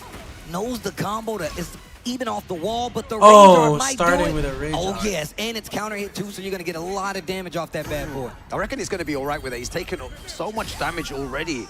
He's going to need to do a lot more to try and get back here. But heat, it's still there as well. Wow. Get up. And watch for the low. Atif. Another round on the board. Yo, that low's so good as well. The down back 4, minus 13. Goes into hammer chance. Gives you infinite mix-ups. And again, just going for the down forward 1. Oh, the counter hit. Yeah, guaranteed damage afterwards. Big low. Small low. Oh, what an interrupt. And sidestep 4 is doing work. Oh my God, the sidestep. Oh, nice down back 1+2 again. Big combo damage on the table. Bending, no drop. He can do it. 1 round apiece in this game, too. Remember, it is first to 3 wins. Yeah, that move is so strong. The down back 1+2, you need to look out for it. Goes for the second hit there again. No float combo. Oh, off to an axe. Yo, you see him waiting there? He's just standing. And he knows what's on the line. You don't want to get clipped by a missile, especially when it's so much is on the line. Big pickup here. Yeah, it's going to take him to the wall. It's the mixed up. Dangerous and that's situation. The second time. That's the second time that's with. Sometimes you got to change it up, maybe delay it a little more, especially for the girl characters. Yo, takes huge risk there by doing the low. What's that mixed up like after? He's just running forward. What a sidestep. Almost got him in danger. And the rage art again. Yo, you want to press all those buttons, you're going to get rage art. Okay, big damage, and I'm going to get some of that life back on the side of Claudio. Yeah, there's still a lot for him to do here. What a whiff punish! What? That was so good. Why was he prepared to deal with that? Closing up that distance that he was playing at even more and more each time. Very nice. Oh my God, Yeah, what's look at the in? damage as well. Yo, mixed up times. Another float out. Yo, I love the way that Osama Abasi is interrupting. He's trying to. He doesn't just want to stand there. He's pressing those buttons as well. He knows he can't just stand there because this is what happens if you do this against Ana. This active offense, Atif, does not even give you a chance to breathe. And the down 4-1 to close it out. The cameraman switching sides on us. But Atif, this guy, he can see it all. You're suffocating his opponent. When you're against a player like Atif, using a character like Ana, you need to be willing to press those buttons. You cannot defend for long periods of time. And Osama Abasi has been doing that. But at the end there, you see, when he held back, that's what happened. I mean, the thing is that Atif has always done, even way back in Tekken 7, he was active. He's always in this range to make you think you have a chance to hit him. But his movement is so good. His defense is so good. And he's got a good habit of being off axis when you really need him to be in front of you. And a lot of things can whiff, and that's exactly what he wants. A major part of his gameplay. Yeah. Yo, you hear the let's go behind you as well? That came from the heart right there. Yeah. Admit that. Engage. Oh, nice. Again, just starting off with that pressure. Doesn't matter if he gets those trades. Big side step 2 with the switch from Oscar. Osama and Basi. Let's see what he does here with that. It's gonna get, gonna eat huge damage for this, Steve. Big elbow. Big crouch dash one. Oh my God. Oh. Yo, the pressure. Atif with the Thanks first round there. Godford PH for the follow. Cancel on the string. Gonna get the counter hit. Free follow-up. Ducking a lot. Getting clipped a lot. Big counter hits on the side of Oscar. You see Atif trying to press those buttons. It's not working anymore because Oh, Oscar can grabe. also press those buttons. You can't overextend, right? The can-cans, the back three. So many different options to stuff your opponent's pressure. And remember, this is winner's side. Winner's finals is where these guys want to go. And you're right about that. You got to be careful trying to interrupt, especially Asuka now, because she's got multiple tools to deal with it. Big can kicks, one for you, one for me, and big. Oh, wait a minute, big Oki. Steve, you called it there. The can's coming out. Oh! Swung a little too early. Yo, both these players swinging. Both of them pressing those buttons. Big damage here. Not many resources left on the side, especially of Anna. Yo! Once again, sidestep 2, heat dash, no heat left. What's his combo like here? Oh, and he still hits? Okay. Big damage. Down 4-1, stops that pressure. Trying to sidestep to get away from that wall. Yo, 10 seconds remaining. Back free, and the whiff punish on the back free was so perfect. The spacing, this is exactly what I was talking about. 3 seconds left on the clock. Drops the tail end, the back dash. Oh, yeah. Play. Atif, building the distance, knows Osama Basi was going to swing. Yeah, Atif, such a monster, catches him pressing buttons again. Gonna get huge damage off this. Big combo coming up. Look at the heat, look at the damage. And then into mixed up again. 80 damage in the Oki, yo. Trying to find the counter hit, trying to catch Atif pressing buttons. He's just not pressing anything.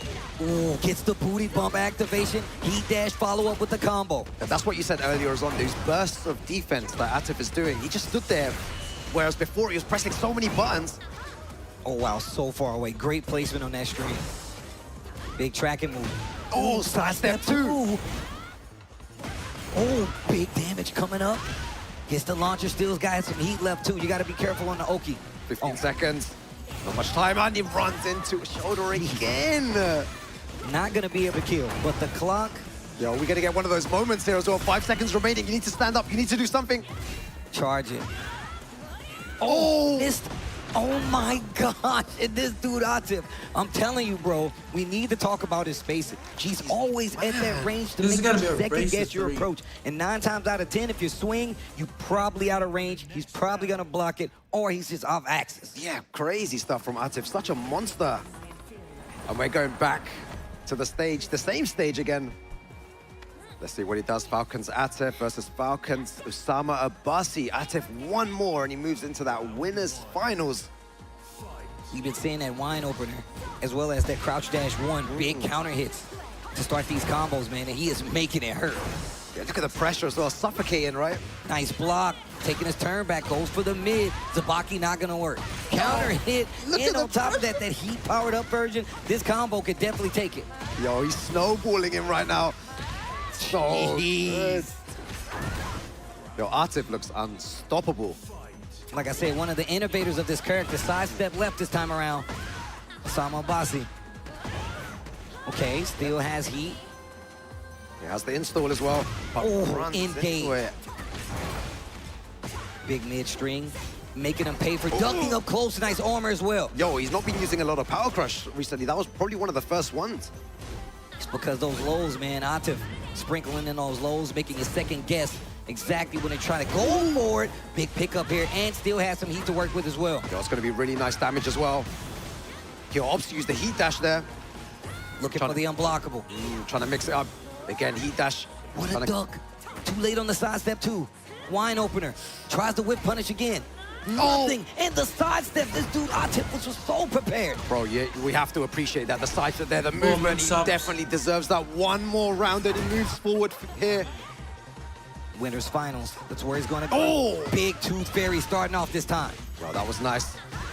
And the thing is, Osama Abasi seems to always be on the front foot, right? Always gets that damage, and Atif finds a way back. 50%, 95 damage, and another big catch on the mid launcher.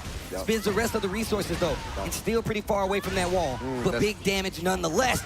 What a whip punish, and a perfect on top of it. Osama Abasi. Yeah, there's no coming back from that as well. The crowd approve of. Great block. Beautiful block. Teasing. Oh, he's just making him fuzzy duck there. He doesn't know what to do. Atif is so on point. And the big low as well. The big sweep from Anna. The tech, sniffs out the tech. Big launcher on deck. And now getting closer and closer to rage. Atif got an opportunity. This next exchange could be the end. Goes for the full crash, down forward 3. Oh, this rage art might hit. No, it's not. He hit every other rage art before. goes for it. Atif going to winners finals as Osama Mbasi goes down to that loser side. And man, when he tightened up after that first game, it was definitely a contest at first. But the way that Atif came back and just tightened up on the defense, those huge bursts of defense, I actually thought he hit a button a couple of times, and it's not the way Atif goes. He knows what you're looking for, takes full advantage. Yo, what a scary player in Atif as well. Just incredible defense and incredible offense, right? There's usually one that's weaker than the other, but with him, it's just pure defense and offense. It's so sick to watch. Congratulations to him. He moves on into winners final. Well, look, winners finals, once again, it is still best of 5, but you're getting closer and closer to a grand final showing on the winner's side. That means you get 2 sets. 2 sets if you need it, but you don't want to go that far. But that's why you want to stay on that winner's side. You don't want to be in a position coming from loser's side where you got to double up the victories, win 6 games, and then potentially try to be the winner. Yeah, it's going to be a sick day as well, man. The players, again, here, that we're going to come up next as well, it's going to be a crazy one. Yeah, we're going to take a look at the bracket one more time. Winners finals is set. It's going to be Mangja going up against Atif, but we got to go down to this lower bracket where we got 4 other players, one of which definitely came from the LCQ, and Farzin has been on a tear this entire season. But regardless, I can't wait to see what's about to happen. Farzin. We got us a king in there. I'm always rooting for my king brethren. That's your character, right? That's your boy. That's your boy. Brethren, but Farzin has shown one thing, that he can fight any matchup. And sometimes, even if it gets a little crazy, he always feels like he's in control with the victim. Yeah, one of my favorite players for sure in the John, and I know a fan favorite as well. Small pokes, down forward 1, down forward 2, so perfect. Tasty to see. Well, for more on the game plan, let's send it to the stage with Logan Sama. Thank you very much. It's time now to get into the lower half of this top 8 bracket, and let's get into our first round 1 match. Our first player hailing from Pakistan, representing Team Al-Qadsiya.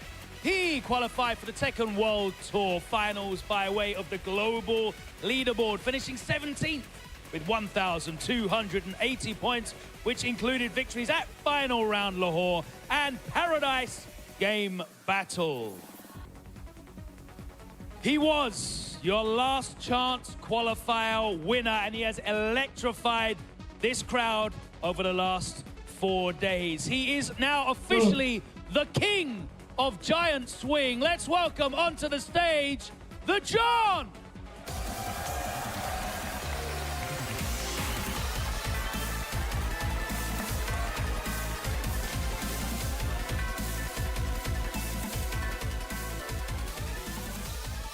His opponent, also hailing from Pakistan, representing Team Falcons, qualified for the Tekken World Tour Finals by way of the global leaderboard, finishing 4th with 2,081 points, including victories at Southeast Asia Majors, Cape Town Showdown, and Clash of the Olympians. He was seeded directly into that final bracket by way of finishing top 4 on the global leaderboard. Let's make some noise for Farzin!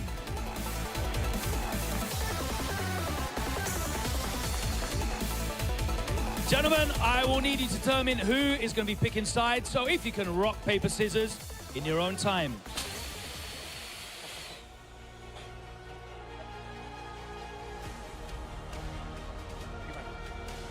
Okay, the John will be on P1 side. Thank you very much. Let's head back over to Tasty Steve and Rukan.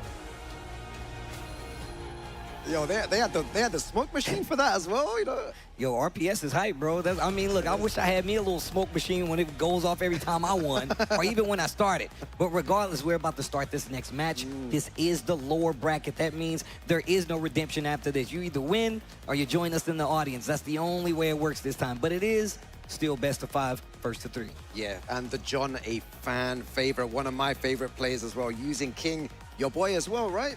I'm a King player, baby. Look, through and through, I'm a King player. I always tell him when I see him, I'm like, let's go, King. Yeah, and you see the way he walked in as well, with so much aura, just the confidence, you can see it in his walk. And he's been playing really well. After, you know, the defeat of the first day, like a monster, winning that LCQ. What a player, 500 plus, and he still manages to make it into the top 8 of the Global Tekken World Tour Finals. I think I was talking to Logan Sama about this. This guy's been playing the entire week we've been here.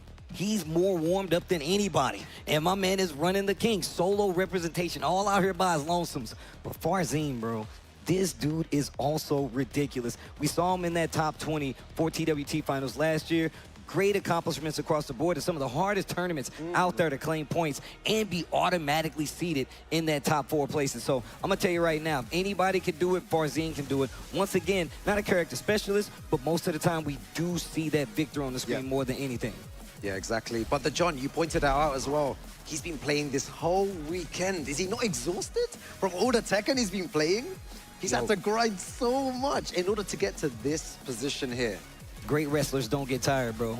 We're trying to grip you up. We're trying to slam you. Yo, this guy wants to go all the way to the end. Trying to point to the sign. He's trying to point to the sign like that's me. I'm the TWT champion. But the hard thing is, how do you plan on stopping somebody like the John? His strike and throw mix-up game is ridiculous. And I think we have an answer. Farzin might be switching it up, going to the Lydia. Oh, okay. Going to Lydia here. So we got King versus Lydia. All right. Yo, Malmo Sweden, one of these players is going home in this top 8. Last time you might see one of them. Give him some support. Make some noise. We're going to get into it.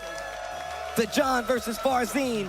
Pakistan versus Pakistan. Let's go. Yeah, 2 of the best players in the world here, and already just moving forward. Trying to threaten with a down forward 1, down forward 2s. Forward 2 to try to start it off. Those sidestep down forward, down 3, excuse me. I like that. Slow and steady, but good launcher here. What's the combo like? Back against the wall. Yeah, Lydia, so difficult to deal with. You know, sidestep right is the way to go, but it's very, very difficult. Very scary. I was about to say, she's got a lot of lows that kind of keep you honest. Exactly. Heat burst. Tries to sidestep right. I like the patience, but it's starting to get the worst of them. Farzin taking round 1. Yo, it's the one-player game, though, right, Steve? You see that? He's just defending there. The John getting hit by everything. Oh, what a sidestep. Small punish with the 1-2. Yeah, really important to sidestep that forward 4-2. Gets the nice wall standing punish. Oh, power crush. Oh, that down back 3. Oh, armor of my own, the big leg drop. And that back 3. Again, okay. Like you said, Lydia likes to swing. Farzin definitely taking advantage of that. And back 3 is probably one of your better options for King outside of well-timed muscle armor. But big combo coming up here. Farzin going to the wall. Yo, the John needs to find a way to activate. Beautiful activation there. Goes for the forward 2-1, uses the heat dash, good throw break. Tried to go for that giant swing too. Hop kick to save the universe, to save the round. And it's decisions like that, which is why the John is where he is in this tournament. Just making the right call at the right time there with a hop knee. We've not really seen many people take huge risks like that at the end of the round, and he does it there. The John won a piece. Yeah, cue the fireworks already. The pyro for the rage art. The John tying it up. Big counter hit on the down back 3. An instant muscle armor in the 2. Yo, counter hit, 50 damage. Pressing buttons. The back 3 string to close it out. Yo, back against the wall. The John, how do you get out? Heaven and earth. All the stances coming out. Mix-up time again. Great defense, still alive. Yo, he's just standing there, though. I mean, look, sometimes you got to commit, man, and that defense just gave him another chance. Goes for the 4-2 down 1 instance. Jab out of the air, and I like the confirm and the adjustment for the combo. Goes straight into the rage art, recovers back a little bit of gray life, of course. He is on the deficit side of the bar, but he's still got a little bit of heat. Yeah, maybe the right decision here as well. Probably going to run in, use his heat smash, needs to use his resource. Definitely a way to come back on this. Goes for the throw instead. The multi-throw at that, the arm breaker, and ducks, and that's gonna close out the round. You gotta be careful. He was active, goes in the stance, and just goes for the overhead option. One of the guesses you gotta take. Oh, okay, just out of range there as well. Can't punish that power rush. Man, those jabs are so well placed. Nice block. It's crazy how both these players are power crushing each other a lot. We've seen it more than any other game that we've seen today. And you got to do it. Remember in the trailer for her, that was one of her things, her breaking armor. Yeah, exactly. He canceled muscle armor to get through heat dash extension. Yo, he took all the hits there, man. Back 2-4 to stabilize the combo. You still got to do some more though, but the wall's right there. Oh, just whips the mid option, goes for the low. No one pressing buttons, gonna use the dash, plus frames. Political storm and the low after the guard, 3 rounds to 1 in this game number 1. And look, the John was fighting tooth and nail to try to stay alive, but the mix-ups are too strong coming from the side of Farzin. Exactly, and with the John as well, I'm so used to him playing a lot slower in previous games as well. Here, throwing out a lot more power crush, going for a lot more throws, and he usually does that later on during the match. The difference is King's backdash is not good. So you're going to have to commit to some of those bigger things. You saw him go for muscle armor instant 2 only in this matchup the entire week, if I'm not mistaken. That way he can get the armor, he can still get the heat dash, but she does a good job of keeping you honest like that. So you got to call her out. Throw out some back 3s, maybe a couple muscle armors, just to see if she's respecting that space. And even up 4, 3+4, that roll kick, you know? Yeah. Okay, here we go. Goes for the low. Okay, 4-2 out of stands. Again, just the same thing as before. The pressure. Ooh, for all the Kings best, out there. The best one. Engage. Yo, that's one of my favorite moves, man. So good. Oof. Big elbow. Yo, beautiful punish. There's that back 3 again. You got to challenge, especially if she's in heat. You don't want to have to deal with that stance mixed up. Goes for the giant swing. Yeah, went for a couple of throws already. Nothing's working against Farzin. I like that. Goes for the tracking option out of stance. Not ready for the lows. That's what got him last time. This exact same sequence and tries to move. Maybe expecting a low, but it's not going to come. The John in trouble. Down another round in game number 2 here in this loser's top 8. Yeah, it's just the pressure from Farzin. And again, we see it there. The 42 damage of the power crush there. Ooh, teasing with the down 4-2. Teasing with the down 4-2. Yo, the John's not allowed to play his game because Farzin is jabbing so much. He just keeps locking him down. And look at again. What a duck while standing 2-2. Oh, nice heat activation to mess with the Thursday. 4-3+4 I was talking about. 4-4 neutral 2, and he catches him moving. The John trying to stay alive. Up 4-3+4, a little slower on the armor, but it throws off your timing. Speaking of on the arm, crossface chicken wing. Yo! Bro, RDC! On a ride. Look at the light bar. That's going to take off a chunk. And look, as a King player, look at the light bar. 100 damage? Plus punishment. Tries to go for a leg breaker, then full crush down 4-1. Yeah, I feel like we need another one of those, man. The whole crowd going crazy for that. Teasing with a down 4-2 again. Backs up. Oh shit! Guys, grab. What's the mix-up like? Goes for the mid option. Oh, goes Speaking of armor. Yeah, both players need to be careful here. 20 seconds remaining. Jaguar step back, almost gets him out of danger. The float not gonna work. The 1-2 again. The string, the defense. Oh, he's gonna punish that. Running 3. The timer is not on your side. John, what are you gonna do? Yo, 5 seconds remaining. Oh. Yo, this is so close. Oh my gosh, down to 1 second left on the clock. Farzin, the John was this close. So close. Both of them making those decisions. Loads of jabs, loads of down jabs. But Farzin just coming out on top. He's so good. Engage. 4-2-1. Engage on my side too, King. Back 1-2. Beautiful whiff punish there. Goes for the mid, the 2 option out of stance. Heat gone. Breaks the throw. Good throw break. Wow. Just catches him moving. Slash kick. Oh, wow. It's so good. Farzin. Farzin. Player. Shutting down all of the John's option. Even though the John was so dominant before, Farzin has an answer to everything here with that Lydia pick. And it goes back to the character options, right? I said we don't have to see the victor. You're right. Lydia is definitely one of the great picks against King. You get a lot of armor break options, as well as you're a lot more confident playing that up-close game.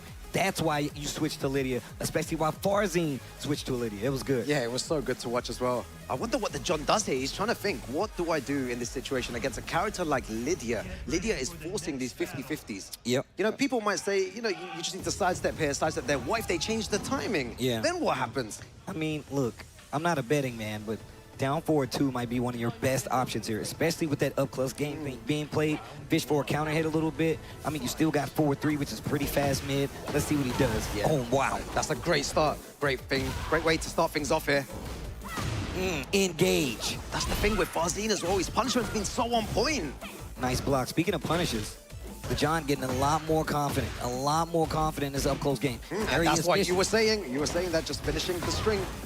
Can break the wall. Up for 3+4. Big damage coming up. He can do a lot of damage here. To the wall. Oh, the wall. Oh, big damage. 70 at that. Down 4-4. Yo, the John's so hype. Down forward 1 to finish things off. He's still alive. He's still fighting. He's fought through so many players this whole weekend. He's been playing every single day. But now, in this top 8, is where it counts. Engage, full crouch down 4-2, dash up 3-2. He wants the big damage, and he's got heat. Give it to me. Yo, I love the gut punch there. Yo, the wall as well. Oh, big damage, 99 damage. Jaguar sprint 3 into the heat smash. The John. Completely changed his game now, using a lot more of King's tools, right? Not playing how we used to play with just single jabs, down forward 1, using the gut punch, using a lot more throws as well. It's working. Free follow-up there after the knockdown. 4-2 goes in the stands. Oh, while standing 2-2. Yeah, he's pressing those buttons now. Look at his counter hit. Layoff push on the wall. I like the realignment. Back 1-4. Back 2-4, excuse me. Oh, big low. Everything working out. Here's a punish. Here's a chance for Farzin. You know he's going to take it. So close. What's the mix-up like? Doesn't opt to do anything. And again, the throws. One final pixel here. Is he still alive? Delays it. Tasty Steve, you're a genius, bro. You should be a coach, man. You should be up there trying to coach him. No. Everything you said happened in that game. This is similar to one of the previous times. You were like, oh, this is going to happen. This is going to happen. This is going to happen. And all 3 things happened. Just saying, man, I'm trying to keep the story in line, man. I ain't up here just talking, you know what I'm saying? I want you to know I engage in this. I play this game just the same. I ain't as good as these guys, but I play this game just the same. And the John is definitely turning it up. Remember, he has 3 games to win. That means Farzin needs 1 more, and then he's going on. And the John is going home. So this is one of his last chances. He can't lose another game. Yeah, it's all on the line here. Farzin still 2-1 up. Let's see, opts to stick with Lydia. Again, using that down back 3. We've not seen those. And the low parry there. To the from wall. The John. 3-2-2 with the full charge. Still opting to go for the mid option most of the time, just playing it safe. Doesn't want to take huge risks. Back 3. I needed the armor to get through. That's big damage at that giant swing. See, I'm terrified if I'm fighting King now, because if he gets a giant swing, again. I do it again. Jab him out of the air, and this is what happens when you play close. Some of those moves, you're not going to be able to get off, because King can definitely jab you out of there, get these conversions, especially when you're paying attention. Yeah, big exactly. 4-4-3 on the ground. That's why you need to be very careful there. The John fighting for his life. Into the rage art. Okay. Just trying to think of why he decided to go for that option so early. Just using the rage art there. Going to take a lot of damage for sure, but nowhere near closing this out. Get a breather, take the gray life away, and put yourself in winning range with a good series of moves. He had the counter hit. He goes for giant swing. Yo, 10 seconds remaining as well. Yo, he's starting to use different moves there. Goes for the low. Needs to be careful. And again, so risky, but it pays off for Farzin. 2 more rounds and he moves forward here. And we've seen the John be able to go for these big hop kicks when you need it. I wouldn't be too far away from saying I think I might see one soon. Back 1-2. The delay. Yep. And it's harder on the girl characters. You got to dash forward, but the hop kick finds him another big launch, and he can take it to the wall. Yo, perfect hop knee there. Let's see what the mix-up is like here. He's always seems to go for the mid option. Always that running 3. It's a good one.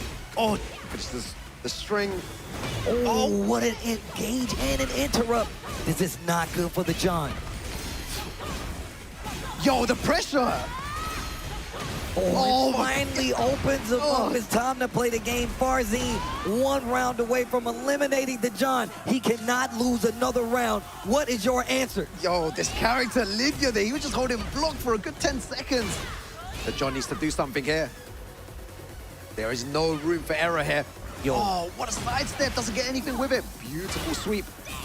Jeez. Well, down 4-2 action again. 4-2-1 engage. Yeah, that's a good way to start. Goes for the knee. Oh, wall splat.